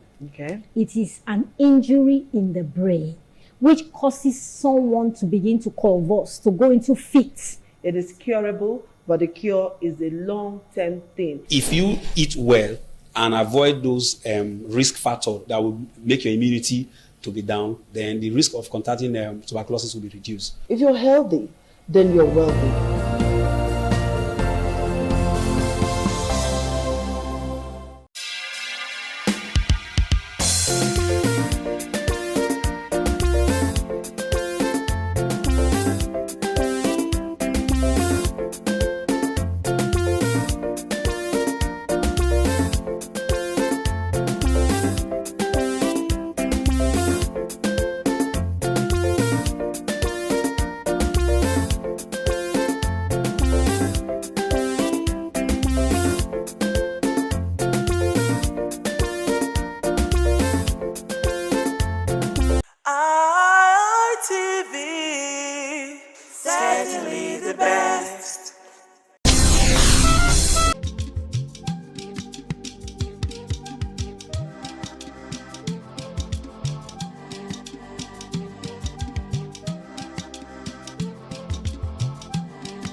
Good afternoon, everyone out there. It's another time on Woman to Woman, where we discuss things that relate to women out there. And I'm your host, Olui J. Oyikokai. And with me today on Woman to Woman is the person of Dorcas Onoje. She is the public relations personnel and social commentator. Good afternoon, ma'am. Good afternoon. Nice to see you. Thank you for having me here today.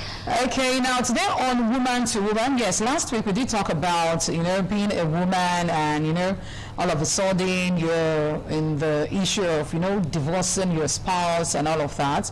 And today we are talking about, as a single woman, yes, a single mother, how do you navigate, bringing up a child alone? And that is what we'll be talking about today on Woman to Woman. Yes, looking at the challenges, the needs and all of that has to do with raising a child or children as a single mother. So first off, what does, raising children as single mothers, how does that play? Well, let's first of all start, who is a single mother? Yeah. A single mother can be seen as a person who takes the sole responsibility of bringing up a child. Children are supposed to be, they're supposed to grow in the midst of their father and their mother, but situation happens. Things happen, and it happened that the mother is not the sole sole person available to take care of that child. Yes, that's what okay, single mother is. So now, right now, what are the challenges? We get to know that it ought to be the duty of the father and the mother. So it could be that this time around, is it that the father is late, or they are divorced, or she just wants to, be the person responsible. Or some fathers are not even, responsible to their own calling as being parents, as being fathers. So what are these challenges that mothers face out there, being the sole, responsibility? Their sole responsibility is to bring up their children. Well, as a single mother have a lot of challenges, especially in our society, because we are African and we are cultural people. So there is this stigmatization that goes with single motherhood. A lot of them faces a lot of stigmatization from the society. They have economic and financial constraint.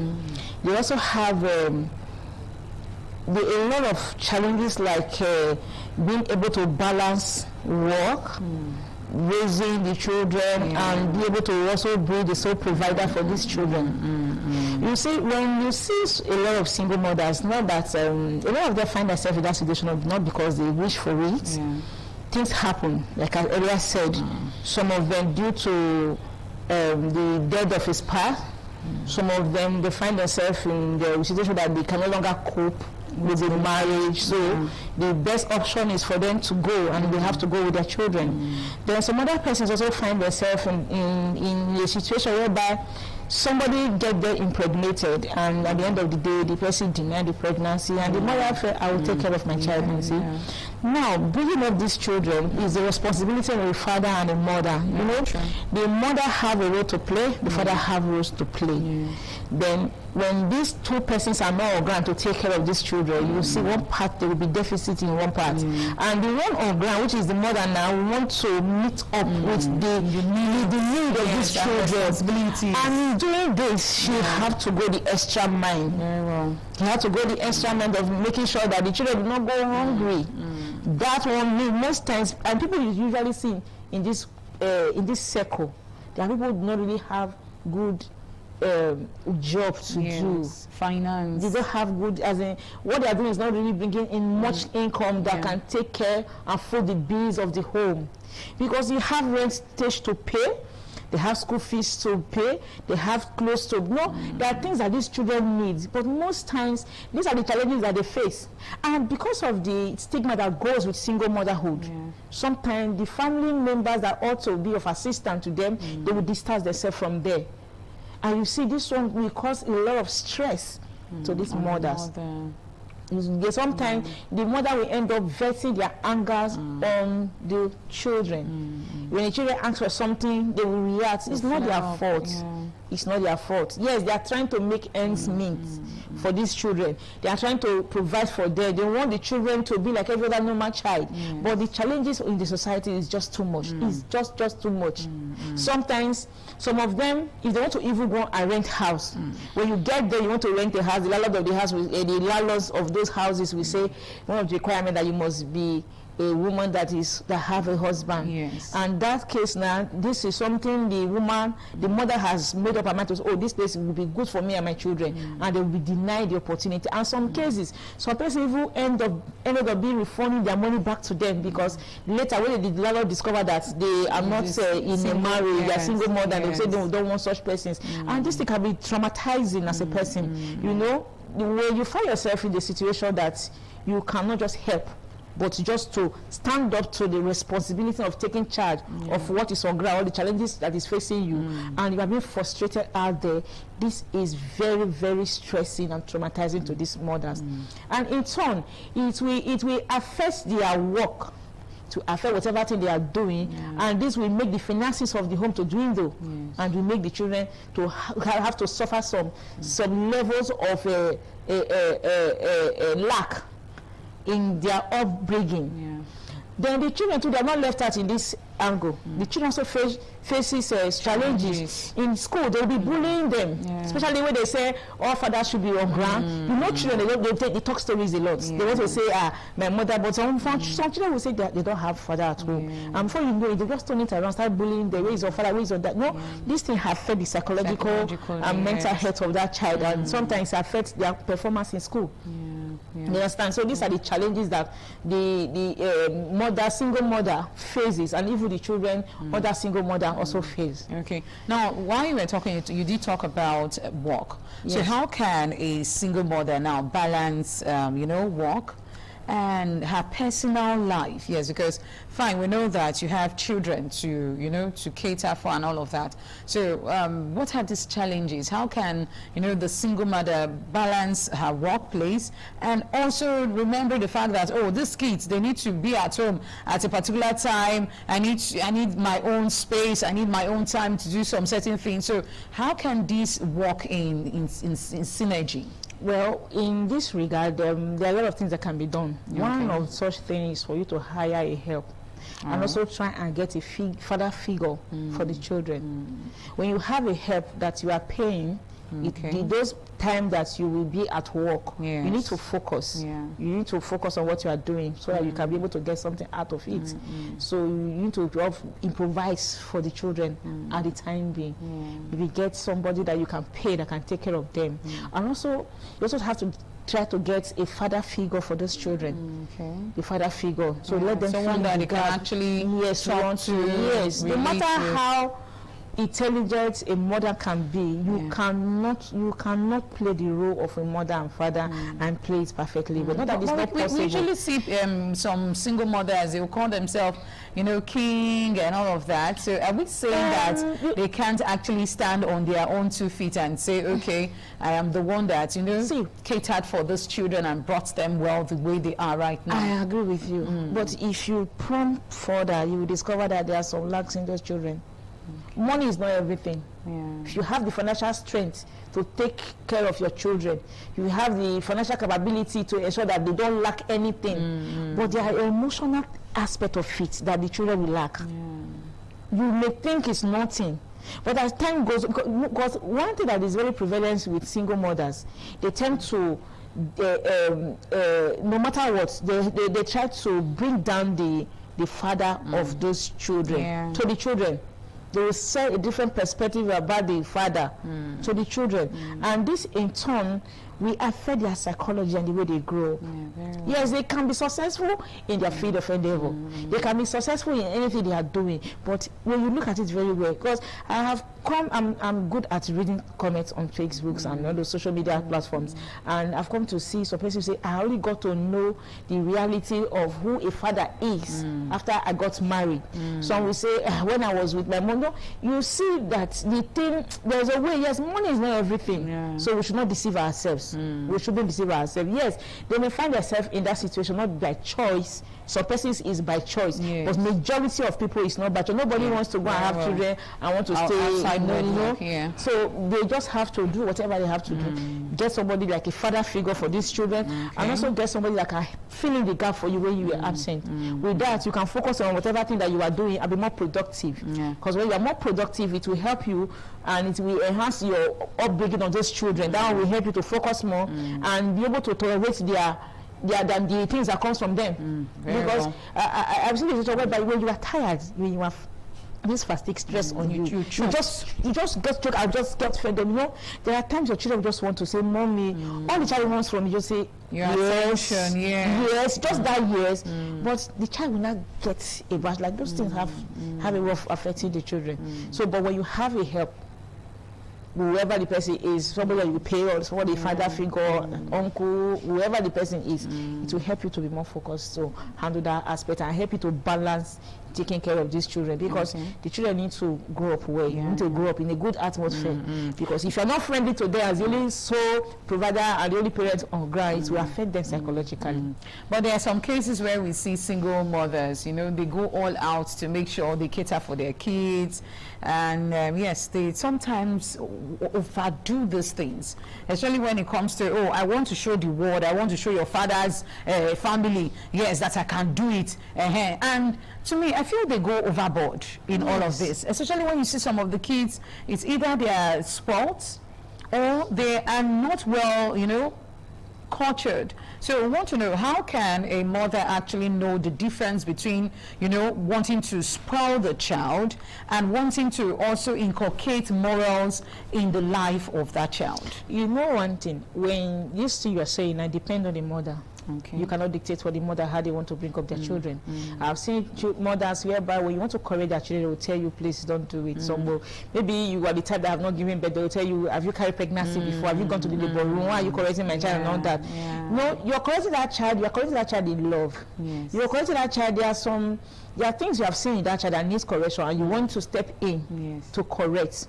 In African society, we believe that the children are not owned by the parents alone. It's owned by the society, by the community. That used to play. And when you know, even till now, when anybody succeeds in any community, you see now our Peking, everybody want to embrace that child. You understand? So when some mother goes out to make sure that they over provide for these children. Let me use that word, over provide, because you don't teach them that there is need to be lacked sometimes, that you cannot always have everything that you need. You ask for. Yes. When you don't make them feel that way, just want to make provision, at the end of the day, they will feel that's how life is. And by then, you didn't bring them, there's no balance in bringing them up, and it will in turn affect them and the way they relate to people in the society at large. So what should they do? This time around now is the mother that one needs to talk to, because they are the one doing these things. So they should sit back, because I don't know, when anything that you are doing as a person, I always advise people, you sit back and replay. Put yourself on the other side of the game that you are playing. If you put yourself on the other side of the game and be sincere to you, because nobody likes to win herself. Be sincere to yourself. Now, if you put yourself on the other side of the game, how did you see it? Sometimes it's more comfortable to just dish out things. Now, turn it around. If you are the one that thing is being dished out on, how would you feel? If you as a person, if you were brought up like this, I've seen some parents that their children are appreciating them today. Why? When the children were about going AYR, they turned the child.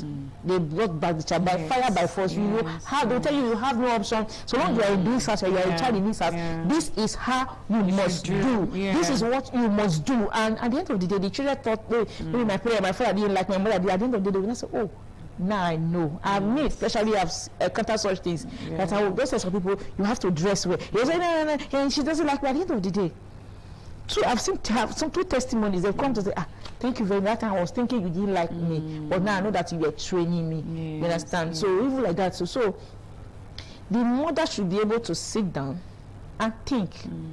It's not enough to want to pepper somebody. And we tell the man saying, I may be woman, I may be man. No. Some single mothers are wonderful people. No matter what, They will not tell you. They just know that these children, they are innocent. There's no matter what has happened between me and their father, that will not bring the children in between them. The children have things they have to do with their father. Let them have access to their father. Some mothers, you will hear them when the children are even asking them about it. They will tell the children, don't worry, you don't understand now. When you grow, you will know. By the time the children start asking questions, where is my dad? Where is this? Don't worry. Rather, okay, this holiday you will go and spend your holiday with your dad, and you go like that. But you know, by the time the children grow up, they will come to understand certain things. Oh, look at what actually happened. Meanwhile, to some other mothers, they will just cook up stories to ensure that the children do not want to have anything to do with access with the man. So deny the man. Sometimes the father will even want to have access to the children. Fine, the marriage didn't work out. Fine, but we already have children together. Why cannot we just communicate? Why can't we just keep on with our communication so that we can? They will say no. They would, at the end of the day, they will be lying to the children that your father does not care, your mother does not care, and that one doesn't go well with the child. Okay, thank you so much, Mrs. Dorcas, for taking out your time to explain to women out there that it's actually good for you to call a spade a spade. Yes, just give it out as it is, not calling white black and black white. All right, let's go on a short break. We'll be right back.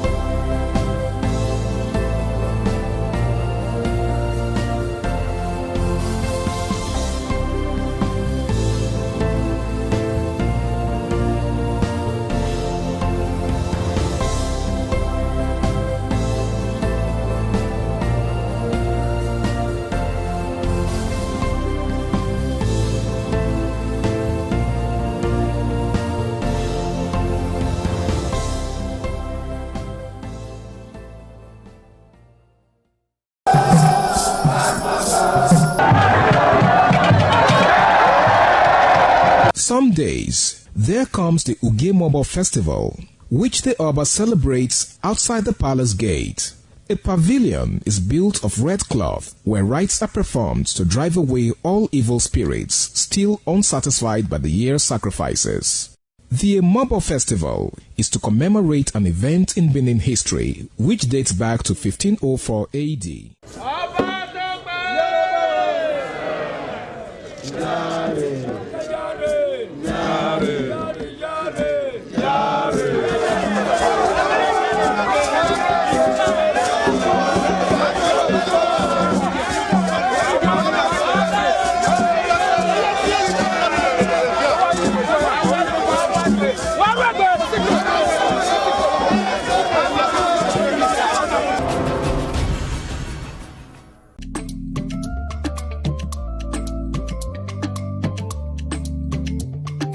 The man went out to bring in thugs to come and beat her. Yeah. In a situation like that, do you think women would have seen that and still want to speak?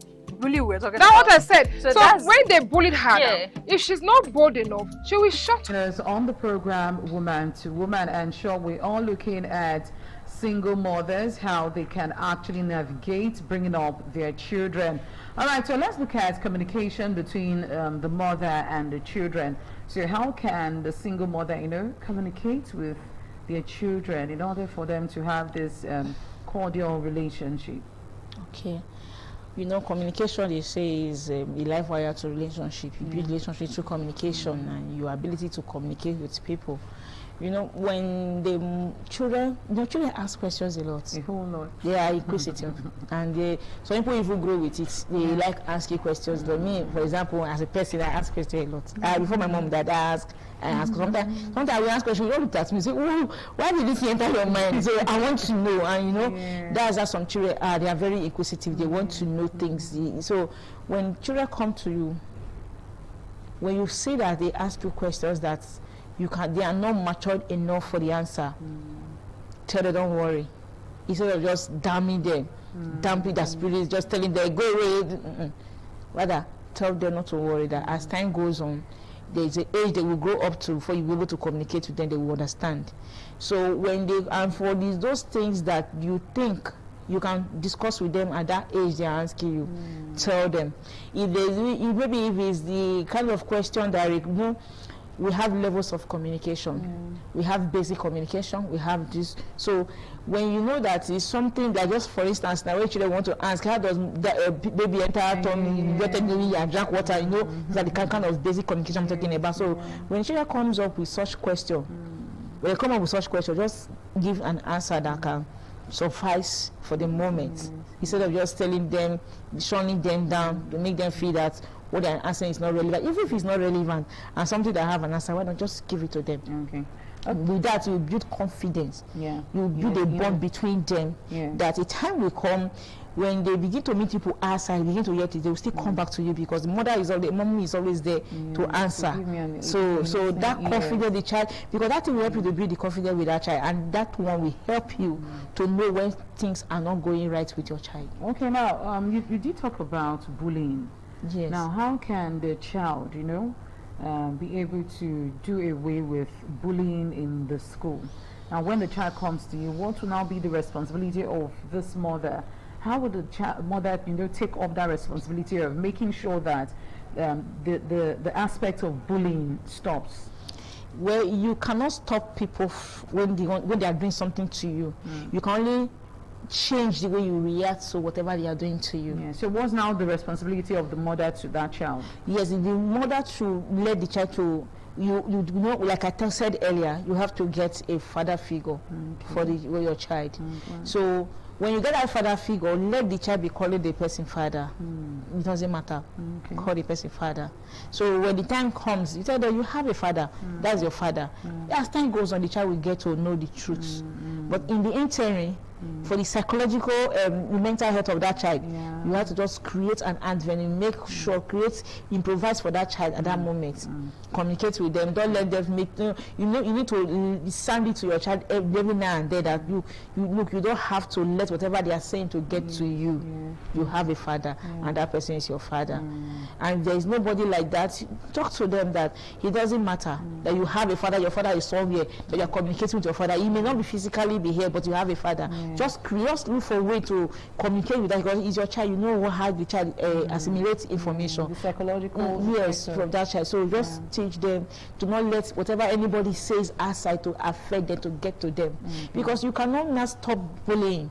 Even at our age, you cannot stop people from to say they should not like you, but you can change the way you react to whatever is being done to you by anybody.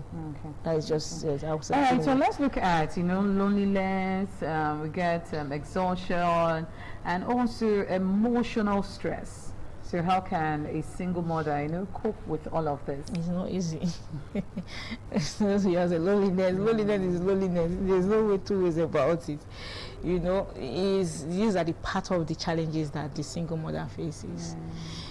So some of them, in their quiet moments, in their closets, they cry, they express their emotions. So when those times come, you just let it flow. Just let it flow, because there's nothing you can do about it. You're already there. So especially for those people who find themselves in that situation without planning for it, who never wanted it. There's people that say there's no room for loneliness. I want to vibe things. I want to be vying the whole thing. But for those people who find themselves, especially those who are widow, those kind of things, it's not easy. But just pray to God that God should give you the strength. Okay, now quickly before you go, what's your advice to single mothers out there? Quickly now.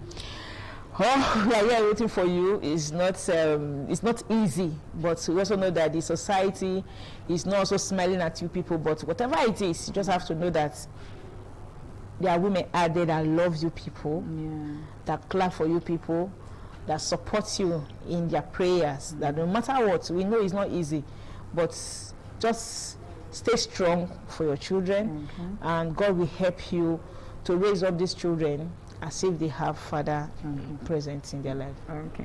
All right, thank you so much, Mrs. Dorcas, for taking our time to be with us today and give us elaborate, explicit explanation as far as single mothers and dealing with their children. So we'll be seeing again next week for another exciting time on Woman to Woman. Women out there, take good care of yourself. Bye for now.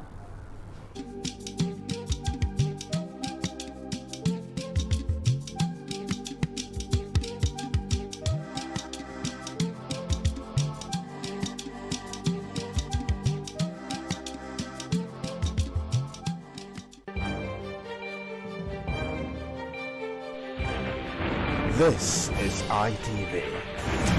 Certainly the best.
Onwa is rich in culture and traditions. The people are a mixture of traditional worshippers, Muslims and Christians.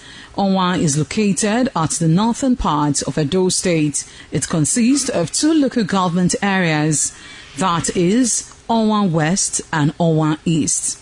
It has a total number of 13 clans and 21 political wards, according to National Population Commission 2006 census. The population of Onwa people is put together at 251,686. The people love tradition and culture. Historically, the people ancestors in deep quest to hand down on their future children a society of love and friendship.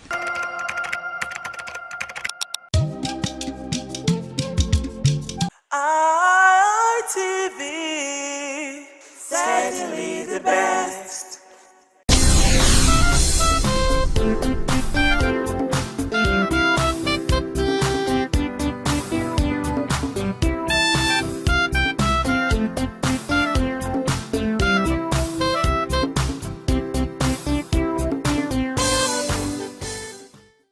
One thing I understand about BP is high blood pressure. My BP is okay now. What's your BP again? It's 0 level. I understand BP is like something that can come and take any individual at any time, and your system will just go high. At times, you cannot understand what is now happening to your system. Do you know your BP right now? Actually, I'm not a doctor, but I know my BP is fine. Stress is the body's physiological and psychological reaction to challenges or demands. It is generally categorized into three main temporal types: acute, episodic and chronic, and 2 co-emotional types, positive and negative. Strangely, in Nigeria today, many families are under immense pressure, most especially the men, fathers and mothers, due to harsh economic realities and unsustainable source of livelihood finds it difficult to cope mentally, physiologically, socially, morally and financially. This puts immense pressure on the family, hence the society. Some lack the financial muscle to go to the hospital whenever they feel overwhelmed by severe headache, body aches and pains, opting for placebos like pain relief medication to ease the pains, unaware that the blood pressure has shot up. Perhaps requires medical attention to bring it back to normal. A man wakes up in the morning, considered hale and healthy, only to slump and die without noticeable medical analysis. A woman can be overjoyous and bubbling one moment, and the next moment she is pronounced dead after being rushed to the hospital. Stress is real, and the way you choose to handle it determines how far you will live as an individual on planet Earth. Some Nigerians do not see the need to go for medical checkup irrespective of their age, status and religion. Many, due to financial constraints, may not want to risk the money for feeding the family for medical expenses. The rise in cases of insecurity in the country is not even helping matters. Nigerians are always exposed to various degrees of stress each day, accumulating to what might one day lead to an irreversible health issue, and if not properly checked, might lead to terminal disease that will eventually end the life of such an individual. Unmanaged or unregulated stress leads to high blood pressure, which by all standard is a silent killer. Many are unaware of the dangers they are exposed to on a daily basis due to inability of individuals to dictate the imbalance in their blood pressure, which might not come with any sign or symptom until it's too late. For some, due to religious beliefs, they do everything possible to avoid hospitals. Some have this mental block of what you do not know cannot kill you. Alas, all this means of postponing the inevitable. High blood pressure is a killer disease. In this part of the world, most people are ignorant. You will see an average black people, they will tell you they don't have that high blood pressure. It doesn't ring bell. Some say it's hereditary anyway, but most of the thing that's going to be problem, pressure, as the name implies. Because if you are bored and you have a series of problems, you are unable to manage all the problem, your blood pressure will rise. And when it rises to a particular percentage, death can arise. You can go paralyzed, you can develop stroke. So my advice to people today is that don't wait until when you fall sick before you try to take your blood pressure.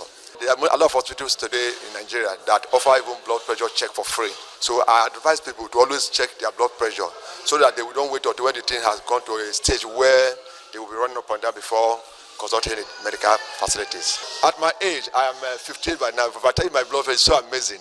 My blood pressure is 120/80. Just like when I go to the hospital and I tell doctors about my blood pressure, they say my blood pressure look like that of children. So my blood pressure is very normal. The problem a lot of people have is that, you see, when we say blood pressure is normal, it's 120/80. It's within the range.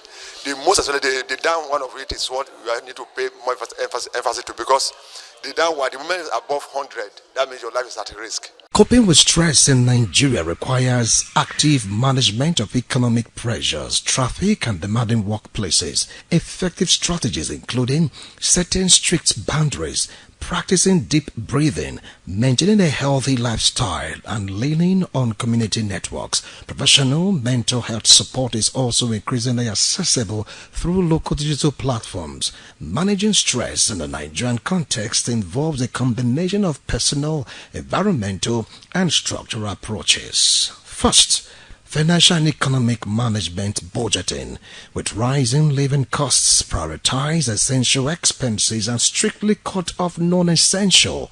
Multiple income streams. Explore side hustles or digital skills that can be managed from home to ease financial anxiety. The second way to manage stress, physical and mental wellness, limit stimuli. Disconnect from news and social media at least 2 hours before bedtime to prevent information overload. breathing and meditation. Use a 3-3-3 rule in moments of panic. Identify 3 objects, 3 sounds, and move 3 body parts. Rests and routine. Prioritize a consistent sleep schedule, 7 to 8 hours, and make time for regular physical exercise. For diet, reduce heavy caffeine and alcohol intake as they can mimic or exacerbate anxiety. There is a need for everyone to always go for medical checkup, because we always preach and let the patient understand the fact that prevention is better than cure, and knowing your body health status will enable you know what to do to prevent the complication of some certain disease conditions that are not curable. And the very important one of these disease conditions that are not curable include hypertension, diabetes, asthma, and so many other ones that are though not too common. Hypertension is a disease defined as the force of blood pushing against the arterial wall becoming persistently high. It therefore means that the heart will not be overworking or overloading itself, which can result to some certain complication that may result to demise or death of the patient. Walk and traffic commute strategies. If living in hubs like Lagos or Abuja or even in Benin City, use offline or localized traffic apps to plan routes and avoid peak rush hours. Listen to calming audio or podcasts during unavoidable gridlock. Workplace boundaries. Learn to politely say no to extra workloads when feeling overwhelmed and avoid stretching work hours into your personal life. Quite a number of persons are living with hypertension and it's not diagnosed, meaning that they are not even aware that they are living with hypertension until complication will start coming up, which may result to the patient's death. According to World Health Organization, 46% of people with hypertension are living with it undiagnosed.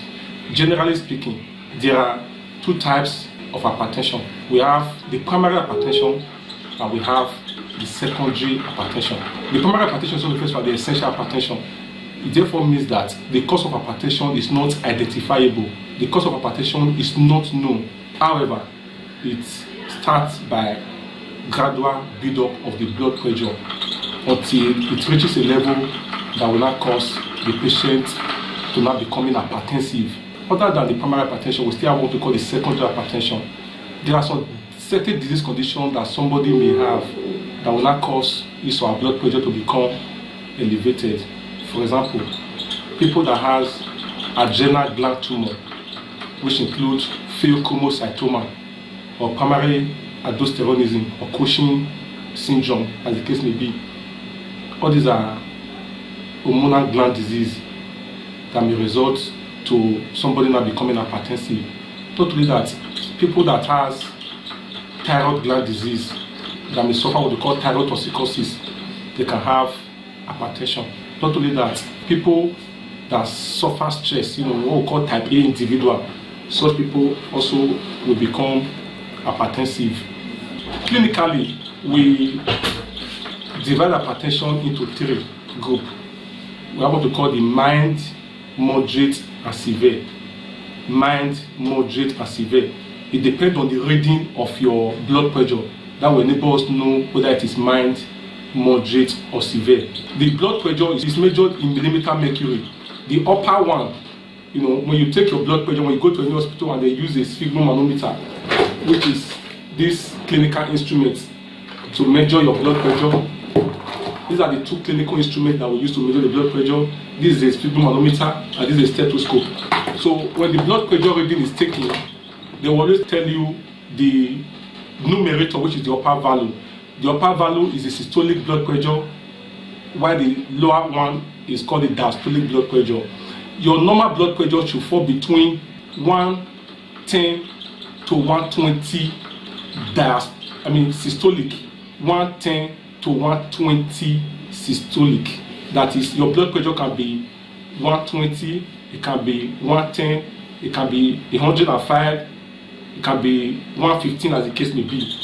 Then the lower value is between 70 to 80, 70 to 80, it should fall within that range. That is to say that the normal blood pressure can be 110 over 80. It can be 120 over 80 millimeter mercury.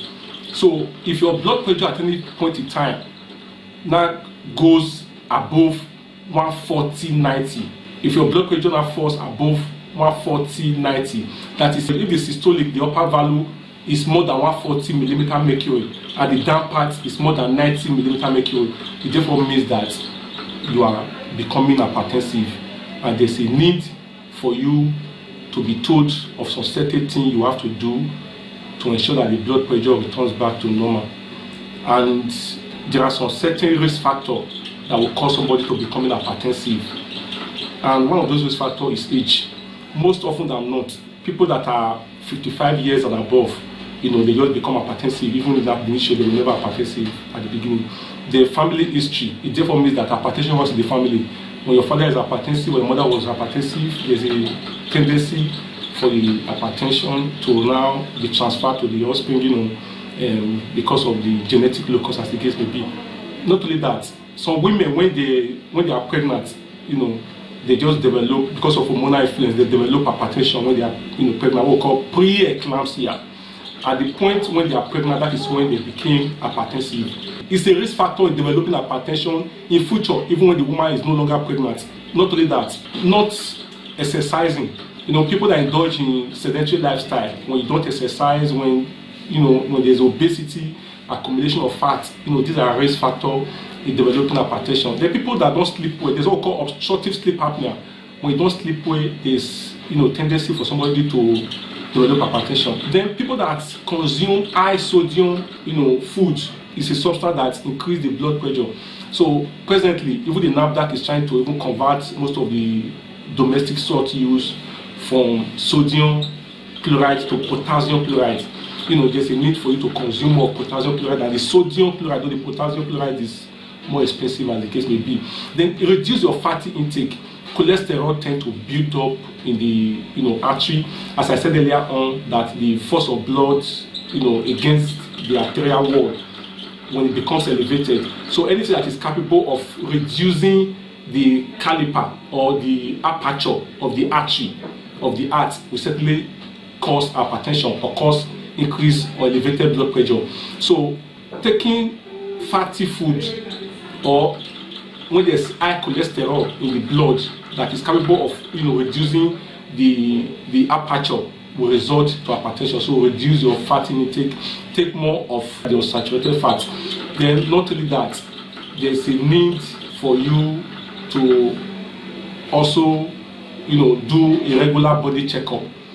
Doing a regular body checkup to identify most of the disease that is causing a secondary hypertension, and when cured, of course, it's a way of combating hypertension, like kidney related disease. Community and support social connections, engage in group activities, sport or religious communities. Sharing experiences with trusted friends or family can significantly reduce emotional burdens. Professional help. Do not hesitate to seek therapy or counseling. Platforms like Find a Helpline Nigeria provide localized, confidential access to mental health resources and crisis hotlines.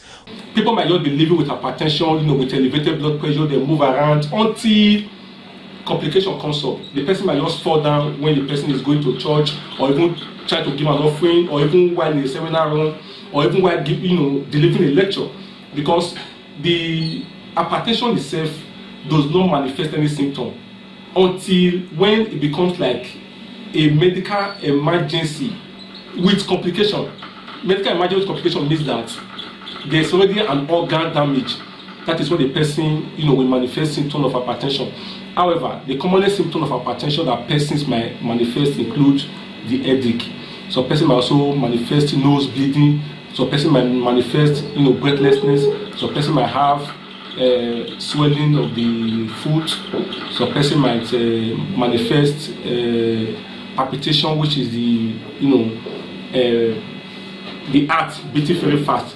But be that as it may, those complications will actually come up if there's already a complication. Primarily, hypertension might not manifest any symptom. it's just symptomless. That's why we say it's a silent killer.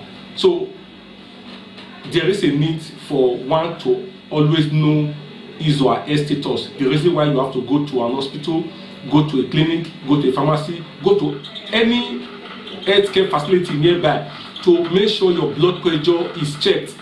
The commonest cause of stroke worldwide, the commonest cause of stroke in Nigeria, the commonest cause of stroke in Benin City is hypertension, where you see somebody just fall down, at the end of the day they come down with paralysis or weakness of the face or weakness of the one part of the limb, which is stroke, is hypertension. So other than the fact that hypertension can cause stroke, hypertension can also cause coronary artery disease, which can cause, heart attack, can cause heart failure, can cause, angina pectoris, heart pain, as the case may be. Hypertension can also result to, hypertensive nephropathy. The commonest cause of kidney disease, chronic kidney disease, after infection is hypertension. You can see that hypertension can cause quite a number of organ damage in the human body. Not only that, hypertension can also cause somebody to experience blindness, what we call hypertensive retinopathy.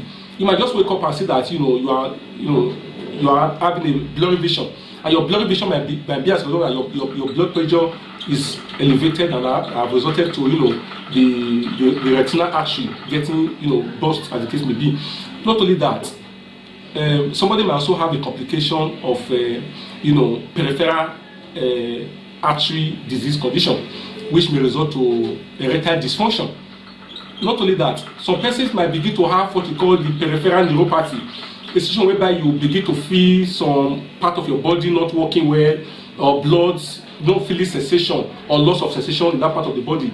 That might just be as a result of hypertension causing that complication. Not only that, some person might also begin to suffer what we call dementia, which is a cognitive dysfunction, whereby the person lost personality, lost thinking, cognition, as the case may be. All these are complications of hypertension. So you see that hypertension may sound very simple to the hearing, but the complication it may cause to any man may be the cause of death of the person. So when you are hypertensive, there are certain lifestyle modification. Overthinking certainly will cause hypertension. When we were talking about the secondary cause of hypertension, we said stress. When you are stressed because of economic difficulties, challenges, loss of job, marital problem or discord, as the case may be. So when you are overthinking, there is a way your body will not react. Your brain will react. There's what we call the adrenopituitary, reaction. So when you are overthinking, your brain tends to release an hormone which is called the cortisol from the pituitary adrenal cortex axis. So this cortisol that your body releases during stressful condition is to actually combat your stress. But however, the cortisol that is now released to combat the stress will now cause an increase in blood pressure. This is the pathophysiology of how somebody that is thinking, somebody that is overwhelmed with thoughts, brooding, stressful condition will become hypertensive because of the cortisol that is released. Lifestyle modification that one can employ to combat being hypertensive include do endurance exercise, ensure that you do exercise. Then you have to eat good food. Eat foods that contain potassium rather than sodium. A very common food that contains potassium include avocado pear, eat potato, eat banana. These are food that can help to combat and reduce your blood pressure, as the case may be. Then not only that, reduce your alcohol intake. Excessive intake of alcohol can cause hypertension. So when you are hypertensive or you have been diagnosed to be hypertensive and you are still indulging in alcohol, there's a need for you to reduce your alcohol intake. Not only that, if you are obese, obesity is a risk factor in developing hypertension. Try and burn down your fat. Reduce your fatty food intake. take more vegetable, take fruit, take water to burn down fat. Burning down fat, reducing fat in your body is a way of preventing hypertension. Not only that, those who smoke cigarette, use of nicotine has been known to increase blood pressure because the nicotine has a substance that refers to as when it is metabolized, it forms what we call the benzoate pyrene 7-HDL. All these are substances that is in nicotine or the cigar, which when it enters the system, it has a way of increasing blood pressure for somebody to become hypertensive. So when you smoke and you have been told you are not hypertensive, there's a need for you to cut down smoking. I mean, these are lifestyle modifications that one can employ in combating hypertension. And not only that, there's a need for you to always have a personal physician, have a personal doctor that will help to check your body. Form the habit of checking your blood pressure once in a month. It's not difficult. Once in a month, you can go to any healthcare center, you can go to any health facility to always get your blood pressure checked and ask them if it's elevated. If it's elevated, you will be told of what to do because hypertension is a silent killer. You must not have any symptom for you to not say, oh, it's like I have hypertension. Most often than not, people that are diagnosed with hypertension in the hospital, it is because of the fact that they already developed the complication that will make them to come to an hospital for the complaint.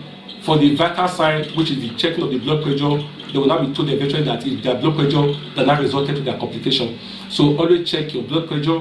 Checking your blood pressure is a way of preventing hypertension.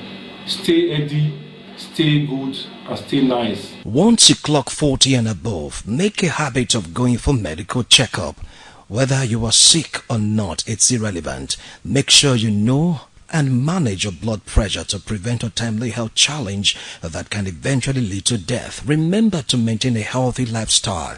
You must avoid eating too much junk food, drinking too much alcohol, alcoholic mixture, smoking tobacco or hard drugs. Exercise frequently, and by any means look for a trusted friend, brother, sister, uncle, auntie, a pastor or an imam, a traditional practitioner when the pressure or stress is too much for you to bear. Wilson or Masha reporting.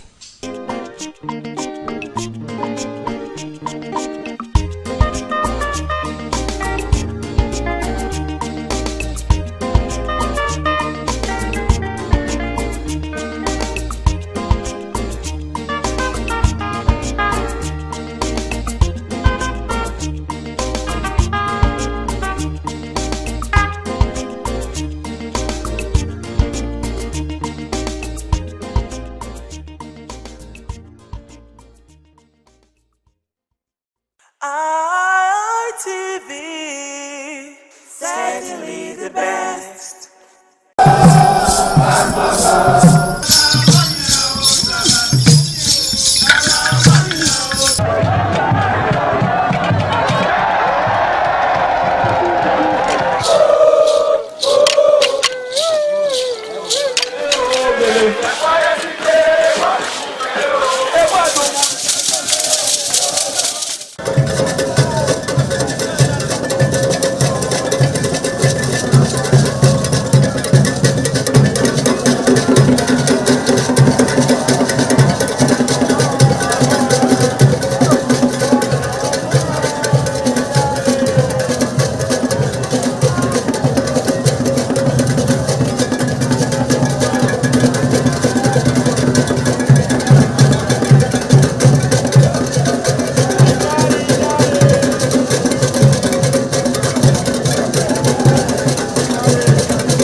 àtọ́jú ẹ̀ ọba àtọ́pẹ́ ẹ̀.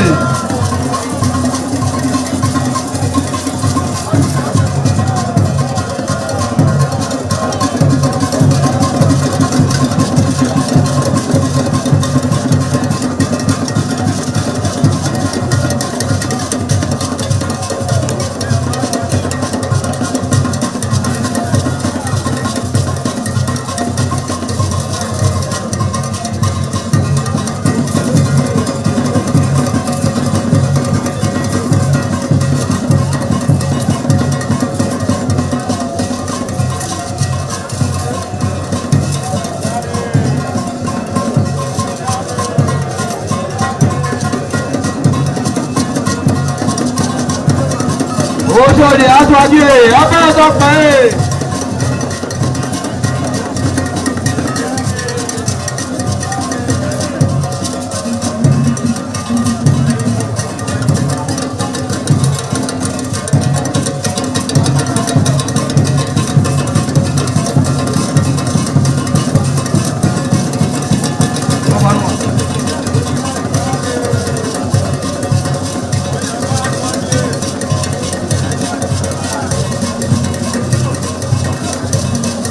Ọ̀yọ̀bá sọ́kì ẹ̀ ọba àtọ́pẹ́ ẹ̀.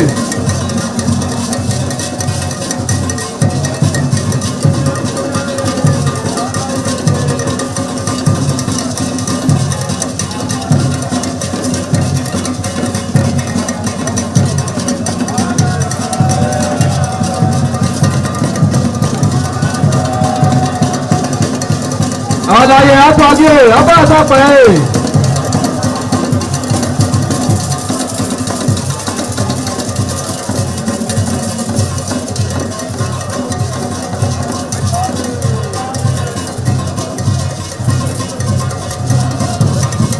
Ẹgbẹ̀túwà.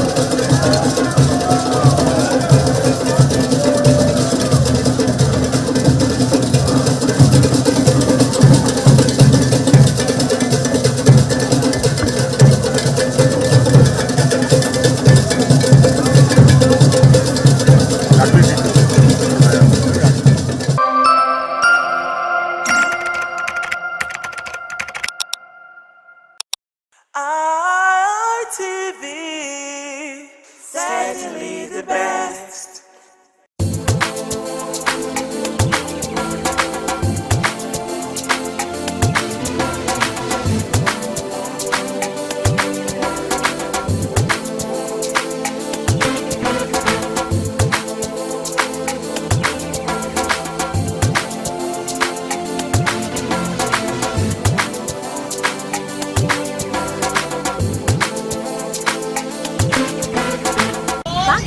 Of old, we could afford pure water for 5 naira. Most times we can even get pure water for 5 naira. But now, even as common as pure water, it is still being affected by the increase in price of goods and services here in the market. Welcome to another exciting edition of Market Survey, an independent television. I am Stephanie Notoniwa, and we're currently at the market to get to understand the market, survey the area, and also understand the current cost of pure water. Like I said, it is a common good, and of course it is very, very, very essential to life, because of course you need water to survive. So we're yet to understand the current cost of a sachet of water. Stay tuned. Water is essential for life. Every day, millions of Nigerians rely on sachet water, popularly known as pure water, for drinking at home, in offices, school, markets, motor parks, and other public places. Over the years, sachet water has become one of the most affordable and accessible sources of safe drinking water for many households. Its convenience and availability have made it an indispensable commodity in daily life. However, Behind every sachet water sold on the street and in the markets lies a production process that requires careful attention to hygiene, quality control, and regulatory standard. Before pure water reaches consumers, it passes through several stages, including water treatment, packaging, transportation, and distribution. In recent times, producers and distributors have also had to contend with rising operational costs, including increases in fuel prices, electricity bills, transportation expenses, and the cost of packaging materials. These factors continue to influence the market price of sachet water. In this market survey, we examine the production process of sachet water, the journey it takes before reaching consumers, the current market price, and the challenges faced by producers, distributors, and retailers.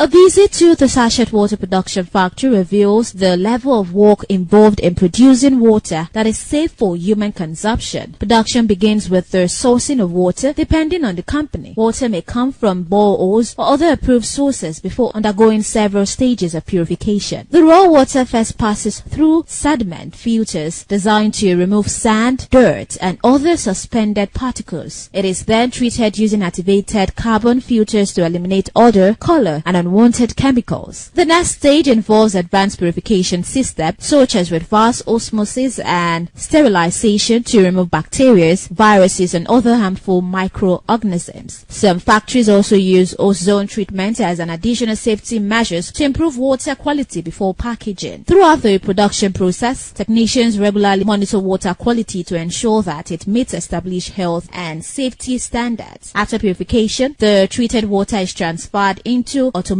machines where specially manufactured nylon rolls are used to package it into sachets. The machines seal each sachet carefully to prevent contamination while maintaining the required quantity of water. The packaged sachets are then arranged in bags, each containing multiple sachets ready for distribution. Before leaving the factory, quality control officer inspects the finished product to ensure that the seal are intact and that the water meets the required standard for consumption. Many producers explain that maintaining hygiene throughout the production process is one of their highest priority. According to them, every stage of production is designed to protect consumer from contamination and ensure that only safe drinking water reaches the market.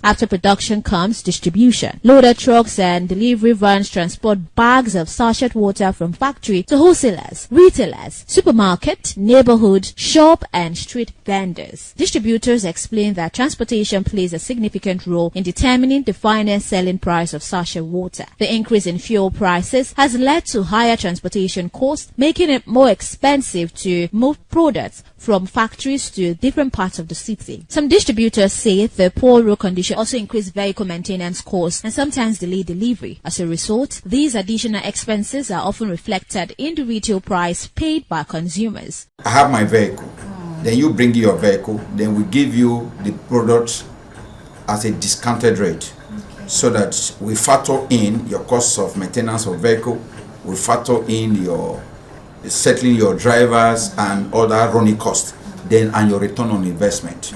For example, if you came here with your vehicle and I'm to give to you, I'm to give to my brother now. If I'm giving to my brother with my own vehicle for 400 naira, I will not expect to give to you that is coming with your vehicle for say 400 naira. Right? Yes. Then if I'm not giving to you, having come with your own vehicle, then work out what do we think that is good enough to take care of your running cost, then still have your return on investment. In that case, we may agree on, okay, if I'm using my vehicle to give at 400, then I could give you who is coming with your vehicle for 300 or for 290 or for 310 as the case may be. At the moment now, if you are not coming with your, okay, we are delivering to you with our vehicle, we are giving to you at 500. 500. Yes. So, but if you are coming with a vehicle, and that is something, it depends on the person. Agreement. Yes, because that one is called what we still factor in. Factor in where is your area, Where is your catchment? Where are you coming from? For instance, if I have somebody within this vicinity that is coming with his vehicle, and there's somebody who is coming like from Mukbowo to this place, it will not make economic sense for me to give both of you same rate, because you coming from Mukbowo, we are going to cover a longer distance before you get to my facility. So those things are negotiable, things you can work out.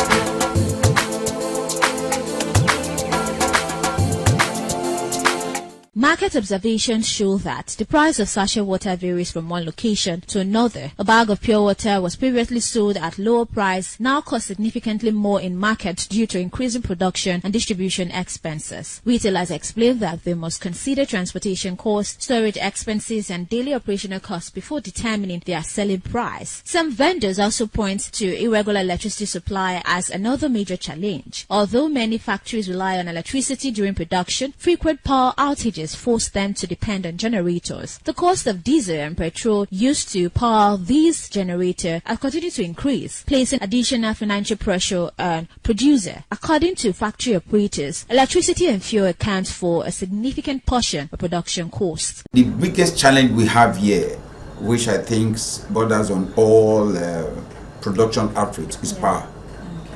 Power is our greatest. For example, as small as this my facility is, I spend on the average 1 million naira to buy diesel. Per day? On a monthly basis, as small as this place is, assuming that we have a constant power supply. So that 1 million naira would have been retained in this facility. So it's a major problem. They also explain that keeping purification equipment and packaging machine running throughout the day requires a steady supply of power. When public electricity is unavailable, generator becomes the only alternative. Another challenge identified by producer is rising cost of packaging materials. The nylon used in producing sachet water has become more expensive due to inflation and changes in the prices of raw material. Getting this nylon to this stage equals to pass through various stages. You have to have the pallets. They comes in pellet forms that will go through extrusion. Then before we now come to this the sheet form, which you will now use to package. But here what we do, we are not into extrusion in my facility here. What we are into printing on what has already been extruded. So we buy the extruded material, then we do our printing on it. For example, Stephanie table water. So you come with your cylinder, then we fit the cylinder on the machine, then we print out Stephanie table water, still on the same machine, then as it passes through. So that is what we do here. We are just basically into adding value to the already extruded material.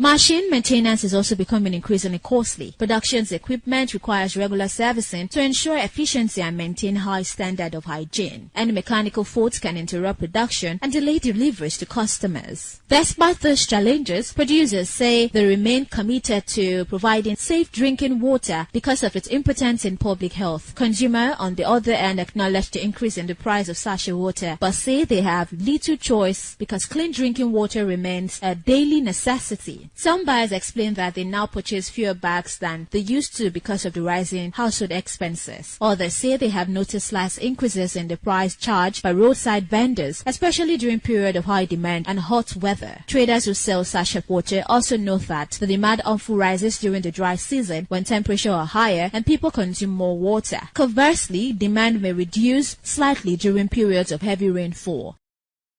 Work on the environment. And beyond that, because most of us, we get our material from Lagos. Even those that don't print here, that I don't print for, we already have printed material ferried from Lagos to Benin, to Abuja, to Onitsha, whatever.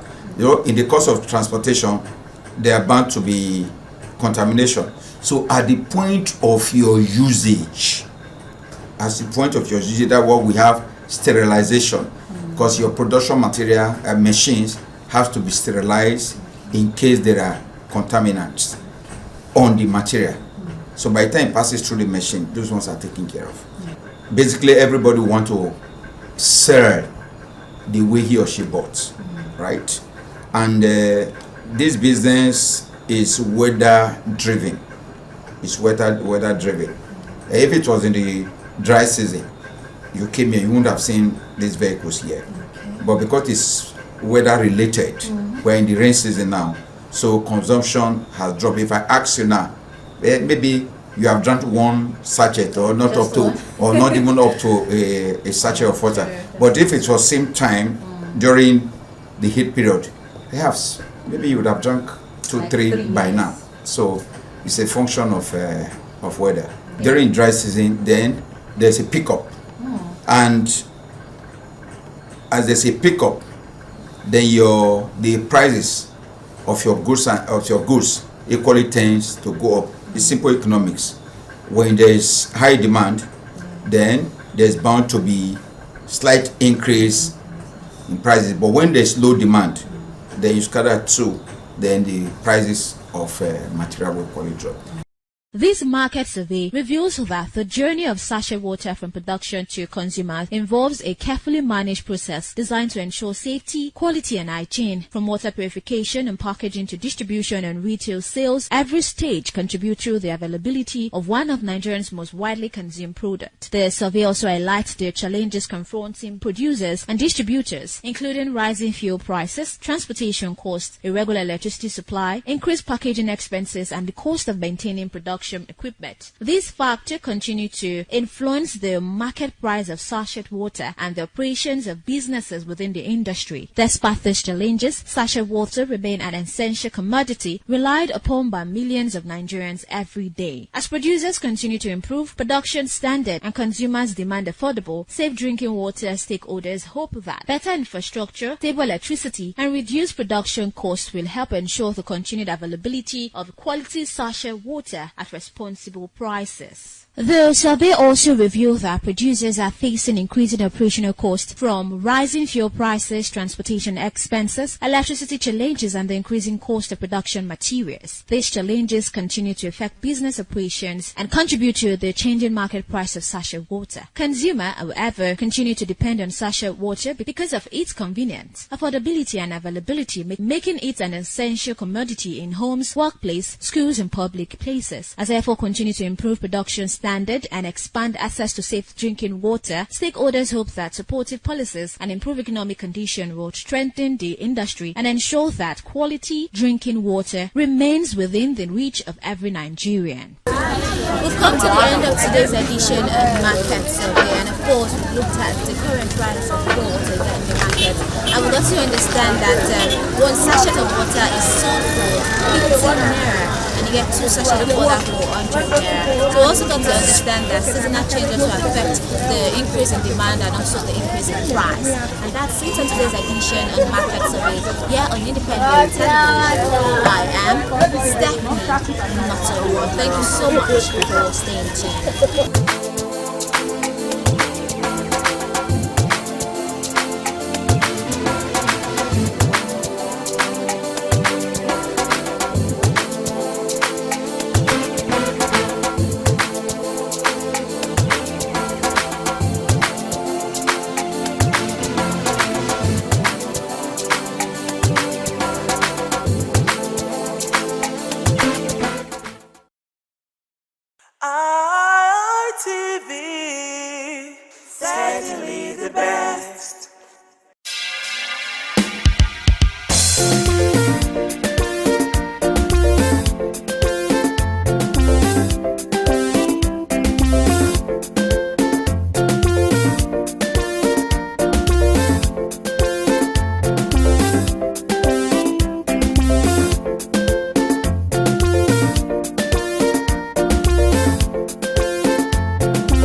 the Ekoko masquerades from Ute village, whose cult is connected with Obaewari and his mother, Elere, appear on this occasion to bless the Oba.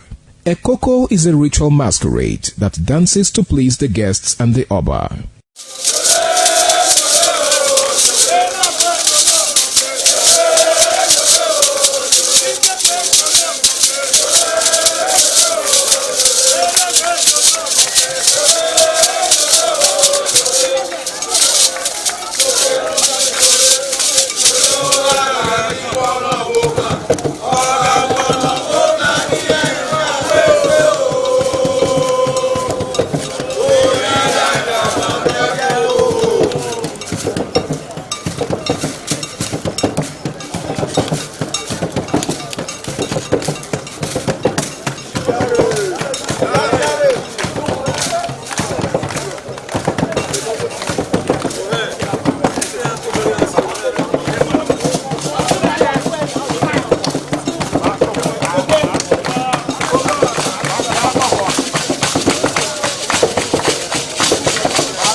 TV, certainly the best.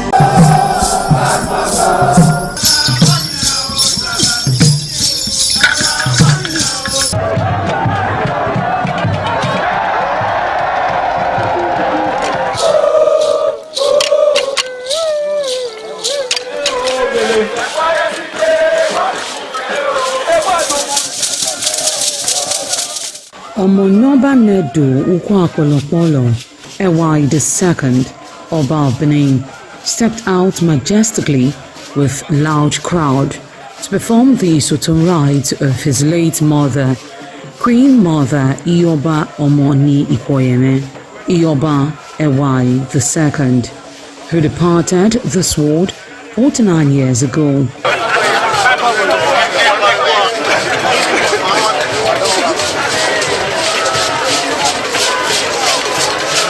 Isoton is a traditional rite of the procession in memory of the departed person's spirit in Benin Kingdom.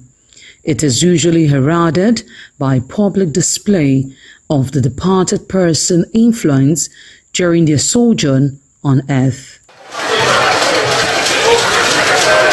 The display of a human effigy symbolizing the departed royal matriarch was preceded by the Oba of Benin, who led the procession from his palace to the Emotan Shrine at King Square in Benin City, where he offered prayers for the repose of the soul of the Queen Mother, Ioba Ewai II.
Thereafter, a priest assigned to the Emotan Shrine offered Oba Ewai II items for Isoton on behalf of his family.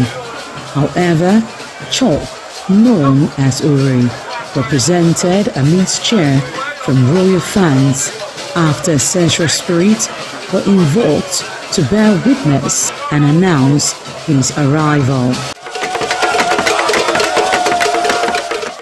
On his way home, Oba Ewai paid tributes at various pilgrimage sites, including Queen Idia Tomb, beside Oba Market, where a cheerful crowd of traders abandoned their wares to catch a glimpse of the royal personage and join in the celebration.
ITV, certainly the best.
Thanks for joining me on this week's edition of the program Environment Watch on Independent Television. I'm Sonny Duke Okosun. Every week we bring you stories on the environment so you can take action to protect, to preserve and to conserve the environment. Let's go.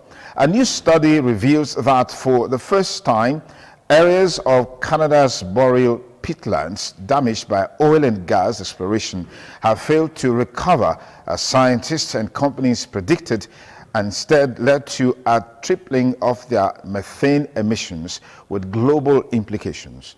Long parts called seismic lines are cut into the landscape to accommodate surveying equipment. Researchers from the Faculty of Environment at the University of Waterloo measured methane gas from plant stems or the soil surface. They discovered that methane emissions in seismic lines were 300% higher in the bogs and were close to 200 in the fens compared to emissions from undisturbed sections of peatland. Methane is a potent greenhouse gas that traps heat in the atmosphere. And as global warming accelerates, changing conditions in boreal peatlands will increase the rate of climate change and the scale of its devastating effects. The impact is already unprecedented, with the network of seismic lines in Alberta extensive enough to wrap around the Earth 9 times. Similar damage occurs across the boreal regions in the United States, Russia, and of course the Scandinavia. The Navy has frustrated renewed attempts by economic saboteurs to re-establish illegal refining operations in Rivers State. This is contained in an operational report by the Director of Naval Information, Captain Abiodun Folorunsho, on Sunday, June 14, 2026 in Abuja. According to Folorunsho, the operation was carried out by personnel of the Nigerian Navy ship NNS Pathfinder under Operation Delta Sentinel. It revealed that during the operation, naval personnel uncovered 2 illegal refining sites comprising 8 dug-out pits and reservoirs containing approximately 15,000 liters of suspected stolen crude oil and 105,000 liters of suspected illegally refined automotive gas oil, AGO. Independent laboratory testing commissioned by the African Center for Biodiversity, ACB, has found that pesticide residues are widespread in commonly consumed foods sold in South African supermarkets, including staple foods, fresh fruit and vegetables, and several products intended for infants and young children. The findings are set out in a new briefing based on independent South African National Accreditation System, SANA's accredited laboratory analysis of 43 everyday food products purchased between November 2025 and January 2026. The briefing presents verifiable residue data and examines how those findings compare with South African Codex Alimentarius, European Union, and default regulatory benchmarks. Importantly, the briefing does not allege unlawful conduct by food producers or retailers, nor does it seek to quantify individual health risks.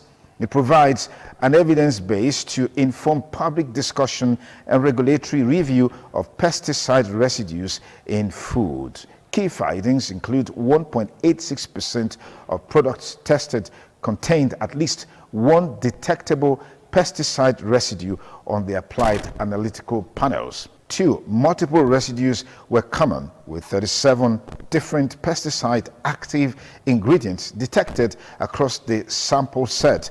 One widely consumed tomato sauce contained 14 different residues. 13 highly hazardous pesticides, HHPS, substances internationally recognized for their intrinsic toxicity, were detected in 26 individual instances, including staple foods and foods consumed by children.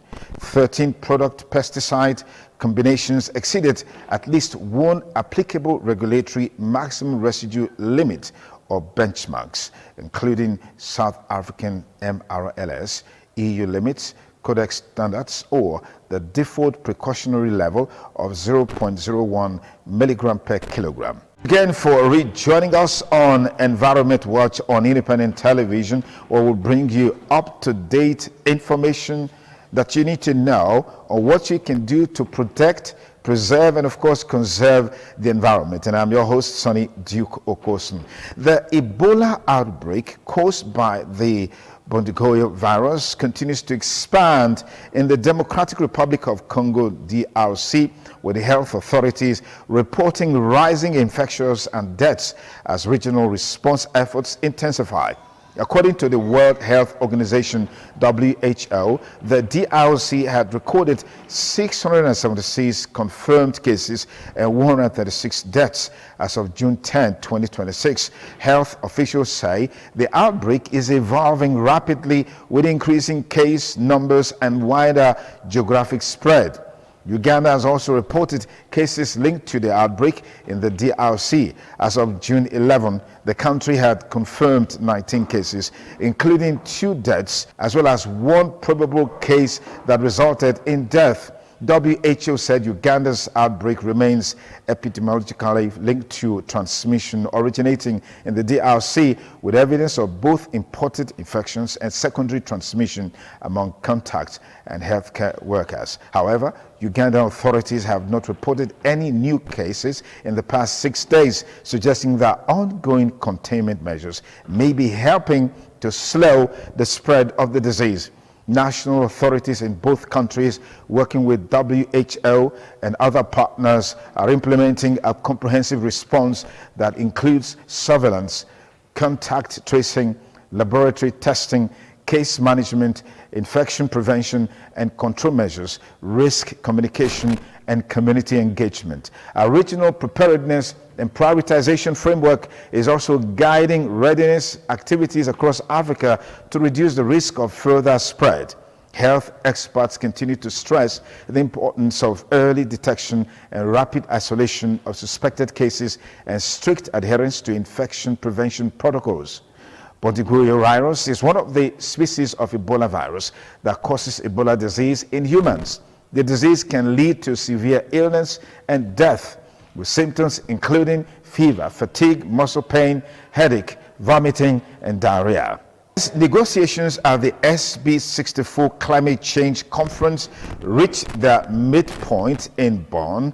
The least developed countries LDC group has issued a stark warning: climate change is no longer a looming threat but a lived reality that is eroding development gains and pushing vulnerable nations to the brink. Speaking at a conference on Friday, June 12, 2026, Ambassador Adao Suarez Barbosa, Special Envoy and Ambassador at the Large for Climate Affairs for Timor-Leste and Chair of the LDC Group, underscored the urgency facing the 44 countries that make up the bloc. Despite contributing least to global greenhouse gas emissions, he said LDCs shoulder a disproportionate share of the consequences from intensifying climate impacts to mounting economic pressure. In the meantime, stakeholders have called on stronger collaboration among government agencies, media organizations, civil society groups, and communities to address climate-induced flooding and environmental degradation across Nigeria. The call was made during the monthly climate hangout in Kaduna, where scientists, environmentalists, researchers, journalists, among others, came together to discuss and learn more about climate change and ways to prevent or mitigate its effects. A lecturer from the Department of Mineral and Petroleum Resources Engineering, Kaduna Polytechnic, Mrs. Halima Haruna, described rain as both a blessing and a revealer of environmental neglect. According to her, rainfall naturally supports farming, vegetation, and livestock, but also exposes the damaging effects of poor environmental practices carried out before the rainy season. Haruna said practices such as indiscriminate waste disposal, environmental pollution, and open defecation contributed to flooding and contamination of water sources during rainfall. She explained that many residents were unaware of the environmental consequences of their daily activities. Land use and water use are significantly altering the global freshwater cycle at an increasing pace. This produces more widespread and frequent dry and wet periods, pushing freshwater systems further beyond its planetary boundary, according to a new study published in Nature Communications, led by researchers at the University of Eastern Finland, with contributions from Potsdam Institute for Climate Impact Research, PIK. The study provides an updated assessment of the planetary boundary for freshwater change and identifies the key drivers of its accelerating transgression at both global and regional scales. The findings show that climate change, together with large-scale land and water use, is pushing the freshwater cycle further away from stable state as defined by the planetary boundary for freshwater change. This boundary is already considered to be transgressed, reflecting a long-term trend that jeopardizes the freshwater cycle's ability to support vital climate and ecological earth system processes. Using data from 1901 to 2019 and an ensemble of global hydrological models, the researchers analyzed quantitative changes in both blue water in rivers, lakes, and groundwater, and green water in soils around the world, distinguishing between the effects of human activities through the land and water use and the effects through human-induced climate change on dry and wet land anomalies. Urban planning needs to tackle greenhouse gas emissions, and an important way to achieve this is by reducing the number and length of car commuters. This can be achieved primarily by ensuring that homes are located close to city centers and workplaces, so that well-targeted building densification becomes a critical lever. Citywide population density and transport links are of secondary importance. These are the findings of a new study in Environmental Research Letters led by the Potsdam Institute for Climate Impact Research, PIK, in collaboration with the University of California, Berkeley, the University of Sussex, and other partners. Using 10 million mobility data points from Berlin, Boston, and Los Angeles, the San Francisco Bay area, Rio de Janeiro, and Bogota. The research team was able to reveal direct links between urban structure and car commuting with unprecedented detail beyond mere correlations. The newly developed approach shows how planners can use GPS data, travel patterns, and artificial intelligence AI to determine where in the metropolitan region a particular measure will have the greatest impact. NNPC Limited and security agencies have intensified efforts to curb pipeline vandalism and protect critical energy infrastructure following a joint inspection of a vandalized. NNPC Limited said the joint inspection followed the arrest of 3 suspected pipeline vandals in Piri and Pai communities in Kwali Area Council, Abuja.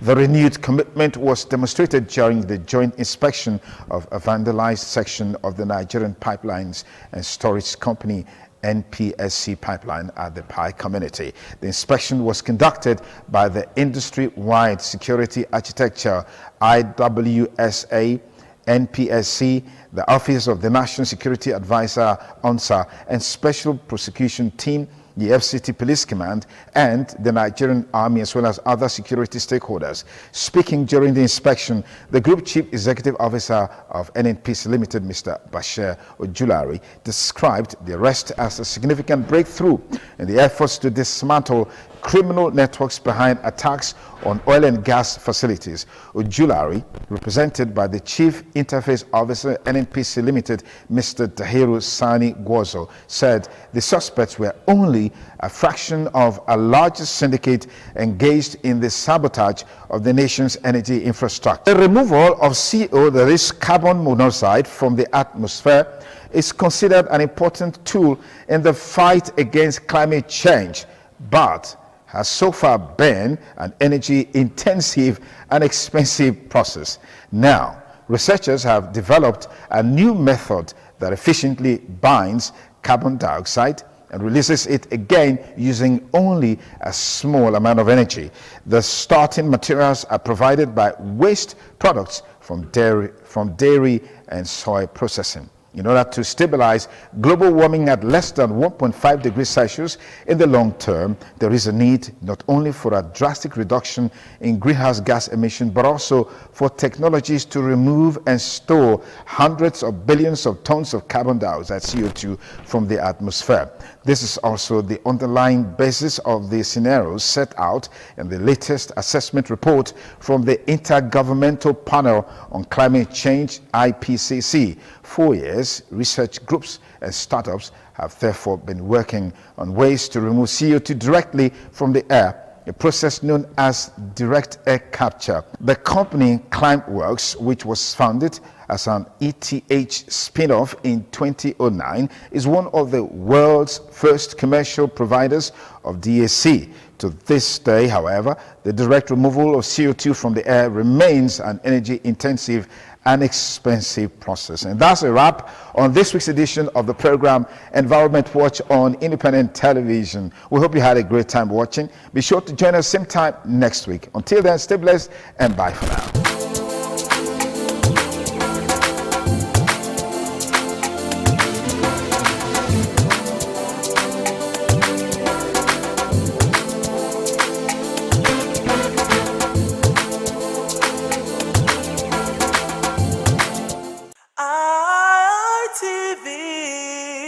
Certainly the best.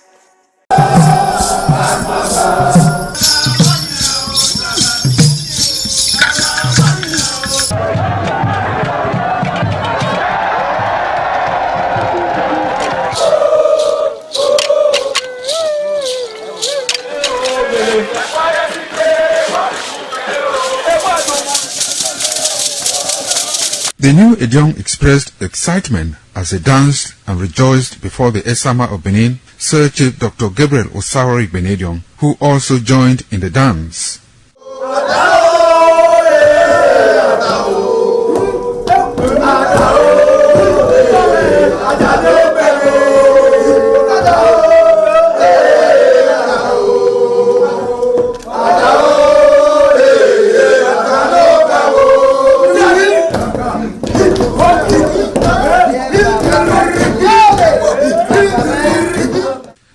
visiting and paying of homage to various homes of senior elders continued. The initiates spent 7 days performing diverse kinds of rites as required by tradition. They were furnished with rules and regulations regarding their new office as Edion. That I grew up in this community to the point that they have now also chosen me as an elder in this community. It's a thing of great joy. All thanks to the Esama of Benin, my people, my family, everybody, all Okada community for this great honor. I am very, very grateful. Well, this is my brother. I'll call him my uncle because he grew up with my father. I'm so proud of him because we are doing the same rituals as the Edions of the Okada. It is our duty for us to make this place a greater place, for outsiders to come and see the goodness of God in Okada. And I'm proud of every one of us here. So shall it be to each and every one of us in Jesus' name.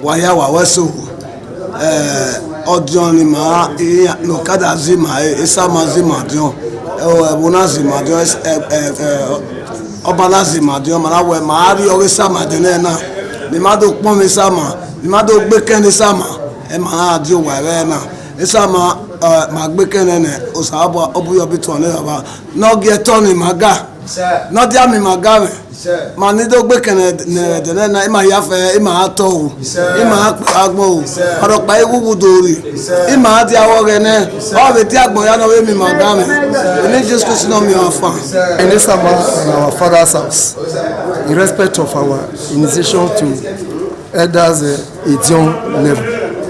As tradition demands, we are here today to come and also pay our homage to him, also for him to also pray for us for long life and prosperity. The climax after 7 days was paying of homage again to the Edion way, where he gave the initiate the full rights to function and to henceforth participate in meetings with Edion. It will go down in the history and minds of Okada community, Ovia people, Edo State, and Nigeria in general. The ambience, style, and the colorful ceremony associated with the 2025 initiation into the Edion Council of former Governor of Edo State, Chief Lucky Nosaka Igbenedion, his brothers Bright Ayamakwe Igbenedion, Honorable Charles Osenwige Igbenedion, Peter Osawori Igbenedion, Dr. Fred Osawuni Igbenedion, Barrister Mike Osane Igbenedion, Executive Director Operations, ITV and Radio, Chief Elder Gwede Onwunse, Honorable Efosa Douglas Igbenedion, Ukbonwa Igbenedion, Osawe Igbenedion, Edosa Igbenedion, Dr. Daniel Omorige Igbenedion, as well as Agbong Steve Igbenedion, among other sons of Okada.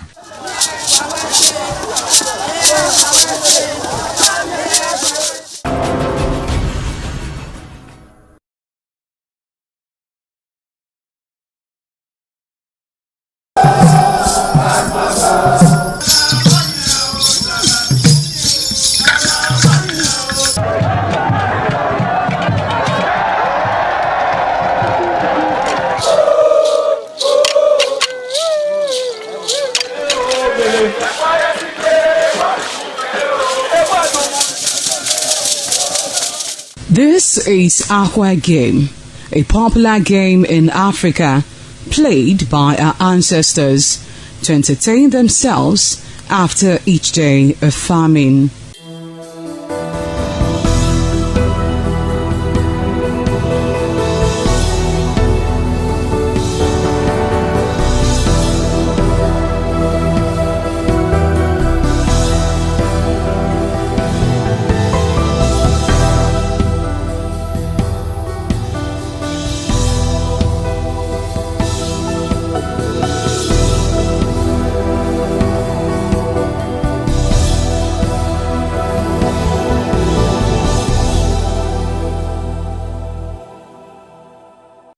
It is also relevant in our coronation in Africa. It is a sport and indeed very interesting, as every seed had a role in the game.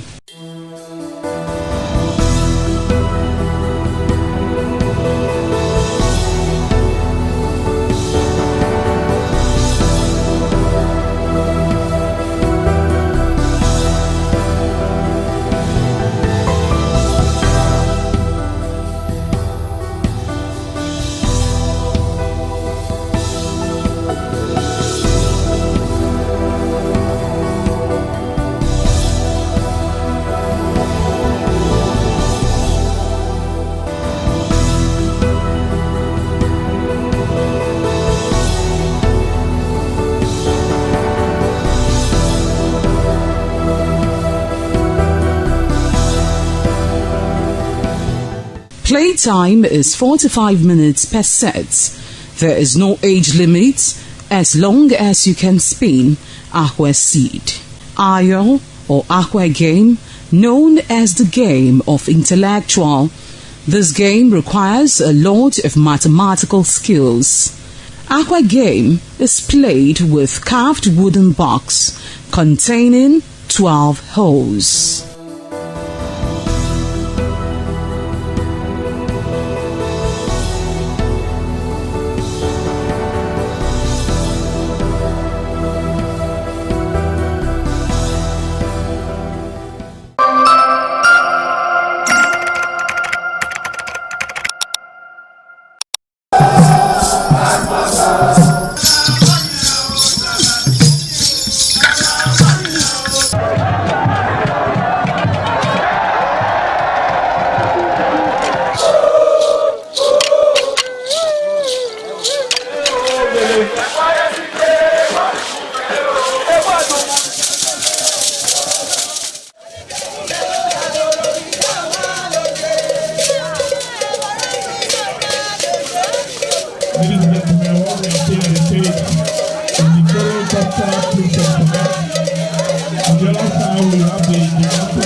ITV, certainly